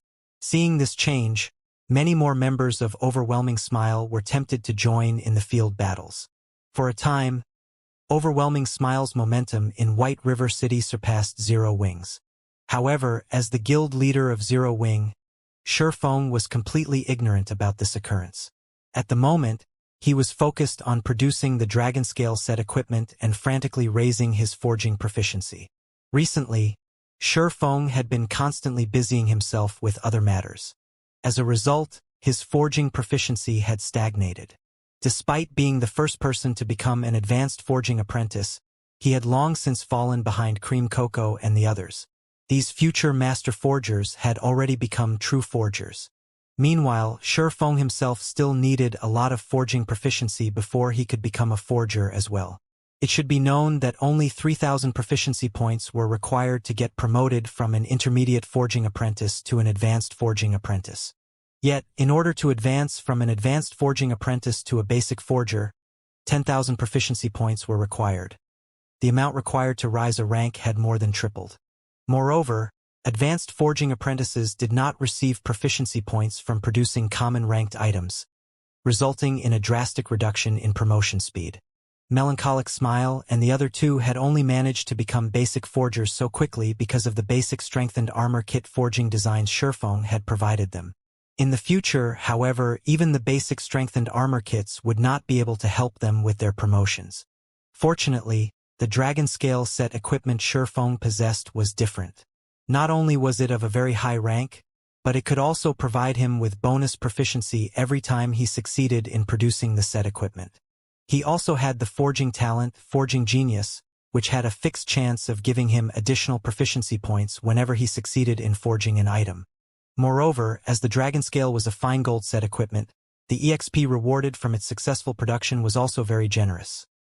However, when producing the Dragon Scale set equipment, Shifeng had to spend 10 Starfire essences for each individual set piece. Moreover, even with the help of the various support tools he possessed, his success rate was less than 25%. Even so, Shifeng was already very satisfied with this result. If it were anyone else producing the Dragon Scale set equipment, let alone 25%, it would be a miracle if they even managed a 10% success rate. Furthermore, the materials needed to produce the Dragon Scale set equipment were not particularly precious, and he also had plenty of Starfire essences. Hence, Shifeng madly produced the Dragon Scale set equipment unmindful of cost. The more sets he produced, the more proficient he became. In addition, his increased brain activity also gave him an accurate grasp of the production process, allowing him to become increasingly faster and better at producing the Dragon Scale set equipment as time went by. Shifeng never imagined that he would also have such a fortunate development. Finally, after investing more than a day's time, Shifeng managed to completely use up all his materials and had succeeded at producing over 100 sets. He was also promoted to a basic forger during this period of time, his promotion speed leaving one simply speechless. Furthermore, he had also leveled up to level 26, his leveling speed even faster than when he was grinding monsters at White Fog Canyon. That should be about enough. Shurfeng looked at his bag containing Dragonscale set equipment with satisfaction. Currently, God's Domain players did not have very high levels, with a majority being around level 20. Hence, level 20 equipment had already become more common. This was apparent from the large number of independent teams raiding level 20 20-man team dungeons.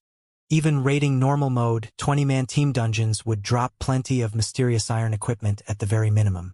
There was even a certain probability that a mysterious iron set equipment would drop. Even ordinary players wore a few pieces of level 20 bronze equipment, not to mention veteran and elite players. It was no surprise if one ran into a player with a full set of bronze equipment. The equipment that Guild's elite members wore was even more impressive. Unlike independent players, guilds would very frequently form teams to raid dungeons. Hence, the equipment available to Guild's elites was far superior to what independent players had access to, and a majority of such elite members possessed at least a few pieces of mysterious iron equipment.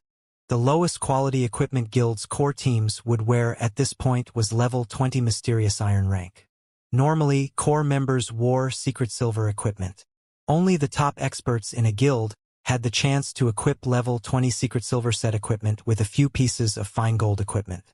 To ordinary players, fine gold equipment was something they could only obtain in their dreams. Such items were out of their reach, and they could only fantasize about owning one. As for level 20 fine gold set equipment, not even the upper management of guilds possessed a single piece. Level 20 fine gold set equipment would only drop from level 20 large-scale team dungeons. Not a single guild was ready to set foot in a level 20 large-scale team dungeon at this stage of the game. This was why everyone had shifted their focus to the Warfire set equipment, which dropped in the White Fog Canyon. Meanwhile, the level 20 Dragonscale set equipment was definitely one of the best level 20 sets available. Although it could not compare to a Warfire set equipment that had been upgraded to fine gold rank, if one equipped the entire set, they would still surpass the requirements to raid a level 20 100-man team dungeon. The set would be of immense help to raiding large-scale team dungeons. Dragonscale set equipment, fine gold rank, level 20, can be equipped by plate armor classes. Set consists of 6 parts: head, chest, hands, wrist, legs, and feet. Set effect, 2-piece effect, ignore levels plus 10. Has a chance to trigger Fury effect when attacking, increasing damage by 20% for 6 seconds. 4-piece effect, strength and endurance attribute increased by 10%. Defense increased by 20%. 6-piece effect, all skill cooldowns decreased by 20%. When attacking with a skill, there is a chance to trigger effect multiplier, increasing the skill's effects by 50%. Although the set effects of the Dragonscale set equipment could not compare to those of the Warfire set equipment, they were still enough to tempt both guilds and players. Originally, Shurfeng had intended to equip the Dragonscale set equipment himself. However, a level 20 fine gold set equipment was only as strong as a level 25 secret silver set equipment. Currently, he had several pieces of level 25 fine gold equipment and level 25 dark gold equipment. Combined, they were far superior to the Dragonscale set equipment. Hence, Shurfeng gave up on the idea. However, after Shurfeng had spent over a day forging and produced the 105th set of Dragonscale set equipment, by some stroke of luck, he had triggered the Black Steel Insignia's attribute increasing effect. As a result, the Dragonscale set equipment had upgraded by an entire rank, becoming a level 20 dark gold set equipment. Now, it was equivalent to a level 25 fine gold set equipment. Shurfeng was overjoyed. After the Dragonscale set equipment had upgraded, it was no longer called Dragonscale. He had now created a Dragonclaw set equipment. This was also the only dark gold set equipment Shurfeng had ever produced. Dragonclaw set equipment, dark gold rank, level 20, can be equipped by plate armor classes. Set consists of 6 parts: head, chest, hands, wrist, legs, and feet. Set effect, 2-piece effect, ignore levels plus 15. Has a chance to trigger Fury effect when attacking, increasing damage by 40% for 6 seconds. 4-piece effect, strength and endurance attribute increased by 15%. Defense increased by 30%. 7-piece effect. All skill cooldowns decreased by 30%. When attacking with a skill, there is a chance to trigger effect multiplier, increasing the skill's effects by 100%. Aside from the fact that the Dragonclaw set equipment's basic attributes could overshadow even level 25 Fine Gold set equipment, the set effects had massively improved. The Dragonclaw set effects were only slightly inferior to the Fine Gold ranked Warfire set equipment. Only the Warfire set was more suited for PvP, whereas the Dragonclaw set was more suited for raiding dungeons. In God's Domain, experts would normally prepare multiple sets of equipment for themselves, and every set had different purposes. At the very minimum, experts would prepare a set for PvP and a set for dungeons. There were also sets that focused on flexibility, damage, and so on. In the past, Shurfeng had owned several sets of equipment at a time, which he used when he fought dungeon bosses during field PvP and various other situations. In this life, however, he still did not have the capital to afford multiple sets of equipment. In the early stages of God's Domain, top-tier weapons and equipment were very rare. Having a full set of top-tier equipment was already impressive, let alone multiple sets. Now that Shurfeng had the Dragonclaw set equipment, he immediately replaced the equipment he currently wore. As for the unused level 25 Fine Gold and Dark Gold equipment, he would store them in the guild's warehouse, leaving them for other members. As for the level 25 Flame Boots, however, Shurfeng kept them for himself. If he encountered an extremely fast enemy, he could use them to replace the Dragonclaw boots temporarily. After equipping the Dragonclaw set, Shurfeng's basic attributes increased significantly. His strength was close to exceeding the 500-point threshold. His HP had also exceeded 10,000, granting him more HP than the Tier 1 Guardian Knight, Kola. If I activate the 7 Luminaries Rings Aura of Earth, I could easily become the number 1 tank in Zero Wing. Shurfeng smiled as he looked at his own defense. Due to the Dragonclaw's set effects, he already possessed the defense of an MT. In addition, the Aura of Earth's effects would increase his defense by 45% and reduce the damage he received by 35%. Just as Shurfeng was about to begin producing basic mana armor kits to serve as guild benefits, Aqua Rose suddenly contacted him.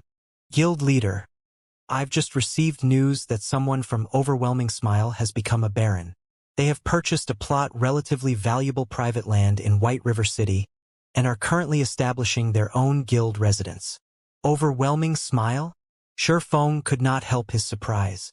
Shurfeng was not surprised that someone from Overwhelming Smile had obtained the rank of a baron in White River City. After all, after the second evolution of God's Domain, it became much easier to earn reputation in cities. Moreover, due to the appearance of Zero Wing's guild residence, the various guilds had long since turned their focus to grinding for reputation. It was natural that someone would have become a baron by now. However, purchasing a plot of private land and establishing a guild hall required a lot of money. Private land, in particular, was a huge headache. Shurfeng had only managed to obtain the Purple Sun Mansion due to a quest reward, saving him a ridiculous amount of gold coins. However, Overwhelming Smile could afford to purchase private land, and even had the money to proceed with building a guild hall immediately. Even the cheapest plot of land in White River City cost over 1,000 gold. Adding in the cost of the cheapest guild hall, Overwhelming Smile would need to spend at least 1,500 gold. Although it had become much easier to earn coins, even a first-rate guild would need over a week to accumulate so much money. Moreover, purchasing coins in bulk through the virtual trade center would cause the price of coins to soar. How many credits would one need to purchase so many gold coins? Since when had Overwhelming Smile become so wealthy? Aside from establishing a guild residence, Overwhelming Smile has also recruited a team of experts. These experts have been ambushing our teams and killing many of our members. Some of our Tier 1 members have encountered them before, and although they were no match for our members in a one-on-one battle, those experts are well-trained and coordinate with each other flawlessly. With 3 people working together, they can finish off one of our Tier 1 members quickly. We estimate that Overwhelming Smile has over 100 of these experts and has scattered them across various leveling areas. They randomly appear and kill our members who are questing or leveling, causing us tremendous losses. Although we have invested a lot of time and manpower into hunting these experts down, We have come up with nothing. Aqua Rose ground her teeth with frustration as she spoke about Overwhelming Smile's mysterious experts, and she wanted to hunt them down and end them personally. Thanks to these experts, Zero Wing had lost an additional 2,000 or so members in just one day. Ever since Zero Wing had declared war on Overwhelming Smile, the guild had only suffered around 6,000 deaths. This little group of experts had caused over 2,000 of those deaths. Moreover, they had caused so much damage in one day. Aside from the lost equipment and levels, the compensation costs wounded the guild's finances. If this situation repeated itself every day, the several hundred gold the guild had accumulated through guild quests would only last a few more days before it dwindled to nothing. This means that Overwhelming Smile is finally getting serious. Frowning, Sherfong said, "Since they wish to send experts to ambush us, we have no need to hold back. Have Fire Dance and the others eliminate them. However, scatter the group to separate locations.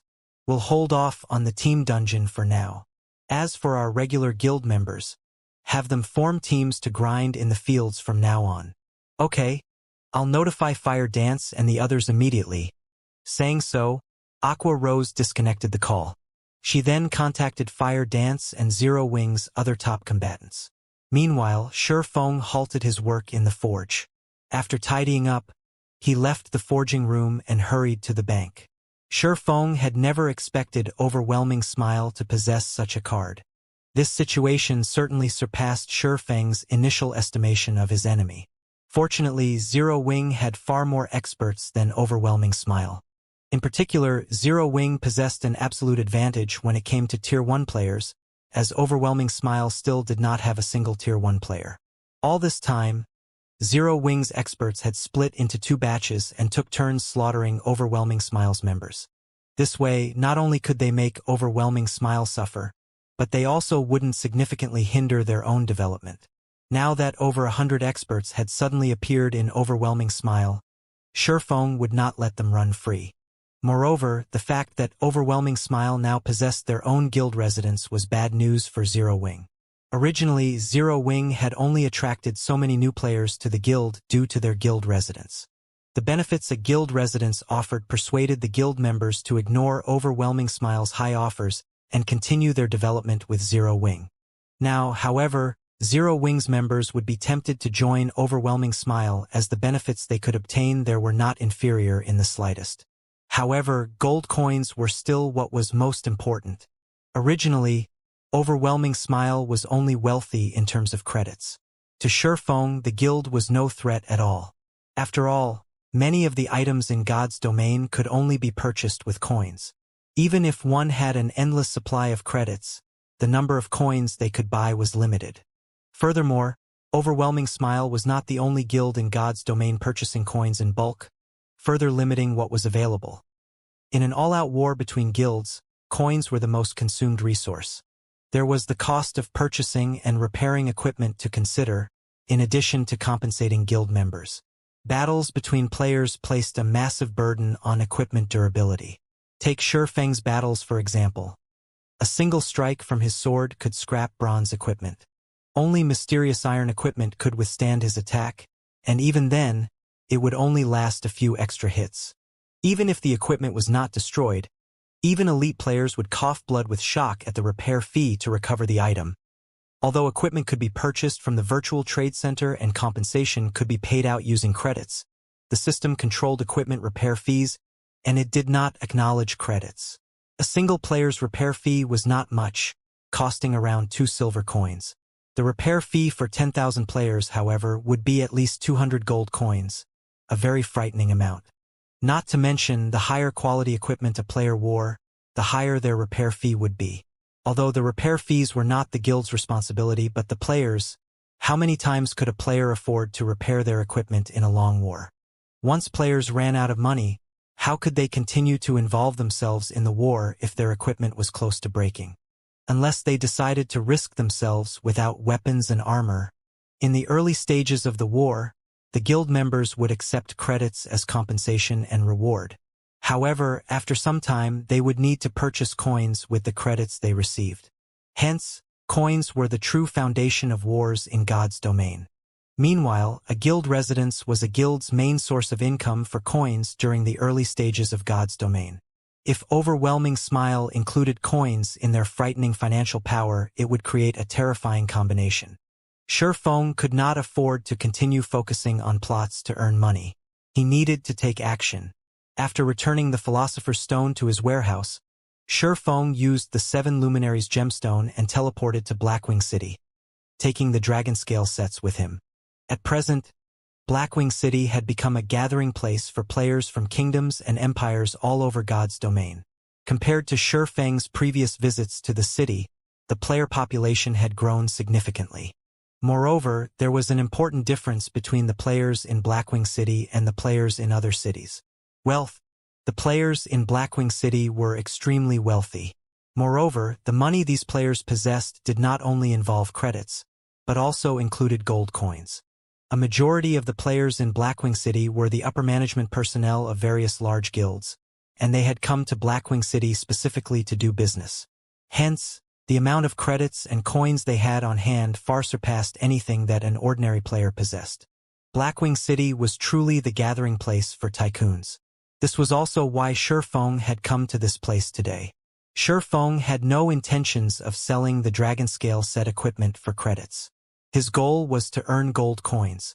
If he sold the Dragon Scale set equipment in Starmoon Kingdom's auction houses or at the Starstreak trading firm, he would not get a good price.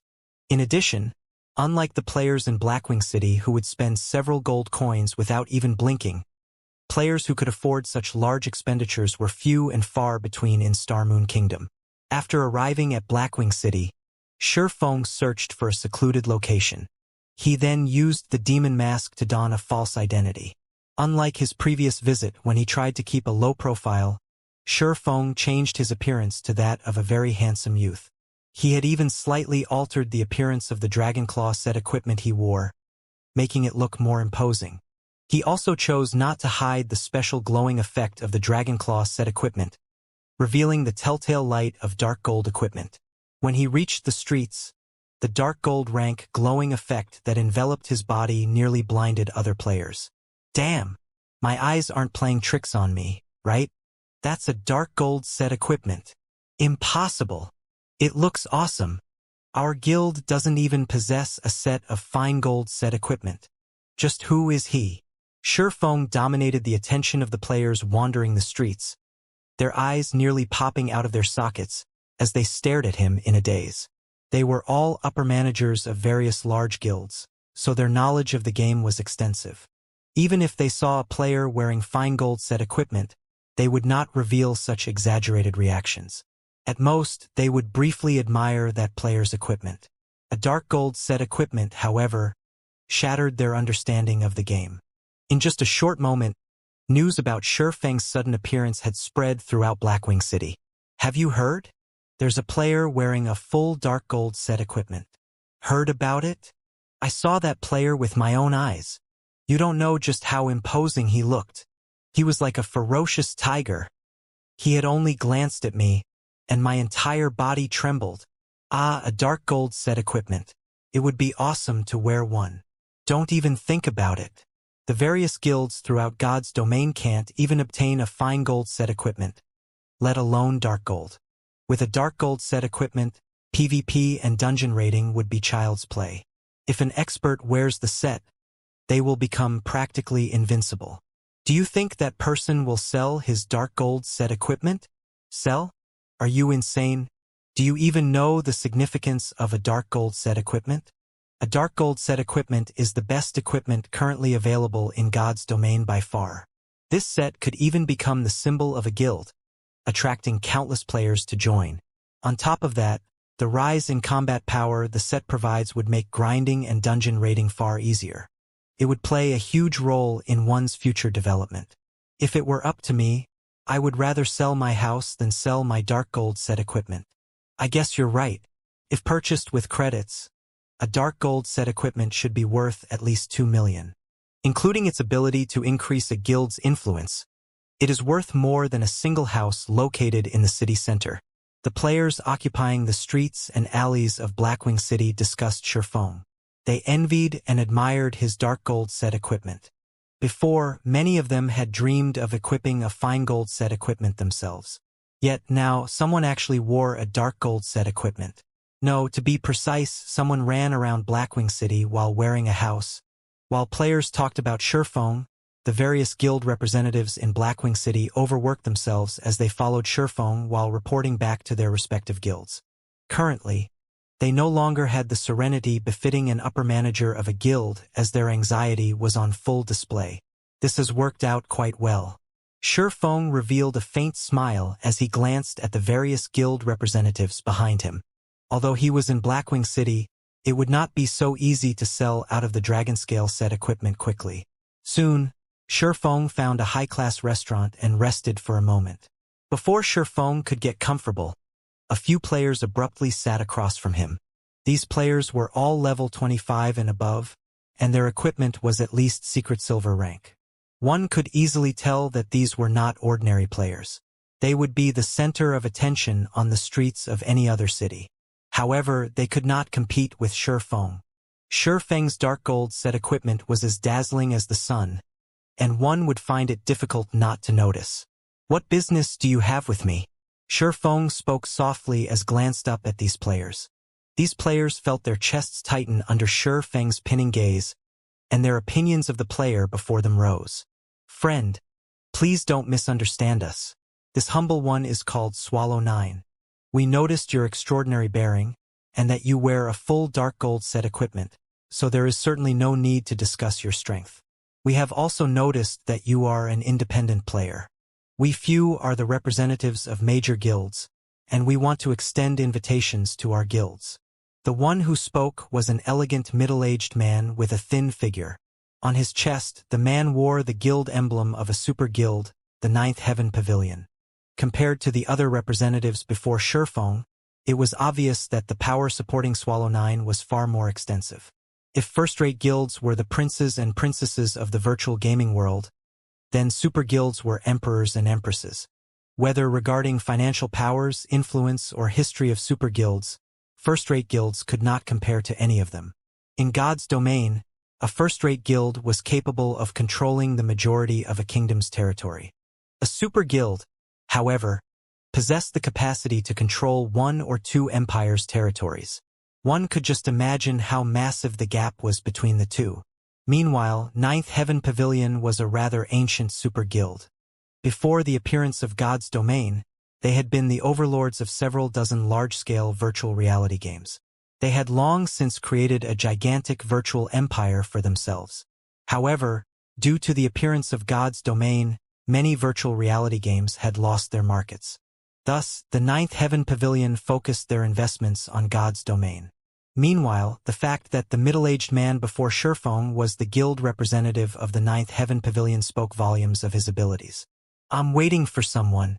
I also have no interest in joining any guild, so please leave." Sherfong expressed his impatience, going so far as to reveal a trace of killing intent. Sherfeng's strength allowed him to face a lord as an equal. After going berserk, he could even overwhelm a lord-ranked monster. After living in God's domain for a time, players' intuitions had improved somewhat. Even ordinary players could vaguely sense things such as killing intent, let alone elites and expert players.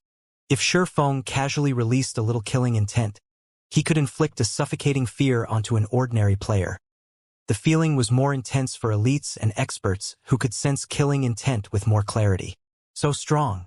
Swallow 9 was inwardly shocked. Although Sherfong had not taken any action, he could feel how powerful Sherfong was.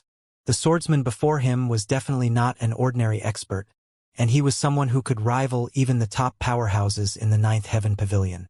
If factoring in his equipment, the top powerhouses of the Ninth Heaven Pavilion might not even be a match for Sherfong in a one-on-one fight. However, this revelation had only served to excite Swallow 9 further. "Friend, if you are not willing to join, why don't we become friends?" Swallow 9 did not mind Sherfeng's killing intent at all. Smiling, he said, "With such strength, I believe that you must have a lot of weapons and equipment that you do not need. I am willing to purchase your items 20% higher than market value. How about it?" The other representatives had nodded in agreement, though they were not as calm and carefree as Swallow 9. They had never thought, even for a second, that Sherfeng would join their guilds. Experts of this level normally had quirky personalities and would never submit. Meanwhile, joining a guild meant accepting someone else's control. Sherfeng would not agree to such an invitation. However, seeing that Sherfeng was an expert capable of possessing a dark gold set equipment, he should have many other top-tier weapons and equipment.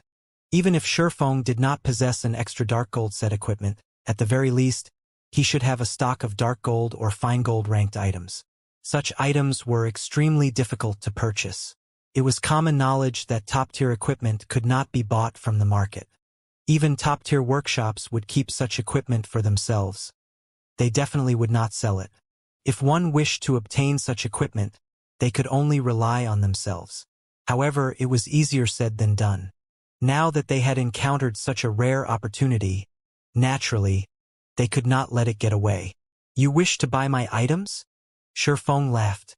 With disdain, he then said, "Do you think you can afford them? If you have something to sell, regardless of how many items there are, I, Swallow 9, guarantee that I will purchase all of them at 20% above market value. If you have top-tier equipment, I will purchase it at 50% above market value." Swallow 9 confidently declared, "Right, our guilds have no issues doing the same." The other representatives promptly voiced their agreement. Although their guilds could not compare to the Ninth Heaven Pavilion, they were still major guilds. They had more than enough money to purchase a single expert's extra equipment. "Ha ha ha! Interesting. Interesting." Sherfeng suddenly laughed. However, Sherfeng's actions only made Swallow 9 and the others turn to look at each other. 1,000 gold. If you have 1,000 gold on your persons right now, I will consider letting you look at the equipment I no longer need. Otherwise, scram. Find someone else to disturb. Sherfeng was very loud, and every player on the second floor of the restaurant had heard his words loud and clear. 1,000 gold. Many of the guild representatives in the restaurant with similar ideas as Swallow 9 immediately sucked in a cold breath. To any guild in God's domain, 1,000 gold was not a small sum. Super guilds were no exception. Guilds supported a majority of the layers in Blackwing City. Although they were all very rich, their maximum trade volumes would not exceed 100 gold. Meanwhile, Sherfeng casually demanded a price of 1,000 gold. Moreover, this was only the bottom line. If they did not have 1,000 gold in their bags, he wouldn't even consider a trade. How arrogant! He was simply too arrogant. However, despite Sherfeng's arrogance, not a single person present had chosen to turn around and leave. On the contrary, they promptly contacted their respective guilds, ordering the preparation of 1,000 gold. 1,000 gold? You're insane. Do you know the significance of 1,000 gold at this stage of the game? What? That expert in the dark gold set equipment stated that he would only consider a trade with someone possessing 1,000 gold. The various guilds were shocked upon receiving this news. However, that shock soon turned into rage, as these guilds felt that Sherfeng was only toying with them. 1,000 gold. Currently, gold coins were still scarce. Although the prices of coins had decreased significantly, even 10 million credits was not enough to purchase 1,000 gold. Moreover, not even a dark gold set equipment was worth 1,000 gold. What? Don't have it? Sherfeng smirked at Swallow 9 and the others. Impatiently, he said, "Since you don't have it, please leave. Stop disturbing my peace." "No, please wait a moment. It is true that I do not have that much money on me right now. However, someone will send the money over quickly," Swallow 9 said as he calmed his pounding heart. He had to admit that Sherfeng had given him a fright. However, the more arrogantly Sherfeng behaved, the more Swallow 9 believed that Sherfeng had something valuable to offer. Experts of this level had very high self-esteem, and an arrogant attitude was normal. However, one thing was certain. Such experts would not fabricate false rumors. If Sherfeng dared to make such ridiculous statements, then he definitely had the capital to do so. Although Swallow 9 did not know what that capital was, he knew that it would not be insignificant. TCH truly annoying. Sherfeng frowned at Swallow 9's words. Paying no more attention to the middle-aged man, Feng called up the official forums and began to browse. Everything was going according to plan. Moreover, shortly after he had stated his price of 1,000 gold, a post about him had set the official forums of God's domain on fire. There was even a post mentioning the 1,000 gold trade qualification he had demanded. Many people had begun to discuss the situation. They all felt that Feng was a lunatic and was too arrogant. Some had even begun to doubt his equipment. Quickly, this news had attracted the attention of even more guilds. After a dozen minutes or so, the restaurant Feng occupied exploded with activity. Players filled the restaurant, and every one of them represented a guild. The majority of the guilds present were first-rate guilds, with the lowest being second-rate guilds.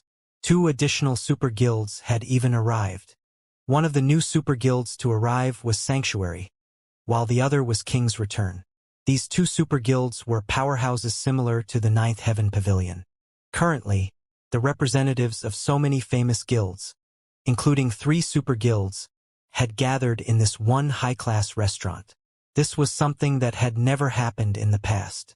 And all of this was due to the sudden appearance of a mysterious expert. Of the 3 super guild representatives, 2 were men, and the last was a woman.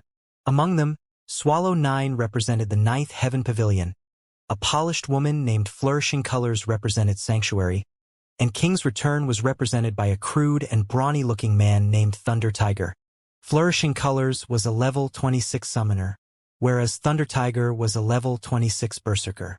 It was clear that the 3 super guild representatives knew each other.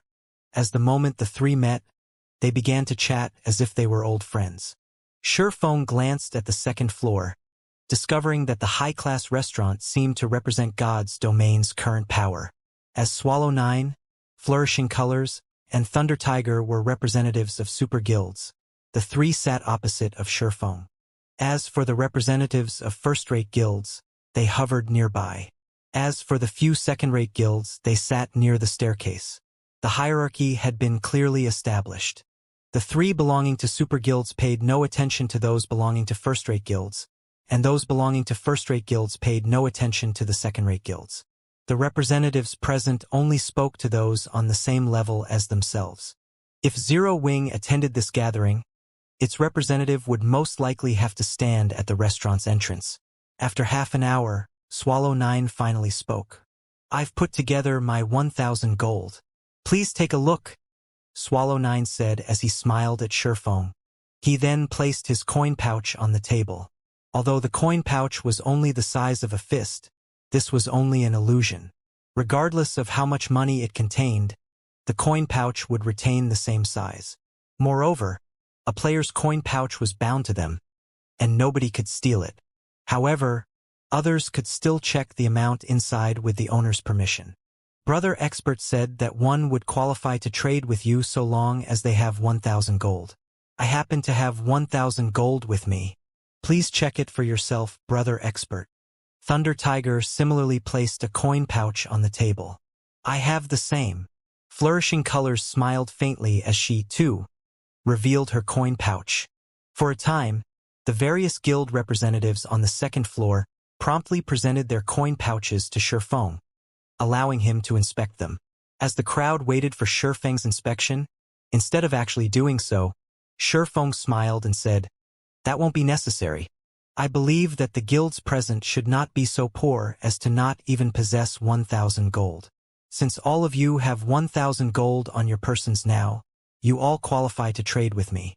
However, the items I wish to sell are limited. Since there are so many people here, I'm sure none of you will oppose an auction, right?" Suddenly, the crowd understood Feng's intentions. This was a public auction. If so, the items would definitely be sold far above market value. Realizing the truth of the matter, everyone's expressions darkened. Of course, you can also choose not to buy my items. I won't force those who are unwilling. Feng yawned. Slowly, he said, "If anyone is not interested, you are welcome to leave." Yet, even after Feng's declaration, not a single representative turned to leave. They all wanted to see the reason behind Feng's confidence. Since everyone agrees, I'll begin with the first item. Then, Shifeng said as he swept a glance over the crowd in the hall, nodding with satisfaction. Everything was going according to plan. What happened next would depend on how these people would compete. Hearing Shifeng begin the auction, the crowd grew tense. Even Swallow 9, Thunder Tiger, and Flourishing Colors, the representatives of 3 super guilds, focused on Shifeng's every move. In the next moment, Shifeng took out a piece of equipment from his bag. Looking at the glow of the equipment, it seemed to be fine gold rank, not dark gold rank as everyone had expected. Even so, fine gold equipment was quite valuable. Currently, fine gold equipment was very rare. Although some were available on the virtual trade center, most of those items had inferior attributes. Initially, everyone had thought Shifeng would state the starting bid for the equipment, signaling the representatives to begin. However, Shifeng proceeded by revealing another piece of equipment. Moreover, this item was also fine gold ranked. 1 piece, 2 pieces, 3 pieces. Shifeng displayed a total of 6 pieces of equipment. Moreover, although these 6 pieces were all different, they possessed a single style. That is a fine gold set equipment. The crowd was stupefied when they saw the dragon scale set equipment on the table. They even wondered if their eyes played tricks on them. Though large guilds had several pieces of dark gold equipment, not even the super guilds possessed a fine gold set equipment. Yet an unknown expert like Shifeng had one. Both the appearance and attributes of the dragon scale set equipment were far more powerful than ordinary fine gold equipment. Furthermore, one had to consider the set effects. When Shifeng placed the dragon scale set equipment on the table, he did not hide the set's attributes, allowing everyone to examine the set. These are the set effects of a fine gold set equipment? The effects of this dragon scale set are insane. It could rival the effects of that rumored Warfire set. I've seen the effects of the Warfire set before. Warfire is more suited for PvP, while this dragon scale is suited for dungeon raiding. It is what guilds need most right now. The crowd was dumbfounded after reading the dragon scale set equipment's information. Aside from how important the ignore levels effect was to players right now, the fury effect alone could raise their damage to a whole new level. There were also the strength and agility attribute increases, both of which were the most important attributes to any physical class. Overall, every set effect of the dragon scale set was very useful to a physical class. If equipped, a player's combat power would instantly rise by 2 or 3 levels. It was frightening. You've seen the equipment for yourselves. The bidding will start at 100 gold, with a minimum bid increment of 1 gold. Shifeng chuckled. He then announced, "You may begin." Before the crowd could recover from their shock, Shifeng's opening price stunned them once more. The market offer for the Warfire set equipment was also 100 gold, and the set could be upgraded to fine gold rank. Moreover, the set's level would increase with the players, and it could become a level 30 fine gold set equipment. The Dragon Scale set equipment was only a level 20 fine gold set equipment. The opening bid was simply too expensive. If the set were a level 25 fine gold set equipment, it might be worth 100 gold. What? Nobody's bidding. Shifeng watched the silent crowd. Leisurely, he said, "Since nobody wants to buy it, then our trade comes to an end. We don't have anything to talk about, so let's dismiss this issue." Even after Shifeng said this, the various guild representatives stood as still as stone, showing no intentions of leaving. Right now, they were like a pack of hungry wolves that had meat placed before them. How could they leave without a bite? "Brother expert, your price is somewhat high. If it were the set you wear right now, I would pay double." "That's right. I'm willing to buy the Dragon Scale set equipment at 60 gold. The guild representatives voiced their opinions, expressing their refusal of the high price of the Dragon Scale set equipment and imploring Shifeng to lower the price. After all, gold coins were not easy to come by. Now that every guild purchased coins in bulk, it had resulted in an abnormal shortage of coins. Currently, most of the guilds in God's domain relied on their money farming teams to supply them with coins. "Don't buy it if you think it is too expensive. I don't need to sell my equipment to you specifically," Shifeng said disdainfully. Shifeng knew exactly what these representatives were trying to do. At this moment, however, a crisp voice echoed throughout the restaurant's second floor. 100 gold. I want it. Immediately, everyone's attention shifted towards the person who placed the bid, discovering a bright and attractive beauty. Moreover, the majority of the equipment this beauty wore was fine gold rank, and the staff strapped to her back even emitted the glow unique to dark gold items. Isn't she Aqua Rose of Twilight Echo? I seem to recall Aqua Rose having left Twilight Echo. I believe she joined a small unknown guild. Her actions had caused quite the commotion. That's right. I remember it as well. Unfortunately, she rejected all of the offers, insisting on joining a small guild instead. At that time, many had sighed at her choice. How could she possibly achieve anything in a small guild? Twilight Echo even expressed that, as long as Aqua Rose acknowledged her mistakes, they would gladly welcome her back. Unfortunately, she refused. After not hearing anything about her for so long, I thought she had quit God's domain. It is somewhat unfortunate. However, based on her current appearance, it seems that she is getting by quite well. She even wields a dark gold weapon. No matter what was said or done, Aqua Rose is very talented and powerful. With the nurturing of a small guild and some luck, it isn't exactly impossible to obtain level 20 fine gold and dark gold equipment. However, she probably won't grow beyond that. After all, a small guild is still a small guild. The crowd instantly fell into a discussion about Aqua Rose. She was quite famous in the virtual gaming world, and like the snow goddess, she had been nicknamed the Rose Goddess. Naturally, the guild representatives recognized her. The crowd's attention turned from Aqua Rose, shifting towards Twilight Echo's representative. Twilight Echo's representative, Brilliant War God, had also noticed Aqua Rose's appearance. He was visibly delighted. It was especially true when he heard everyone's evaluation of the woman. Ever since he had suffered defeat at Shifeng's hands, due to the punishment from the system, his leveling speed had slowed to a crawl. Even when he accompanied others, he could not level any faster.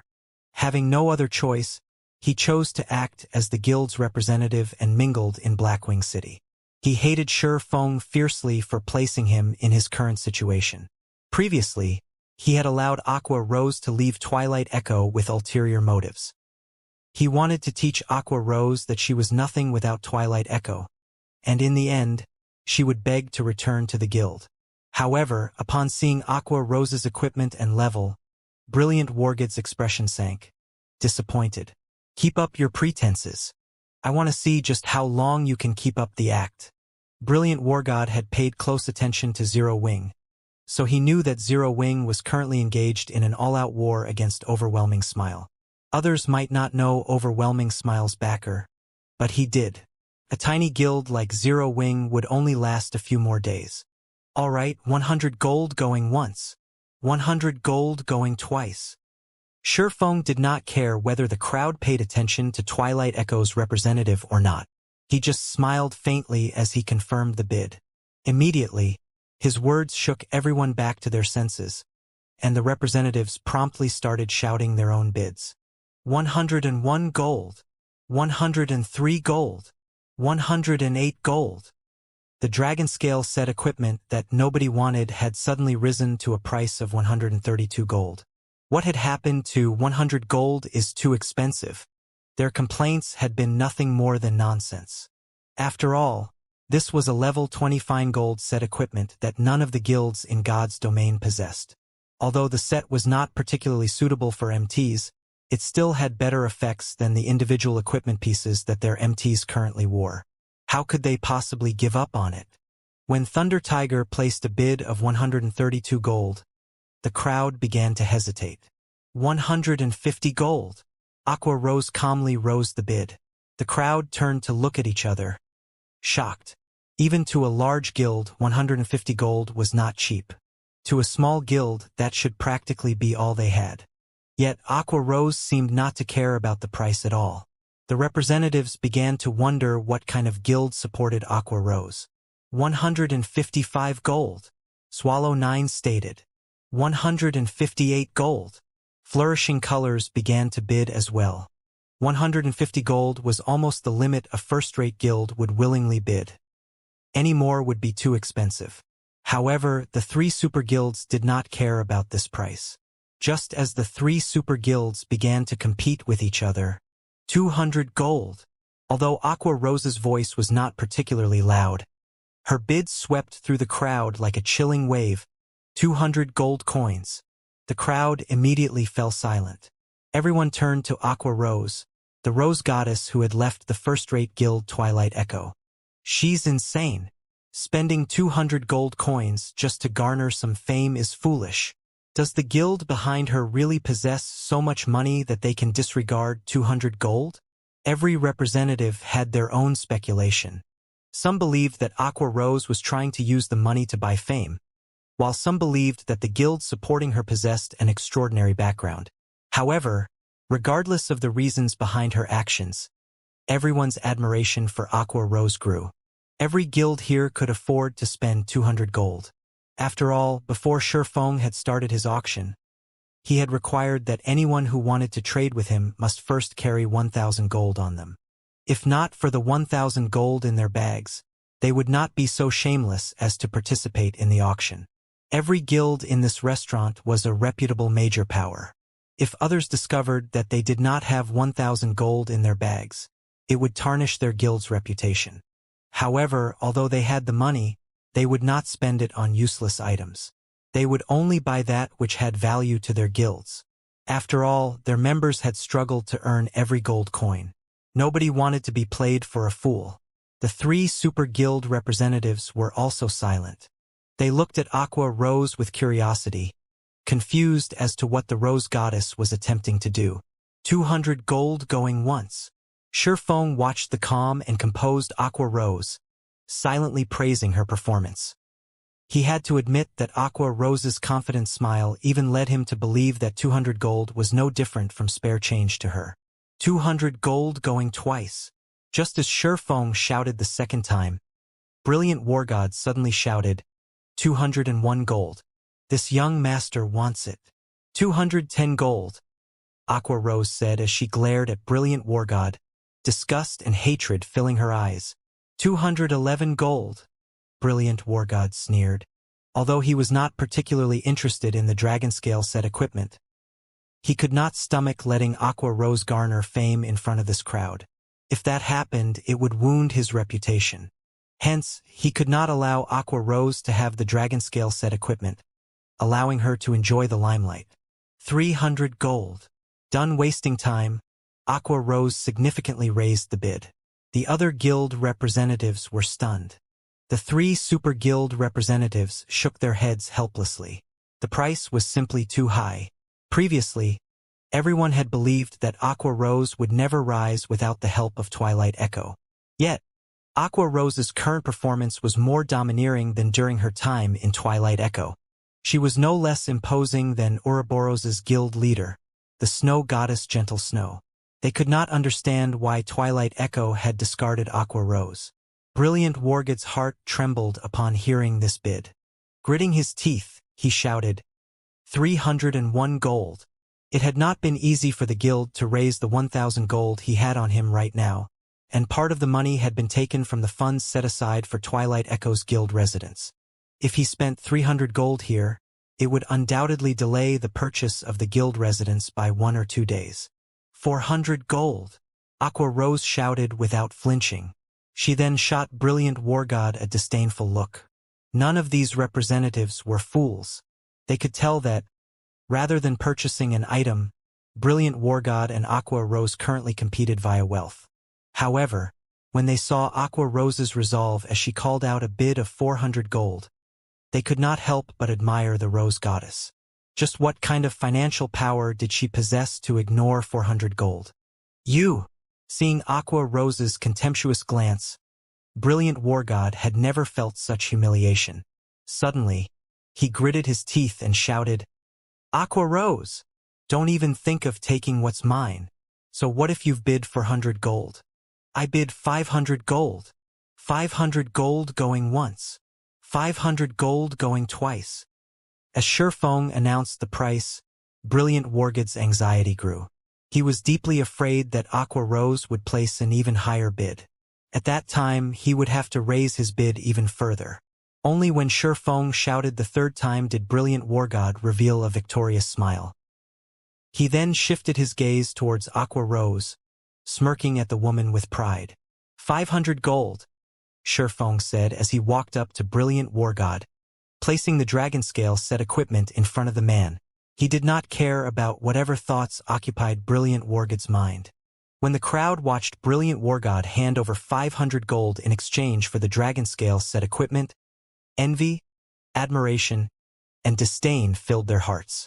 However, they admitted that the dragon scale set equipment was currently the only level 20 fine gold set equipment available in God's domain. Although it was somewhat foolish to spend 500 gold, once they had the dragon scale set equipment, the profits they could reap with it might exceed 500 gold. Thinking up to this point, the various guild representatives felt somewhat regretful. Why had they not competed over the set?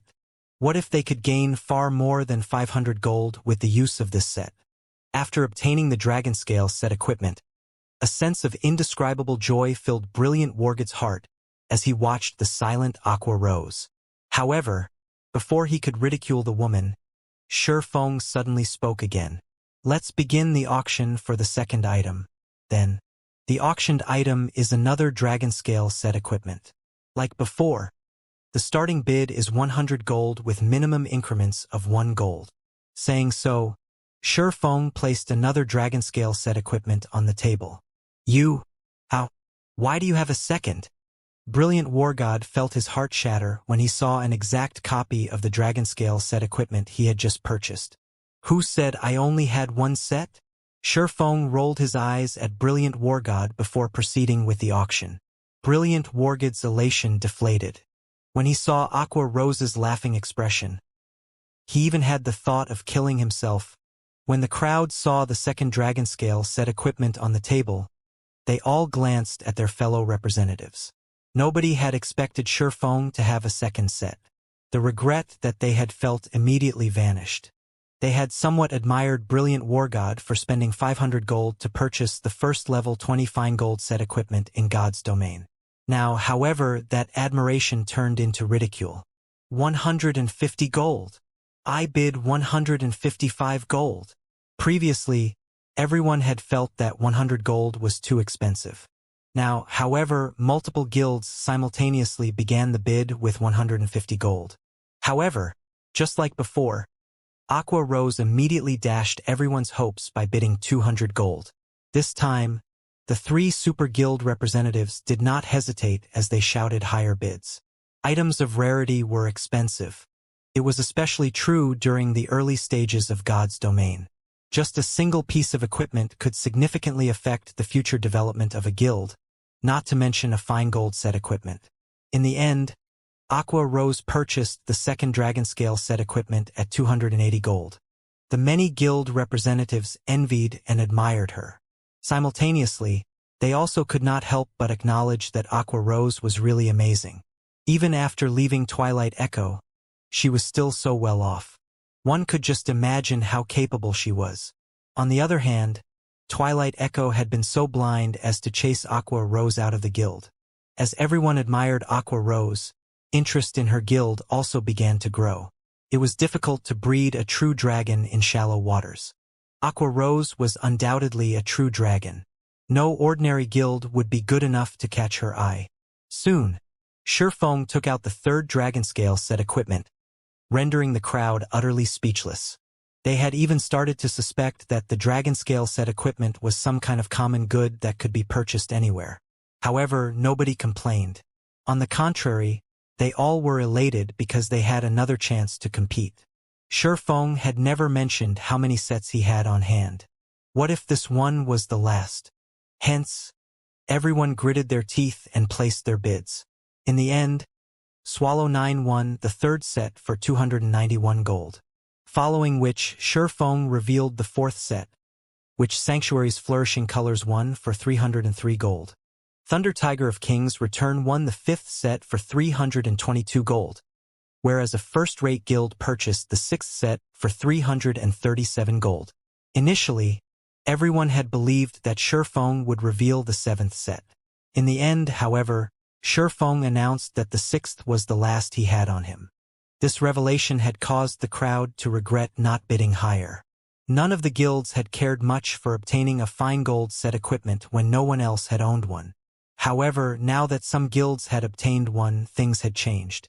It was highly possible that due to the Dragonscale set equipment, these guilds would take the lead in conquering level 20 large-scale team dungeons. At that time, these guilds would gain a massive advantage over the others. Rare items were expensive. Although Feng had over 100 copies of the Dragonscale set equipment, if he wished to sell them at a good price, he could not sell too many at once. He needed to regulate the number of sets he sold. Currently, the 6 sets he had actioned would not sate these guilds' thirst. Even if he tripled or quadrupled that number, the price they were willing to pay would not decrease. However, Feng would not do so. 6 sets were the limit. If he sold any more, it would lead to everyone to believe that the Dragonscale set equipment was easily obtainable. If he tried to sell it later, it would become impossible to get a good price. Although Feng had produced over 100 sets of Dragonscale set equipment, they were not cheap to forge. Aside from the basic materials, each set piece required 10 Starfire essences. One Dragonscale set equipment cost more than 10 gold to produce. After factoring in the forging success rate, a single Dragonscale set equipment cost 30 gold. If anyone else forged the set, it would cost them over 100 gold. Naturally, Feng could not sell the Dragonscale set equipment for a low price. Despite Feng stating that he did not have another Dragonscale set equipment on him, none of the various guild representatives believed him. Feng had been able to reveal 6 sets in a row. No matter how one looked at it, Feng must have found a special channel to obtain the Dragonscale set equipment. Unfortunately, only he knew his source. However, they could do nothing if Feng insisted that he had run out of stock. Many of the representatives who had failed to purchase a set for themselves struggled with their reluctance to accept the situation. On the other hand, Aqua Rose's appearance had incited a heated discussion. The crowd was quite curious about the guild behind Aqua Rose. Even first-rate guilds like theirs had to hesitate before finally deciding to bid for the Dragonscale set equipment, their hearts aching at the expense. The guild behind Aqua Rose, on the other hand, was actually willing to spend so much gold just to purchase a Dragonscale set equipment. It was really surprising. After the auction concluded, Feng did not linger in the restaurant. Instead, he left and searched for a hotel to rest and change his appearance using the demon mask once again. Sure enough, there are quite a number of people following me. Feng glanced at the players inside the hotel's lobby. The moment he came downstairs, these players had promptly turned to look at him. No matter what was said or done, the Dragonscale set equipment was a level 20 fine gold set equipment. The various guilds' desire for the Dragonscale set equipment was self-evident. Even if he did not sell the set in bulk, it difficult to avoid attracting attention.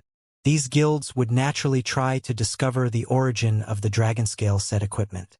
If these guilds learned that the Dragonscale set equipment originated from Zero Wing would become a target. It was already troublesome enough dealing with one overwhelming smile. If other first-rate guilds and super guilds joined the fray, Zero Wing would be cut off from its path of survival.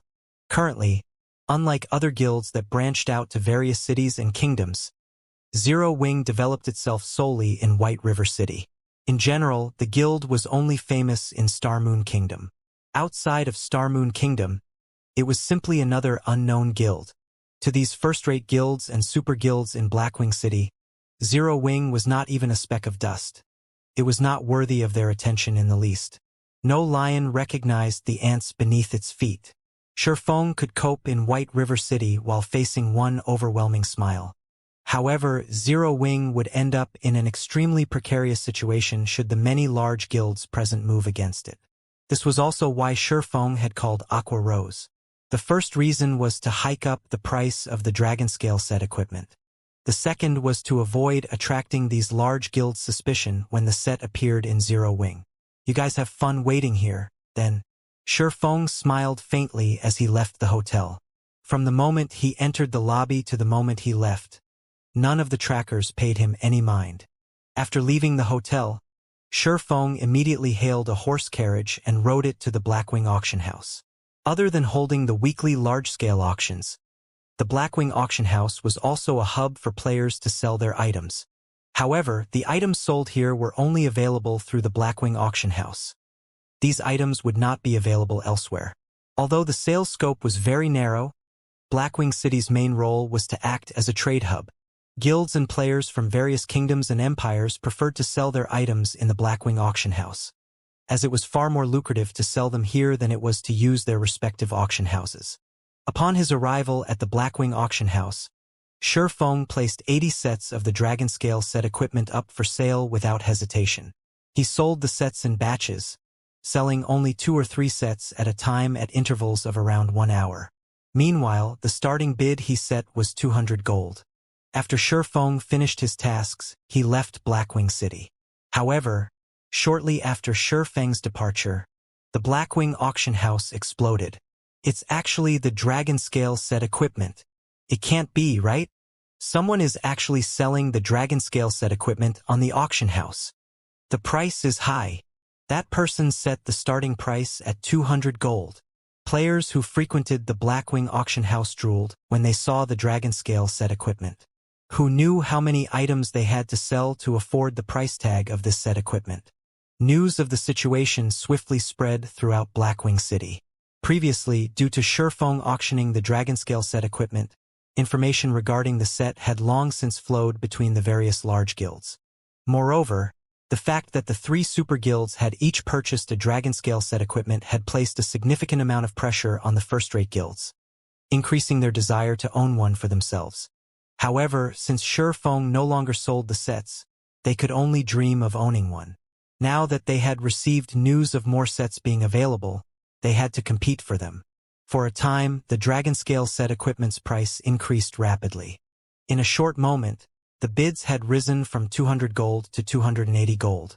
In the end, the first 3 sets of Dragon Scale set equipment in the Blackwing auction house had sold for 316 gold, 324 gold, and 328 gold. In an instant, Shi Feng had made a massive profit. However, Shi Feng knew that this was only the beginning. The competition between the various large guilds was intense. It was of utmost importance to have a strong MT. Although the Dragon Scale set equipment was not particularly suitable for MTs, the set effects could increase an MT's strength significantly. This alone was enough to drive the large guilds crazy over the set. Hence, the price of the Dragon Scale set equipment would only increase from this point forward.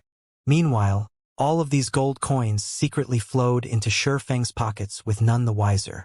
The speed at which he currently earned money far surpassed the Starstreak trading firm. However, this could not be helped.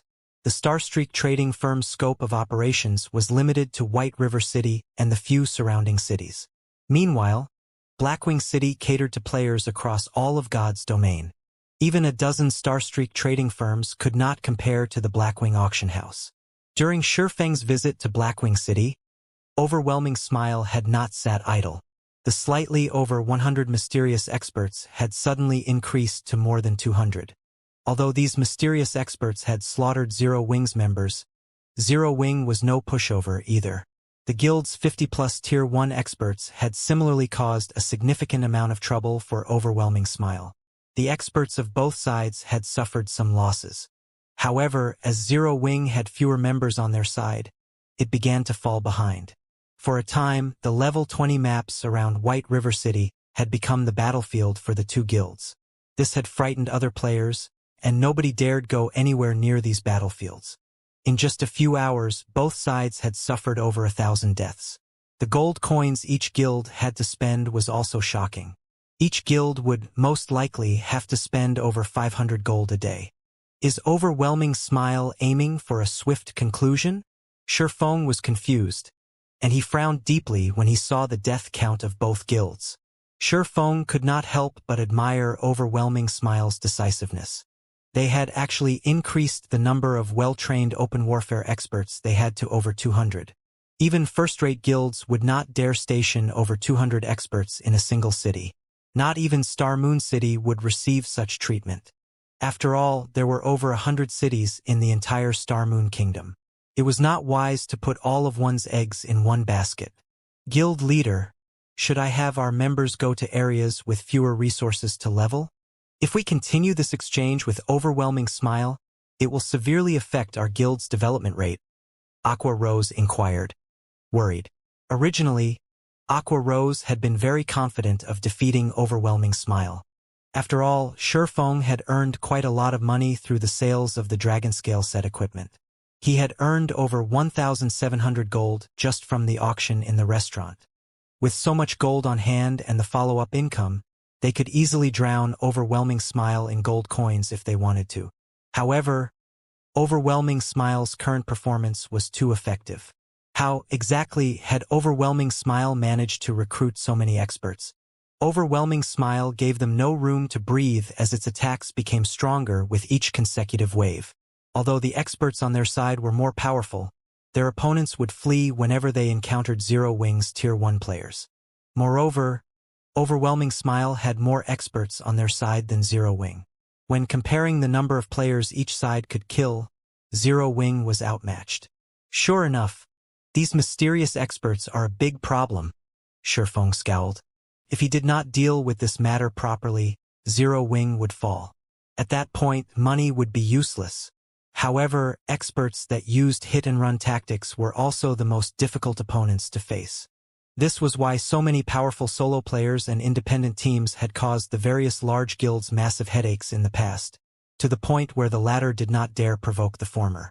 After all, when these powerful independent players were forced into a corner, they could simply turn to guerrilla warfare and ambush the guild's members. By the time the guild's experts arrived, these independent players would be long gone. Unless the guild's experts arrived at the scene as soon as the independent players took action, catching them in the fields was only a dream. Currently, although both Zero Wing and Overwhelming Smile employed these hit-and-run tactics, Overwhelming Smile's experts outnumbered Zero Wing's by 4-1. In the long term, Zero Wing would definitely burn out first. Appear immediately? That's right. Appear immediately. Shurfeng suddenly received a flash of inspiration. Smiling faintly, he said, Aqua, notify the members out in the field to report their coordinates through the guild channel should they meet Overwhelming Smile's experts. I've already tried that.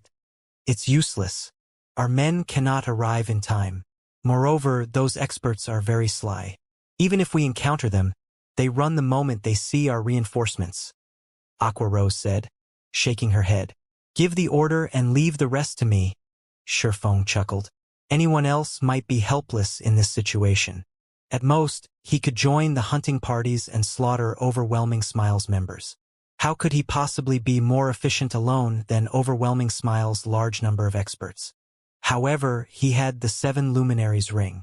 As long as his target was within 40,000 yards, he could easily arrive at the first sign of trouble.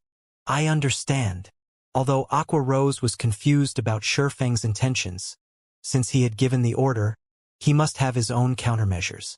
Before, when she had worried over the lack of guild funds, Shurfeng had suddenly revealed so many sets of Dragonscale set equipment. He had even converted them into a large amount of gold, utterly surprising her. Moreover, after her act of purchasing the Dragonscale set equipment and the display of her frightening wealth, several representatives of first-rate guilds had sought her out for cooperation and resource trading. Unknowingly, Zero Wing had obtained another channel for earning gold coins. Shurfeng's single move had taken care of her worries in one fell swoop. He was godlike. Aqua Rose struggled to believe that someone like Shurfeng had actually remained unknown all this time. It's about time I make Overwhelming Smile pay back some of its debt. Following which, Shurfeng placed the remaining sets of the Dragonscale set equipment in the guild's warehouse. Of them, 2 were available for guild members. He then took out 1 level 25 fine gold weapon and 10 level 25 secret silver weapons. Although his current combat power was already quite high, like a lion pouncing on a hare, it was necessary to go all out even when fighting a small enemy or tackling a minor problem. Hence, Shurfeng intended to upgrade the Abyssal Blade's level. He was currently level 26. He could upgrade the Abyssal Blade to level 25. However, every time he upgraded the Abyssal Blade, the weapon would create quite a commotion. Hence, Shurfeng left White River City, teleporting to the Watch Cemetery. Due to war, the Watch Cemetery had become a land of death. Even the sky here remained dusky, and tombs crowded the cemetery. The majority of the monsters that appeared here were undead type, and although there were a lot of them, their HPs were relatively low. As it was a level 22 to level 28 map with an extremely abundant amount of resources, over a quarter of White River City's level 20+ players had come here to level up.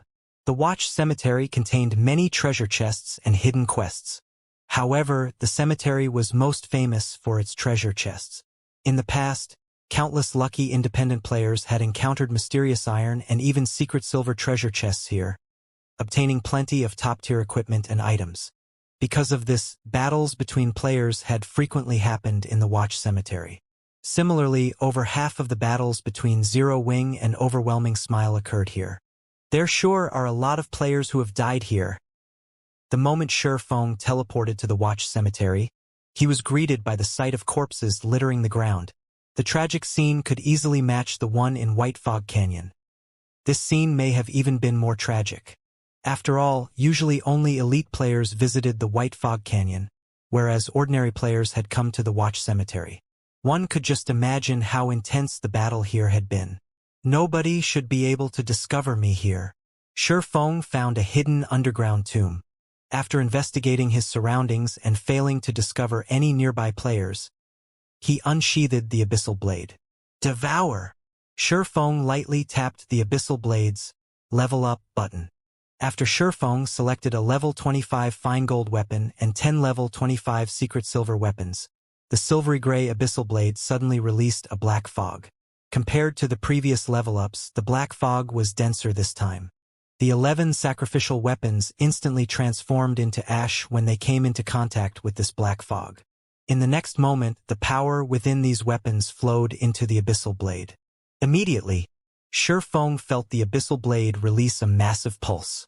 Rather than a pulse, it was more like a heartbeat. Thump, thump. Each consecutive heartbeat grew clearer and more intense. In the next moment, the abyssal blade struggled free from Feng's hands, sending Feng flying into one of the walls of the tomb. What's happening? Feng watched the hovering abyssal blade, surprised. This was the first time he had encountered such a rejection. As the pulses grew more intense, the tomb began to tremble. Suddenly, a large boom resounded as the entire underground tomb collapsed and vanished, revealing the dark gray sky above. Soon after, the abyssal blade fragmented and transformed into a massive pitch-black heart. Along with the heartbeat, the phantom of a massive black dragon emerged. The black dragon was over a dozen meters tall, and its bone-chilling eyes focused on Feng. Suddenly, it spread its maw and released a thundering roar. The black dragon's roar shook the sky, loud enough that anyone nearby would notice it. What a powerful roar! A high-level monster must have spawned somewhere nearby. We'll be rich if it's a chieftain. Let's go and take a look. We can't let others snatch it from us. When a team of over 20 players a short distance from the tomb noticed the black dragon's roar, they finished off the monsters they currently faced and rushed over to the tomb. The Watch Cemetery was a land of treasures, and one could even discover a treasure chest by accidentally falling into a hole. However, powerful monsters were rare in the Watch Cemetery, and normally, these monsters lingered near treasures.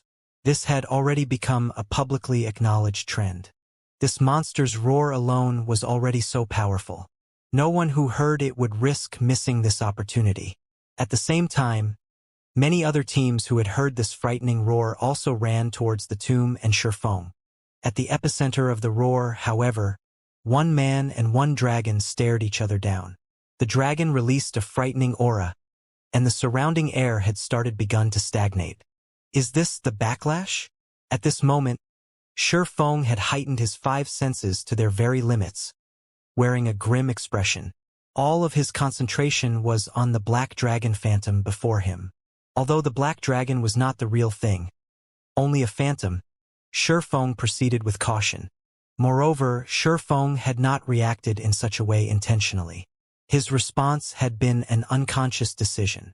The chilling killing intent in the phantom's gaze was so intense that Feng was breathless. He had never felt anything like this before, even against a great lord. Feng had never encountered the backlash of a magic weapon before. He had also never heard about what exactly occurred during a backlash. However, seeing that so many top-tier experts had fallen to it in the past, a magic weapon's backlash was no trivial matter. A single mistake and Feng might end up with a crippled character. This was also why every player had to consider their options carefully when they obtained a magic weapon. While Feng prepared to face a powerful enemy, the Black Dragon's phantom only pinned Feng with its crimson eyes. It had not attacked. "You're not going to strike?" Feng was slightly surprised.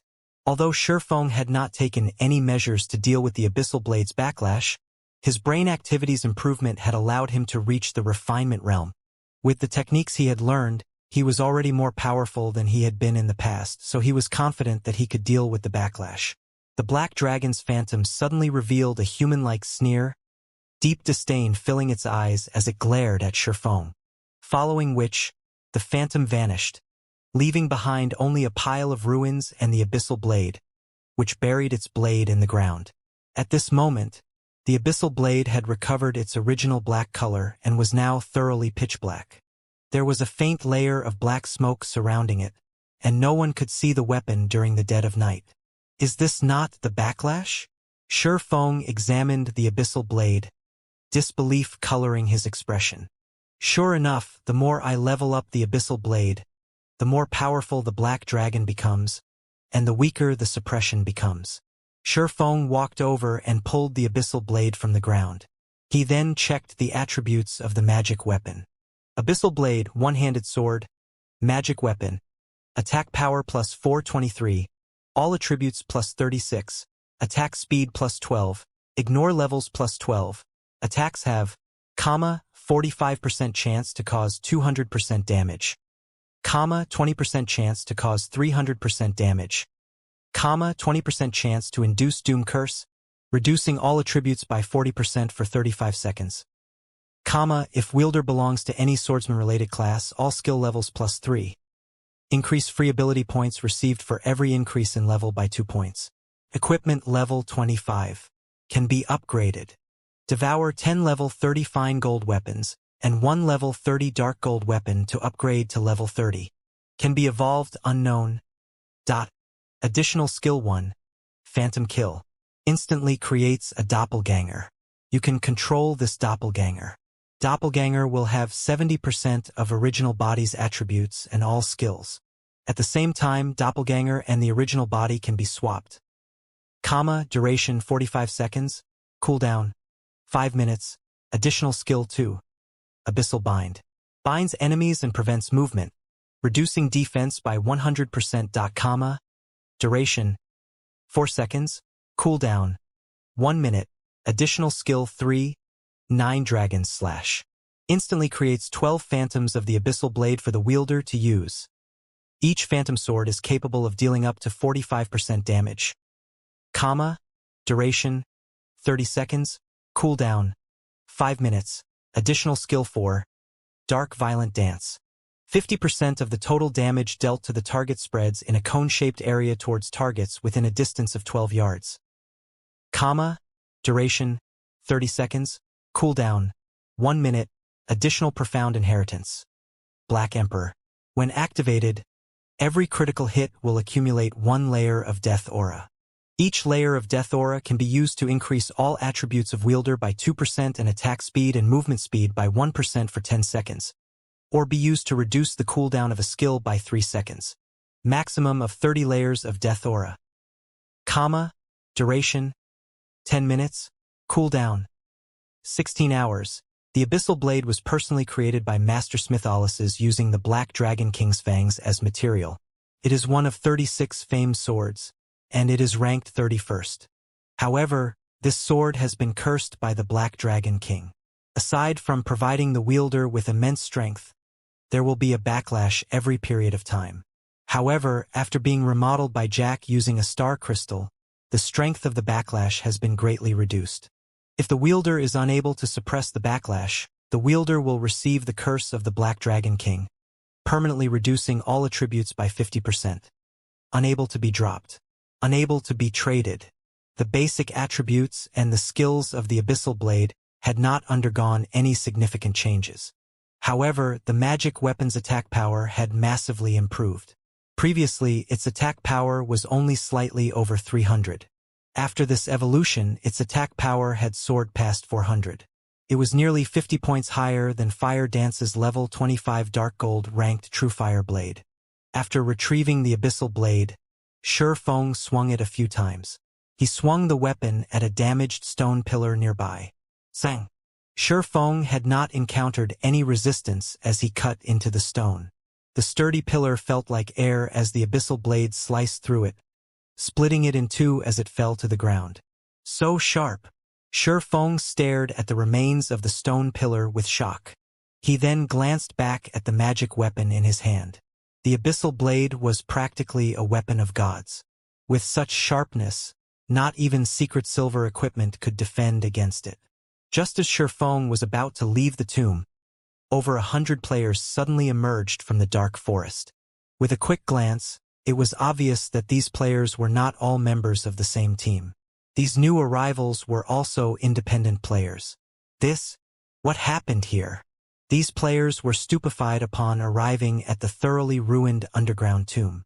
Currently, the underground tomb looked more like a crater. Someone's there. A ranger with sharp eyesight pointed at Shi Feng, who was preparing to leave the area. Suddenly, everyone shifted their gaze towards Shi Feng. At this moment, Shi Feng wore a black cloak that obscured his appearance. He had also hidden the glow effects of his equipment. However, judging by the fine workmanship of his equipment, it should be of high quality. At the very least, his equipment should be mysterious iron rank or above. Shi Feng was also level 26, so one could easily tell that he was not someone to provoke. Just as these independent teams hesitated over whether to take action against Shi Feng or not, another party emerged from the forest. Every member of this party was level 25 and above, and all of them were as robust as a bear. The other players avoided eye contact with these newcomers, intimidated by their cold gazes. Most importantly, all of their names were crimson. Brother Deep, we seem to have good luck today. With such a large commotion, a treasure must have spawned here. That brat definitely has the treasure. Yeah, his level is quite high as well. If we kill him, we will not have wasted a trip even if there is no treasure. This six-man party paid no attention to the 100-plus independent players standing in the distance. Instead, their eyes were glued onto Shi Feng, looking at him as if he belonged only to them. Just who are these people? They actually dare act so arrogantly. A male player from one of the independent teams grumbled. The leader of said party glanced at the party of 6 red names. Immediately, cold sweat beaded on his forehead as he hurriedly said, "Enough, we're leaving. But what about the treasure? Why should we let a single party have it? We outnumber them," the male player asked, confused. "Enough. You stop talking. If you want to die, go ahead. But don't drag everyone else down with you. You've just arrived at Watch Cemetery, so you don't know about the unspoken rules here. There are 2 types of people you can never provoke. The first are the Tier 1 experts of Zero Wing. They are the second, overwhelming smiles parties. If we anger them, not a single one of us will get out of here alive," the team leader scolded as he glared at the male player. Upon hearing his team leader's words, the male player immediately shut his mouth. Before he had arrived at Watch Cemetery, he had heard of the 2 types of people his leader referred to. Nothing much would happen if one encountered the experts of Zero Wing. However, if one encountered the killing gods from Overwhelming Smile, they better pray that the other side was in a good mood. Otherwise, following which the other independent teams promptly departed from the area. Not a single one of them dared to stay for the show. As the independent teams departed, many had sent pitying gazes to Shi Feng. That fellow sure is unlucky. If we had gotten a hold of him, we would have let him live so long as he handed over the treasure. Now that those people have arrived, he won't survive. I heard that those red names seem to have some sort of special treasure that causes the players they kill to drop more items than normal. It's not seem to, but must have. One of Overwhelming Smile's expert parties killed a friend of mine, and he lost 3 pieces of equipment when he died. He had even dropped some of the items from inside his bag. Because of that, my friend was so frightened that he refuses to return to the Watch Cemetery. Shut up. We need to hurry up and leave this area. We won't be so lucky if we encounter those killing gods a second time. That's right. Let's get out of here. Although these independent teams possessed the numerical advantage, the expert parties of Overwhelming Smile were like fearsome tigers. They picked up the pace, leaving as quickly as possible. Shortly after the independent teams left, the expert party from Overwhelming Smile approached the motionless Sherfong. Brother Deep, that fellow must be scared stupid. He isn't even trying to escape. How boring. A simple and honest-looking berserker laughed as he watched Sherfong. And here I thought that we had encountered a somewhat powerful player that can use for exercise. Killing noobs has become really boring. Enough, little whistle. Don't think that I don't know what's going through your mind. You just want to test out your new battle axe. Since this player has a fairly high level and is traveling alone, he should be relatively skilled. You can take care of him. The level 26 assassin referred to as Brother Deep laughed as he glanced at the simple-looking berserker. Right, his items seem quite good. Don't forget to use that thing. We might get some good stuff from him. Leave it to me. The berserker, Little Whistle, squinted as he smiled at Sherfong, excitement flashing in his eyes. Step by step, he approached Sherfong slowly. He also retrieved a black potion from his bag and emptied the contents into his mouth. This thing seriously tastes horrible. If you didn't seem to have some valuable stuff on you, I wouldn't have to suffer such a nasty fate. Brat, stand still. I'll be done in just a second. Saying so, Little Whistle raised his blood-red battle axe and swung it down towards Sherfong. Although this swing seemed casual at first glance, it contained speed, accuracy, and ferocity that far surpassed any ordinary player's attack. Moreover, the battle axe flew towards Sherfeng's neck, making the attack difficult to dodge.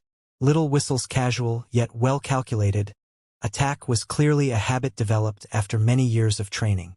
He was unlike other players whose attacks would contain many unnecessary actions and were easy to dodge. Boom! The battle axe struck the ground heavily. Huh? I missed. Little Whistle looked at his battle axe, which landed next to Sherfeng's feet. He had aimed properly. Did I have too much to drink earlier? However, just as he was about to lift his blood-red battle axe once more, he suddenly saw a streak of black light flash across his eyes. Before he could react, his field of vision began to flip. In the next moment, he felt a slight pain, and his vision began to gray as his body fell to the ground. As Little Whistle was a red name, over half of his equipment dropped upon his death. Immediately after, his immortal soul flowed into Sherfeng's hand. Although he can't be considered an expert, he is still a skilled veteran. He is significantly stronger than an elite player. It's no wonder a single party has been able to wipe out teams easily. Sherfong thought as he frowned at the berserker lying at his feet.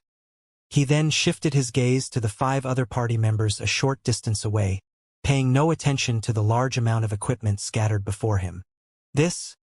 When the 5 experts from Overwhelming Smile saw their teammates suddenly fall to the ground, disbelief colored their faces. Just what had happened here? Why was Little Whistle suddenly dead? From the beginning, they had focused on Sherfong. However, they could say with certainty that Sherfong had not moved. They only saw a streak of black light flash across Little Whistle's body. Black light. Right, it's that black light. Everyone be careful. That brat has some sort of special item. The assassin named Brother Deep cautioned his team. He immediately activated stealth and melded with the darkness. The other 4 party members responded by unsheathing their weapons, watching Sherfeng's every action. They had finally understood that they had encountered a slightly more difficult foe.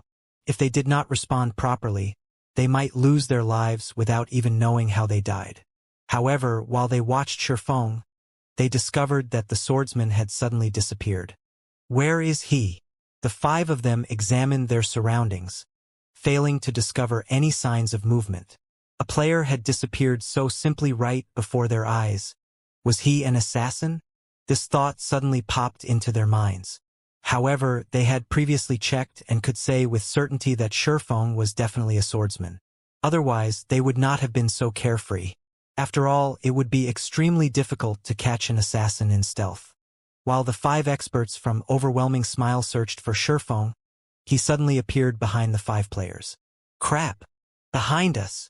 All 5 players were war veterans, so their sensitivity towards danger was extraordinary. They instantly discovered Sherfeng, turning to attack him. At this moment, however, several streaks of black light emerged from Sherfeng's hand. The black lights gave the 5 experts no time to react at all, even with their acute sensitivity. Damn! The assassin named Brother Deep hurriedly used Vanish, utilizing the moment of invincibility to block this mysterious strike. However, the assassin's 4 party members were not as fortunate as the Abyssal Blade bit into them. Their HPs, ranging from 3,000 to 4,000, instantly fell to 0. When the 5 experts saw this horrific damage, they looked as if they had seen a ghost. This is bad. I'll definitely die if I stay here. When Brother Deep, the only survivor remaining, saw Sherfeng look directly at him with a smile, his heart pounded as goosebumps covered his body. He was clearly in stealth. Other players should not be able to see him at all. Yet, pinned by Sherfeng's gaze, it was obvious that the swordsman saw him as clear as day. However, Brother Deep did not know that, as a Tier 1 class, Sherfeng's perception was very high. Moreover, he also had omniscient eyes. An assassin's stealth was practically useless. Due to his momentary shock, Brother Deep failed to avoid the streak of black light. Immediately, his HP depleted, and he was forced out of stealth. Before he knew it, his body had fallen to the ground. Such a quick sword. Even in death, the assassin could not figure out when Sherfeng had attacked. Their party had consisted of people who had experienced life or death situations many times, so their awareness of danger was particularly sensitive. However, none of them had detected the slightest precursor to Sherfeng's attacks. They had not been able to detect Sherfeng's sword when it was a few inches from their faces, much less been able to defend themselves. You'll be the 6th. Sherfeng spoke softly as he looked down at the shocked assassin. Relax. You'll have more companions soon. Just who are you? Upon hearing Sherfeng's words, Brother Deep craved the answer to this question. However, as his HP had reached 0, he could no longer open his mouth. When Brother Deep thought about such a person slaughtering his companions, goosebumps rose all over his body. If such an expert suddenly decided to take action against them, none of them would have any hope of survival. Only after finishing off Overwhelming Smile's expert party did Sherfeng begin to loot the items they had dropped.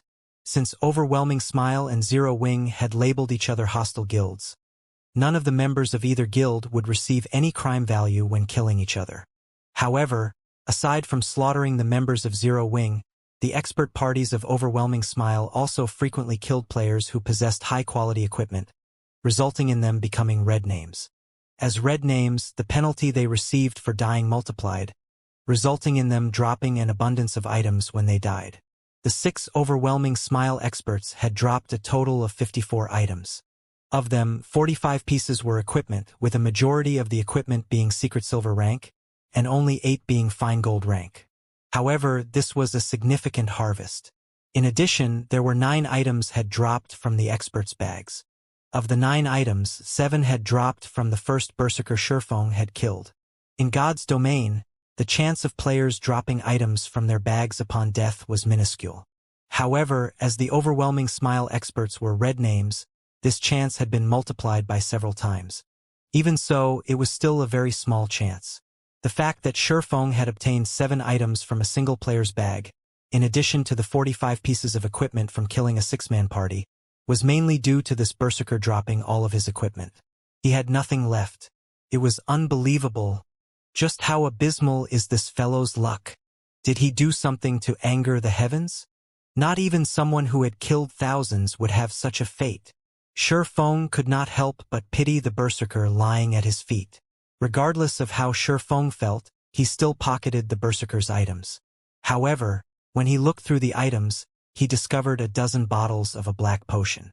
Isn't this the potion that Berserker drank before the battle?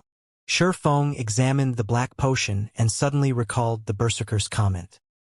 He had not given the man's words much thought at the time, but as he looked at the potion now, he realized that it was something special.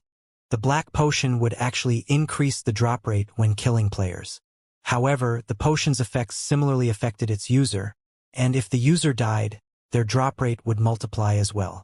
This was the first time Feng had seen or heard of such a potion. There were over 10,000 types of potions in God's domain. Although he had played the game for over a decade, he was still ignorant of many of the items in the game. It was especially true for original creations of master alchemists, master forgers, and other lifestyle masters. Feng then read the black potion's data. Sure enough, this potion was crafted by a player. Feng could not help his shock upon reading the information of the black potion. This potion is called Haunted. Once consumed, the PvP drop rate increases from 100% to 300%. Meanwhile, if the user is killed by another player, their drop rate increases from 200% to 600%. Haunted has a duration of 5 minutes and a cooldown of half an hour. Whoever made this potion is amazing. Feng wanted to meet Haunted's creator. Unfortunately, the creator was displayed as unknown. It was clear that Haunted's creator wanted their identity to remain hidden. Feng had a significant understanding of God's domain. There were indeed tools that could increase a player's drop rate when killing other players, and every one of these tools were precious. However, Feng had never heard of a potion with such a function. It was inconceivable that such a potion had appeared. The current players of God's domain were still very low level, and the materials they could obtain were limited.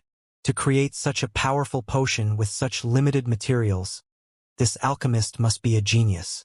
No wonder Overwhelming Smile is so zealously slaughtering other players. With Haunted, they can easily obtain plenty of valuable equipment. Feng suddenly understood the reason behind Overwhelming Smile's abnormal actions. Currently, as both Zero Wing and Overwhelming Smile fought in an all-out war against each other, both sides had suffered significant losses in terms of equipment. With Haunted, however, Overwhelming Smile could fund their battles with battles. The more well-equipped the player they killed was, the higher the quantity and quality equipment they could obtain. Normally, players would only drop one piece of equipment upon death. A single player had over 10 pieces equipped. If only one out of those many pieces dropped, the chances of obtaining a good equipment was relatively low. After consuming Haunted, however, the members of Overwhelming Smile could obtain up to 3 pieces of equipment from the players they killed, significantly increasing their chances of obtaining good equipment. Since this is the case, I won't have to be polite with them. Feng revealed a faint smile as he stored the 12 bottles of Haunted in his bag. In reality, the PvP drop rate relied heavily on the luck attribute. Feng's current luck was relatively high. If he activated Divine Providence, he could raise his luck to 25 points. If Feng killed an ordinary player, even without consuming Haunted, it was almost certain that player would drop 2 or 3 pieces of equipment. Moreover, there was a relatively high chance for those 2 or 3 pieces to be the best pieces said player wore. If he included the effects of Haunted. Considering the situation, Feng began to search through the guild channel, looking for any guild members in Watch Cemetery who had encountered an ambush. Perfect. You'll do. After a moment, sure enough, some members had reported through the guild channel that Overwhelming Smile's experts had ambushed them. They were in the Watch Cemetery. Immediately, Feng input the coordinates into the 7 Luminaries ring and activated space movement. He then jumped into the spatial crack that appeared before him. In one of the gravel-filled prairies of the Watch Cemetery, a team of over a dozen players ran desperately for their lives. As they ran, the ranged classes on this team attacked the 6 robust-looking players pursuing them. If this happened anywhere else, it would confuse any onlookers. The side with more players actually fled from the side with less players. In the Watch Cemetery, however, nobody would find this scene surprising because the side with less players consisted of bloodthirsty lunatics with astonishing strength. Moreover, this party of lunatics consisted of only melee classes. There was not a single ranged class in their party. Damn, why aren't any of my attacks hitting them? One of the escaping male elementalists grumbled. dismayed as he watched the distance between his team and their 6 pursuers decrease. Hold on for a little longer. The Tier 1 experts of our guild are heading towards us right now. A level 24 ranger, the leader of the team, tried to encourage his team members as he attacked with a frostbolt. Everyone on the team nodded to their team leader's words, newfound hope blooming in their hearts. The group of overwhelming smile experts behind them was simply too powerful. Before they had realized they were being ambushed, 4 of their team members had died. Although they tried to retaliate, the experts dodged or blocked most of their attacks. Only a small number of control skills had any effect. Unfortunately, none of those skills were fatal. As soon as the battle had begun, they had sent out distress messages through the guild channel, reporting their current location. Fortunately for them, one of their guild's Tier 1 expert parties was only a short distance away from them. They would be safe as long as they could reach that Tier 1 expert party. Everyone, stop! The ranger shouted when he saw a cloud of cold air rising from the ground in front of them. Before any of them had noticed, another party had appeared. Moreover, the shield warrior standing in the lead was currently using a magic scroll. Unfortunately, the ranger's command was too late as a gigantic icicle suddenly emerged from the ground. The icicle struck the players at the forefront of their team, a damage of over -1,000 points appearing above their heads. Simultaneously, frost shrouded their bodies, massively reducing their movement speed. "We're finished?" Despair filled the ranger's eyes as he stared at the massive icicle in front of them. They had barely survived the pursuit of a single party of experts. Now that another party had appeared, blocking their path, they no longer had any hope of escape. "Ha ha ha! Come on! Keep running!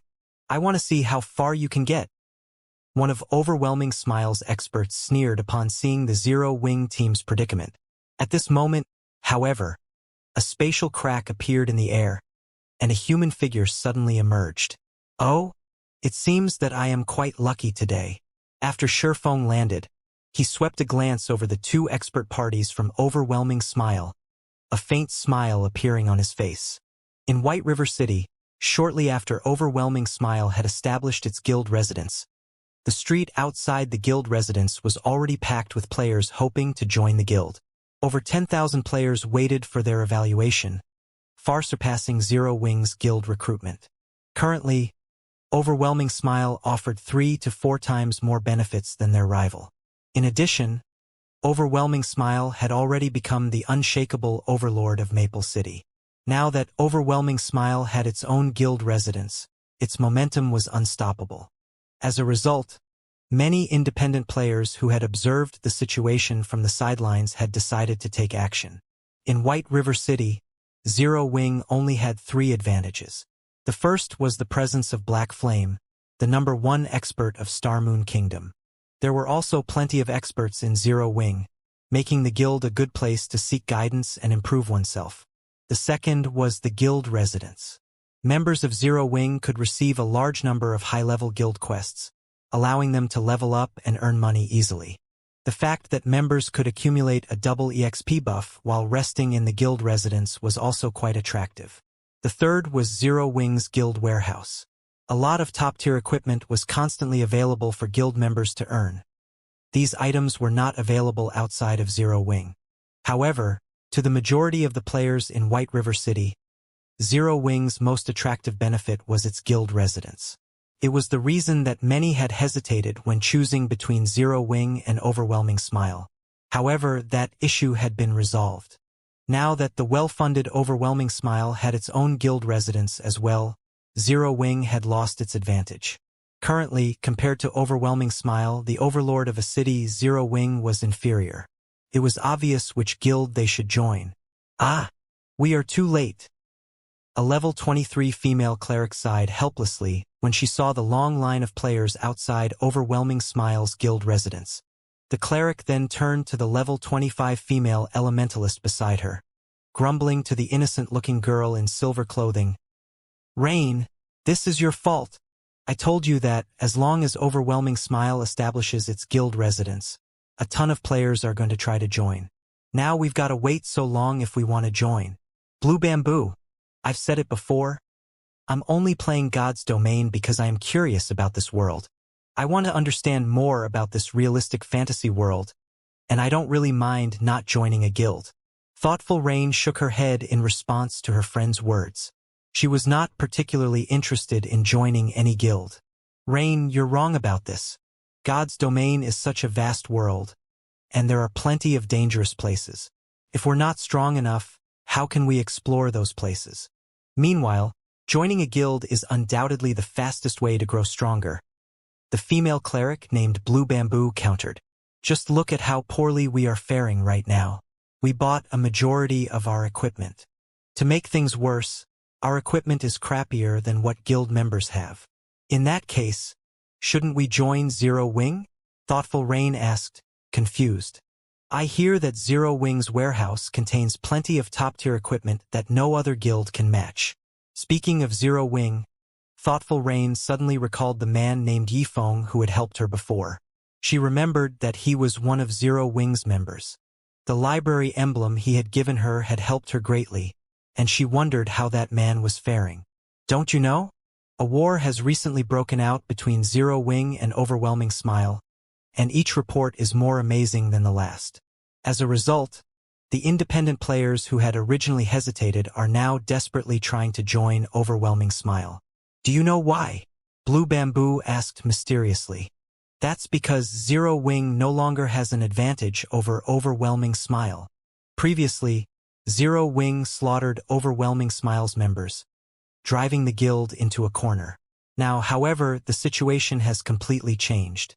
Overwhelming Smile has somehow managed to recruit a large number of experts, and these experts have slaughtered Zero Wing's members, scaring them from leaving the city.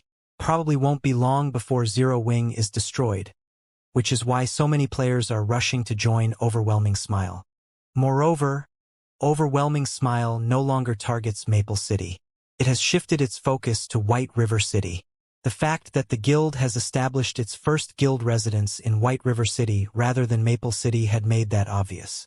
If we don't join Overwhelming Smile now, it will only be harder to do so in the future. Thoughtful Rain nodded, seeing the logic in Blue Bamboo's words. However, she looked at Blue Bamboo and said softly, "You are correct. However, I still don't want to join Overwhelming Smile." Saying so, Thoughtful Rain immediately turned and left. Fine then, I'll listen to you, but you better not regret your decision later. Blue Bamboo took one last glance at Overwhelming Smile's guild residence before following Thoughtful Rain. Meanwhile, inside Overwhelming Smile's guild residence, all of the guild members were currently in a celebratory mood. Initially, Zero Wing had been a thorn in their side. Now, however, their problems had been solved. With over 200 experts from their guild ambushing the members of Zero Wing, the war had turned to their favor. Many of Zero Wing's members were too afraid to leave the city. This greatly boosted the pride of everyone from Overwhelming Smile. At this moment, however, the atmosphere in the guild residence's meeting room was extraordinarily tense. What? You're saying that Little Deep's party was completely wiped out? How is that possible? Feng Xinyang was unable to stomach the news he had just received. The new batch of underworld guards that had been sent consisted of live combat veterans. Although not all of them were experts in God's domain, they were only slightly inferior. Even if these underworld guards encountered one of Zero Wing's Tier 1 expert parties, they could still drag one or two of their opponents to the grave with them if they went all out. However, a single player had annihilated one of these parties. They could not even escape. How could Feng Xinyang possibly believe this? Young Master Feng, there are countless experts in God's domain. The underworld guards aren't invincible either. There is nothing strange about the slaughter. However, based on Little Deep's report of their assailant, it is likely that they ran into Black Flame. We already know the majority of the experts in White River City. Aside from Summer Sunshine, Black Flame is most likely the only player capable of this massacre, Yulan explained. Feng Xinyang had never watched a battle between true experts of God's domain. However, Yulan had personally witnessed Black Flame and Summer Sunshine's frightening encounter. Hence, she was not the slightest bit surprised about the appearance an expert capable of destroying an underworld guard party single-handedly. You're saying that Black Flame is responsible? Is Black Flame really that strong? Feng Xianyang asked skeptically. In his opinion, Black Flame was just a frog in a well. How could he possibly defeat a party of underworld guards by himself? Young Master Feng, I guarantee that Black Flame is more than capable of performing such a feat, however. This is not the most important information we have received. Based on what Little Deep said after they died, they could not log into God's domain for some time. Moreover, every underworld guard is currently a red name. If they die, they will lose at least half of their equipment. We will suffer a massive loss. Now that Black Flame has involved himself and is using such methods, if he focuses on hunting down the underworld guards, it will be a disaster for us. I suggest that we have the underworld guards stop their ambushes, retreat from the watch cemetery, and go elsewhere to level up, Yulan suggested. From the moment she met him, she had never been able to see through the man known as Black Flame. Now, Black Flame had suddenly begun to act and killed a party of underworld guards. This was not a good sign, and Yulan began to worry. Hence, she thought it best to quit while they were ahead. Yulan, you worry too much. Even if Black Flame is powerful, the watch cemetery is a massive area. Do you really believe that he can scour the entire map by himself? Feng Xianyang said disdainfully. Little Deep was simply unlucky and coincidentally encountered Black Flame.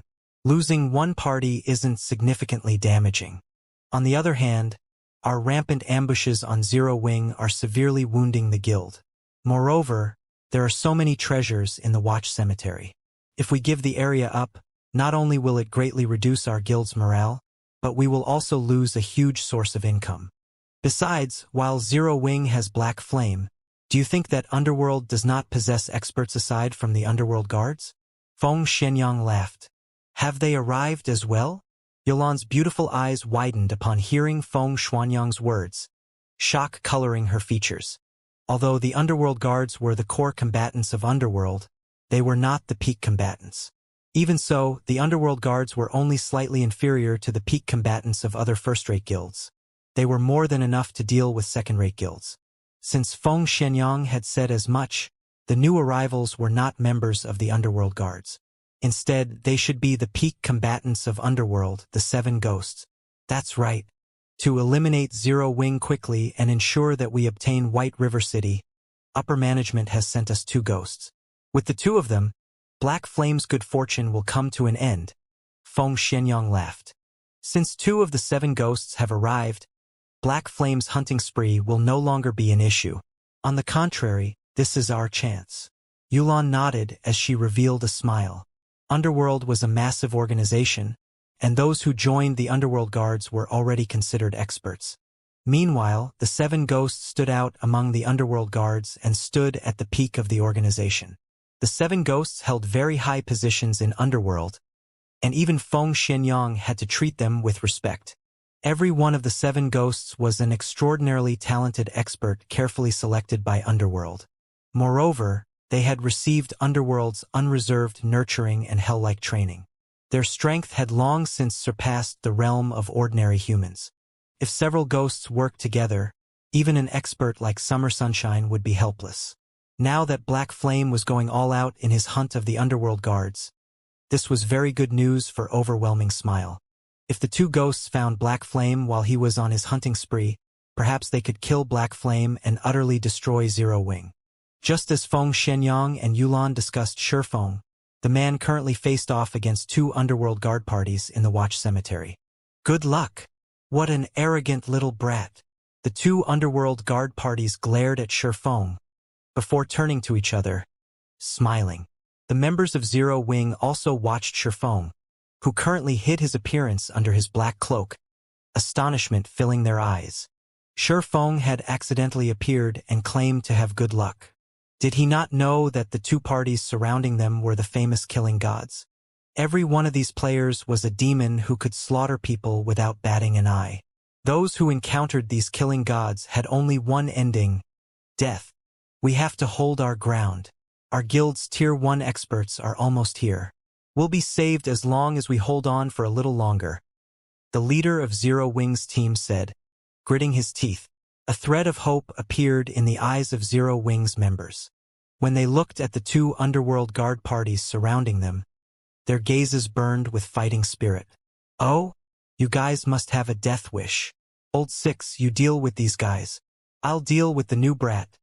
A youthful-looking level 26 swordsman named Fifth Ghost ordered with a deep voice. The youth was tall and robust, and he was currently garbed in golden battle armor. "Brother Five, you're too cunning. This is the first expert we've found after such a long hunt, yet you're sending me to deal with the trash while you steal the expert for yourself." The level 26 berserker named Sixth Ghost complained. "That brat is a swordsman. I'm also a swordsman while you're just a berserker. Naturally, I should deal with him. If we meet a berserker, you'll deal with them." "Deal?" Fifth Ghost laughed. The berserker named Sixth Ghost could only nod in response. He then looked towards the underworld guards, saying, "Leave these people to me. You guys only need to prevent them from escaping." "Yes." The underworld guards immediately took up their formation. However, when Zero Wings members heard that the man named Sixth Ghost intended to deal with them alone, they rejoiced. Each side had about the same number of players. If the enemy faced them as a team, they stood no chance. If only one person attacked, however, they could probably kill that player and escape. "We'll charge together. After we get rid of him, we can take the opportunity to break through the encirclement," the Ranger team leader whispered. At this moment, when Shifeng saw Sixth Ghost approach the group, he suddenly said, "No, you guys aren't his match. In a moment, run in the opposite direction. Elementalists, use ice walls and frozen circles while I hold them back." Zero Wings' elite team was strong enough that they had a good chance of defeating any ordinary expert. However, the berserker before them was not an ordinary player. The killing intent and pressure he radiated did not belong to an ordinary expert, so much so that even Shifeng sensed danger from the berserker.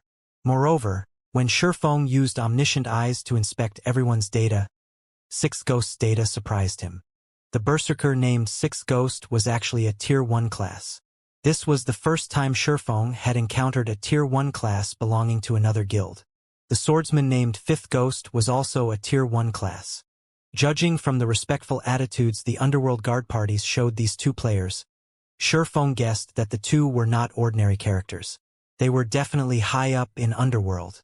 Originally, Shifeng intended to hunt down underworld guards.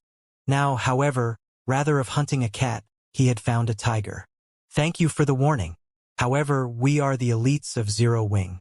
Even if he is powerful, he can't take us down easily if we work together," the Ranger team leader said confidently.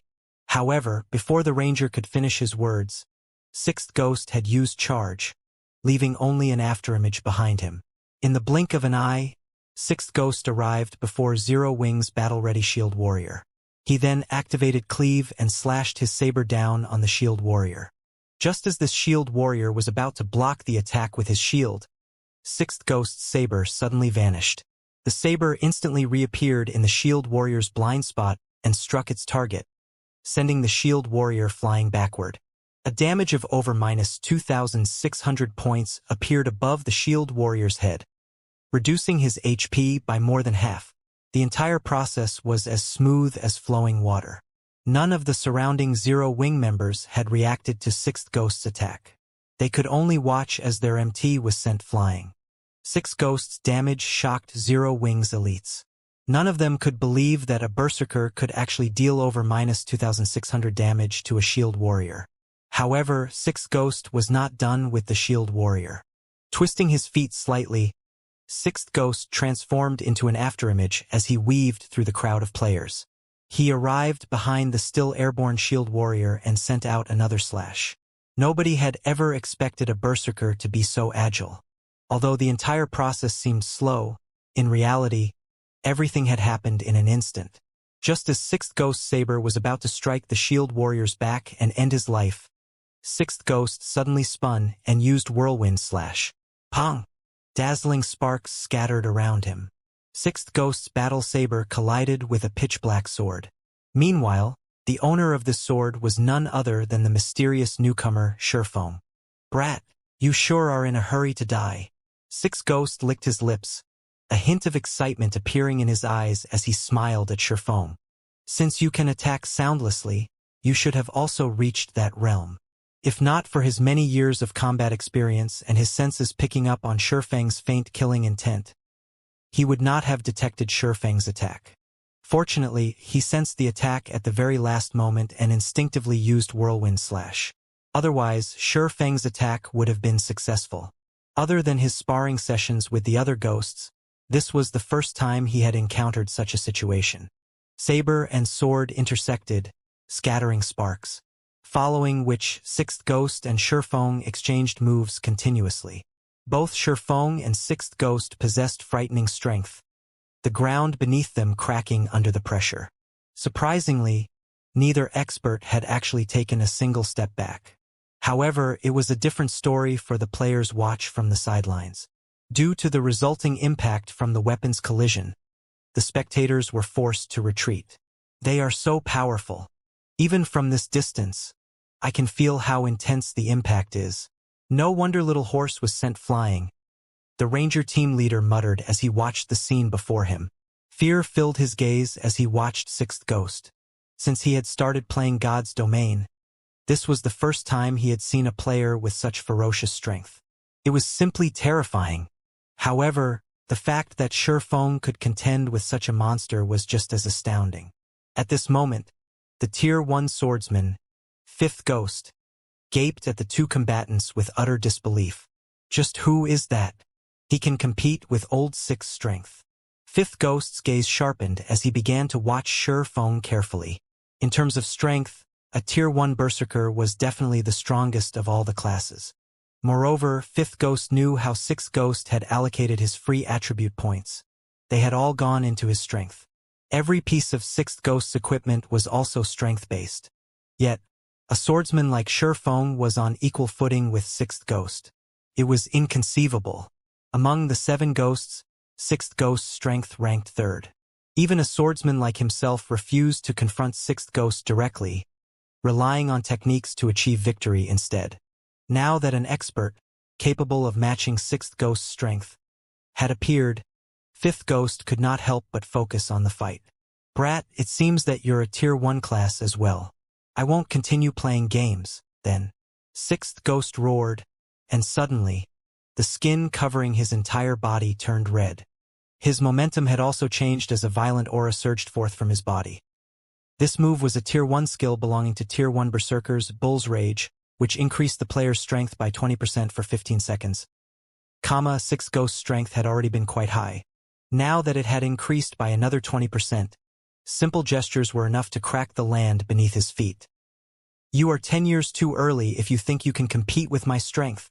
Sixth Ghost swung his battle saber, which was as tall as he was, slashing the blade down on Shifeng. Both his speed and power far surpassed his previous attacks.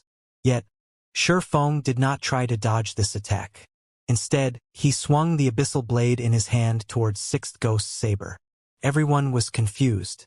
Even Fifth Ghost, who watched from a distance, revealed a disdainful sneer at this sight. Sixth Ghost's Bull's Rage was not the average skill. Rather, it was an enhanced skill. Unlike the normal version, the enhanced version of Bull's Rage increased a player's strength attribute by 30%. Although it was just a measly 10% to Sixth Ghost, that 10% was the equivalent of more than 30 points in strength.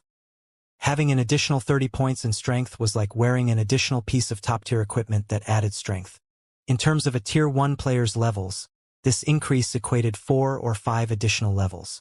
After activating Bull's Rage, Sixth Ghost was the strongest among the 7 ghosts. A Tier 1 swordsman stood no chance against Sixth Ghost's strength. Shifeng overestimated himself if he thought he could challenge Sixth Ghost's attack head-on. The only way to deal with Sixth Ghost's attack was to dodge. However, even dodging was impossible. After all, even experts like them, who had reached that realm, found it extremely difficult to dodge Sixth Ghost's saber techniques. Everyone pictured Shifeng's figure flying backward the instant the saber and sword collided. Boom! The ground beneath both combatants' feet cracked, the impact of the collision creating a dust storm that enveloped the battle. Sixth Ghost's eyes widened with shock upon seeing Shifeng block his attack with just one hand. He had already activated Bull's Rage, yet Shifeng still blocked his attack. The skill had increased his strength attribute by over 100 points.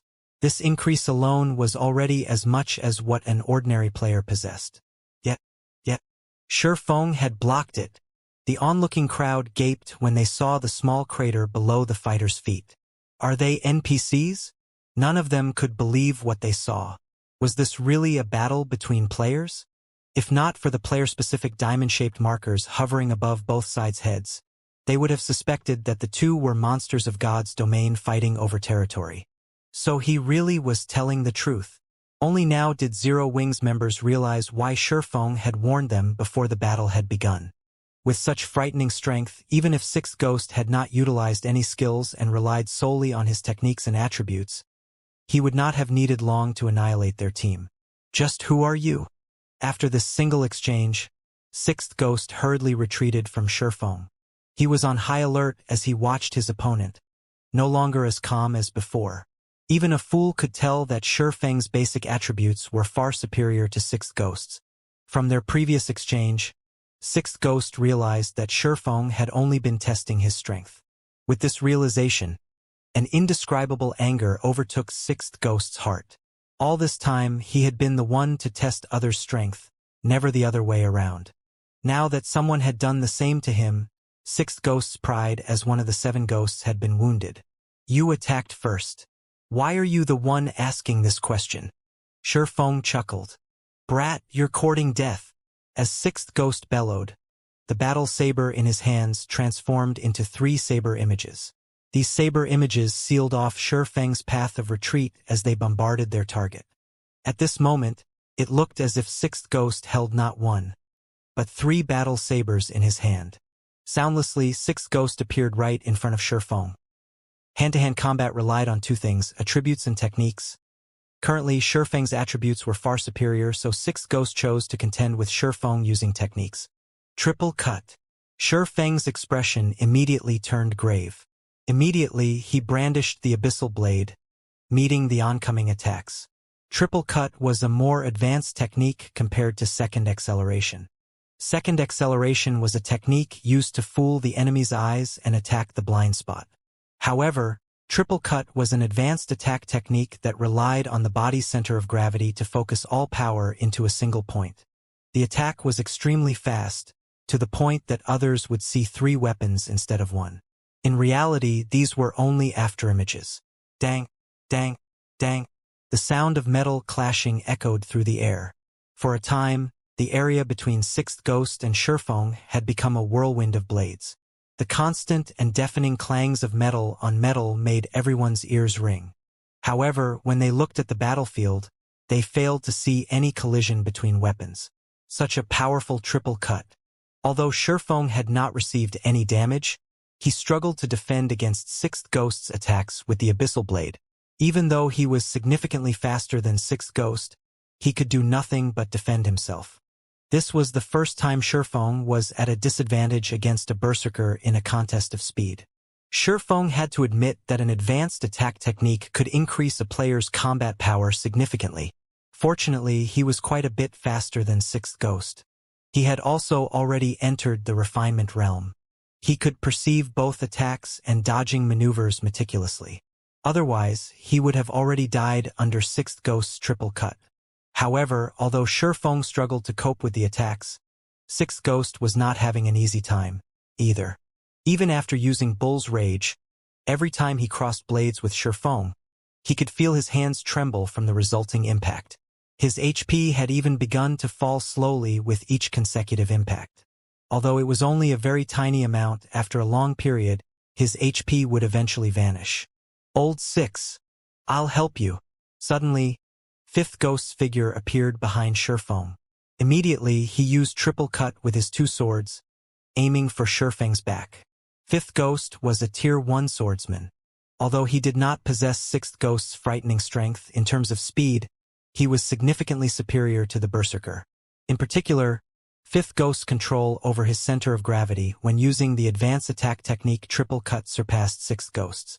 In addition, Fifth Ghost had used Wind Blade, increasing his speed significantly. At this moment, one could even vaguely see a 4th afterimage of his sword. Presently, Feng had already focused all his power into defending against Sixth Ghost's attack. He simply had no time to consider Fifth Ghost. When Fifth Ghost saw his sword piercing Feng's chest, a sinister smile appeared on his face. Brat, although your strength is quite good, you are still 10 years too early if you think you can fight against us 7 ghosts. Brother 5, be careful. Sixth Ghost suddenly shouted in panic when he saw Fifth Ghost's delighted appearance. Ha! Fifth Ghost immediately sensed that something was wrong because his instincts were telling him right here and now that he had already arrived at death's door. He then realized the sensation he felt with his hand, when his sword stabbed into Feng, was as if he had just pierced through air. Suddenly, he felt goosebumps rising all over his body. He immediately activated his life-saving skill, Defensive Blade, and abruptly leaped forward. However, he was still a step too slow. Wah! Wah! Wah! At the same time as he activated Defensive Blade, Fifth Ghost felt chilling sword auras striking at his back. These piercing sword auras were the attacks Feng had launched at Fifth Ghost upon arriving behind the ladder using silent steps. If Fifth Ghost had not activated Defensive Blade at the first sign of danger, allowing him to negate several instances of damage, he would have become a corpse by now. Just who are these people? Feng knitted his brows slightly. Feng found it truly hard to believe that such experts would actually appear in Underworld. He had also never heard of such experts in his previous life. After using silent steps, he had swung the abyssal blade immediately. At such a short distance, as well as with the element of surprise, experts of the same level definitely would not be able to react in time. Yet, Fifth Ghost actually managed to activate Defensive Blade and leap forward before the abyssal blade landed on his body. Furthermore, from the attack Fifth Ghost had sent out before, Feng could clearly perceive just how powerful Fifth Ghost was. When Sixth Ghost used Triple Cut, he was able to apply the technique only to a normal attack. He could not use the technique with a skill. On the other hand, Fifth Ghost was able to integrate Triple Cut together with a skill. In fast-paced close combat like this, other than some special skills like silent steps and instantaneous movement, the difficulty of using attack skills in battle was extremely high. Such attack skills simply had too long a cast time and required one to go through fixed motions before the skill could be activated. The speed of using an attack skill was simply incomparable to the speed of a normal attack. Moreover, even if one was highly proficient with a skill and could activate it very quickly, excessive speed could easily result in distortions in the motions and, consequently, a drop in completion rate, rendering the skill practically useless. Hence, the fact that Fifth Ghost was able to integrate an attack skill into the battle was something extremely difficult to achieve. Performing such a feat was no longer something feasible for ordinary men. Even Feng's current self would not be able to do so. Moreover, Feng had clearly been the one to attack first, yet he was still a step behind Fifth Ghost. This situation reminded Feng of Soaring Snake's godlike reaction speed. Fifth Ghost might be similar to Soaring Snake, both of them possessing a reaction speed of less than 0.1 second. Feng estimated Fifth Ghost's reaction speed at around 0.07 second. However, it was obvious that Fifth Ghost was more proficient at utilizing his reaction speed to his advantage. Originally, Feng had thought of following up his victory with a hot pursuit. However, upon noticing Sixth Ghost charging at him, he had no choice but to shift his focus. Brat, not bad. Not only are your attributes so overpowered, you actually possess that sort of skill as well. You very nearly did me in just now. However, you will no longer get another chance like that. After regaining his composure, Fifth Ghost turned around to look at Feng, a hint of greed flashing across his eyes. He then took out a bottle of Haunted and drank it. Every piece of equipment they had on them was top tier. Yet, Feng had still managed to overwhelm them with his attributes. This showed that Feng's equipment was a cut above theirs. If they could kill Feng and obtain his equipment, it would definitely allow their combat power to rise to the next level. In a 2-on-1 situation, Feng no longer held back as he used Purgatory Power, increasing his attack speed by 100%. He then used Void Steps, vanishing from everyone's eyes. He disappeared? Sixth Ghost was stunned. Before he could figure out what was going on, he suddenly discovered that Feng had already appeared directly beside him. the abyssal blade mere centimeters from his neck. Sixth Ghost hastily bent his body away with all his might. However, he was still too late as a fountain of blood sprayed out from his neck, a critical damage of over -3,000 points appearing above his head. From this attack alone, Sixth Ghost had lost more than half of his HP. Immediately after, Feng followed up with another strike. One more hit was all he needed to finish off Sixth Ghost. However, Fifth Ghost's sword was already curving towards Feng. Moreover, Sixth Ghost was now aware of the danger, his saber moving to greet Feng's sword. In this situation, Feng had no choice but to break off his attack. He then used Void Steps once more and disappeared from everyone's sight. So you're Black Flame. However, if you think you can rely on this footwork to defeat us, think again. Before coming to the Watch Cemetery, Fifth Ghost had already received information on Black Flame from Yulon. He had also watched the battle between Black Flame and Summer Sunshine, so Feng's Void Steps was still fresh in his mind. Now that he was seeing the footwork in action, he determined Feng's identity right away. Then, Fifth Ghost abruptly changed his sword's trajectory, swinging the weapon at the empty air beside him. Fifth Ghost's action confused the spectators. They could not understand what the swordsman was trying to achieve with this action. In the next instant, however, everyone immediately received an answer to their questions when Feng suddenly appeared in the path of Fifth Ghost's sword. At this moment, Feng was using the abyssal blade to defend against Fifth Ghost's attack. He's adapted to Void Steps already? Feng was slightly surprised. Feng knew full well that Void Steps was not an invincible technique. Although the footwork could force others to ignore his own presence, making it seem as if he had vanished from thin air, someone who had undergone special training could still catch him once they let their eyes adapt to the technique. There was nothing strange in people like Fifth Ghost and Sixth Ghost being able to perform such a feat, however. The speed with which Fifth Ghost managed to adapt to the technique still exceeded Feng's expectations.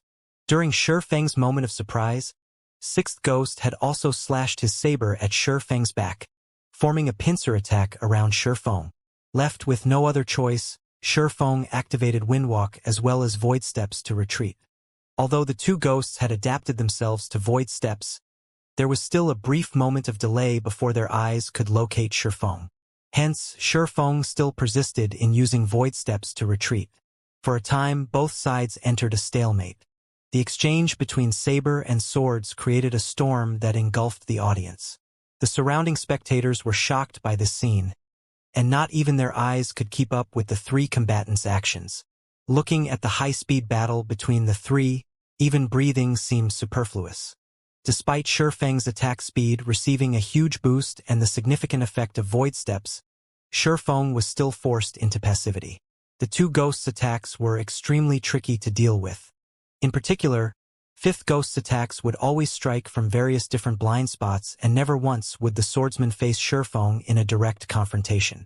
If not for the fact that Feng had already entered the refinement realm, his grasp over attacks and movements becoming extremely precise, he would have long since lost his life to the two ghosts. Although Feng was currently locked in a passive state, he was enjoying every moment of this high-speed battle. Ever since the increase in his brain activity, he had not had a chance to familiarize himself with the sudden boost to his perception as well as the sudden enhancement in his control over his own body. This battle was the perfect opportunity to get used to his new improvements.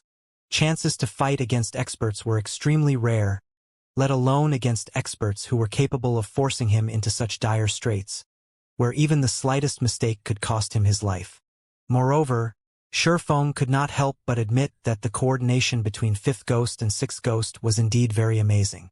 Regardless of how he tried to attack or dodge, he could never fully defend against the attacks of the two ghosts. As a result, he had lost close to half his HP already. However, under the steady onslaught, the accuracy of Feng's actions was also gradually increasing. The damage the ghosts inflicted was also gradually decreasing. Their attacks really are precise. At this moment, even Feng could feel himself growing mentally tired. Die! Fifth Ghost took advantage of the moment Feng used Void Steps and vanished to slash at the latter's back, giving Feng no chance to dodge or block at all. At the moment of life and death, a slight change came over Shifeng. Suddenly, Shifeng's movement stopped. In the next moment, Fifth Ghost's sword actually brushed past Shifeng's body. However, Fifth Ghost did not stop his attacks as he continued brandishing his two swords. Sixth Ghost kept hacking at Shifeng with his saber as well, not giving him any chance to dodge or block. Yet, no matter how hard they tried to hit Shifeng, he always managed to avoid their attacks ahead of time. It was as if Shifeng had long since known the trajectory of their attacks. So this is the second stage of the refinement realm, the flowing water realm. It's no wonder I wasn't a match for those people in the past. Shifeng could not help but smile while dodging the two ghosts' attacks.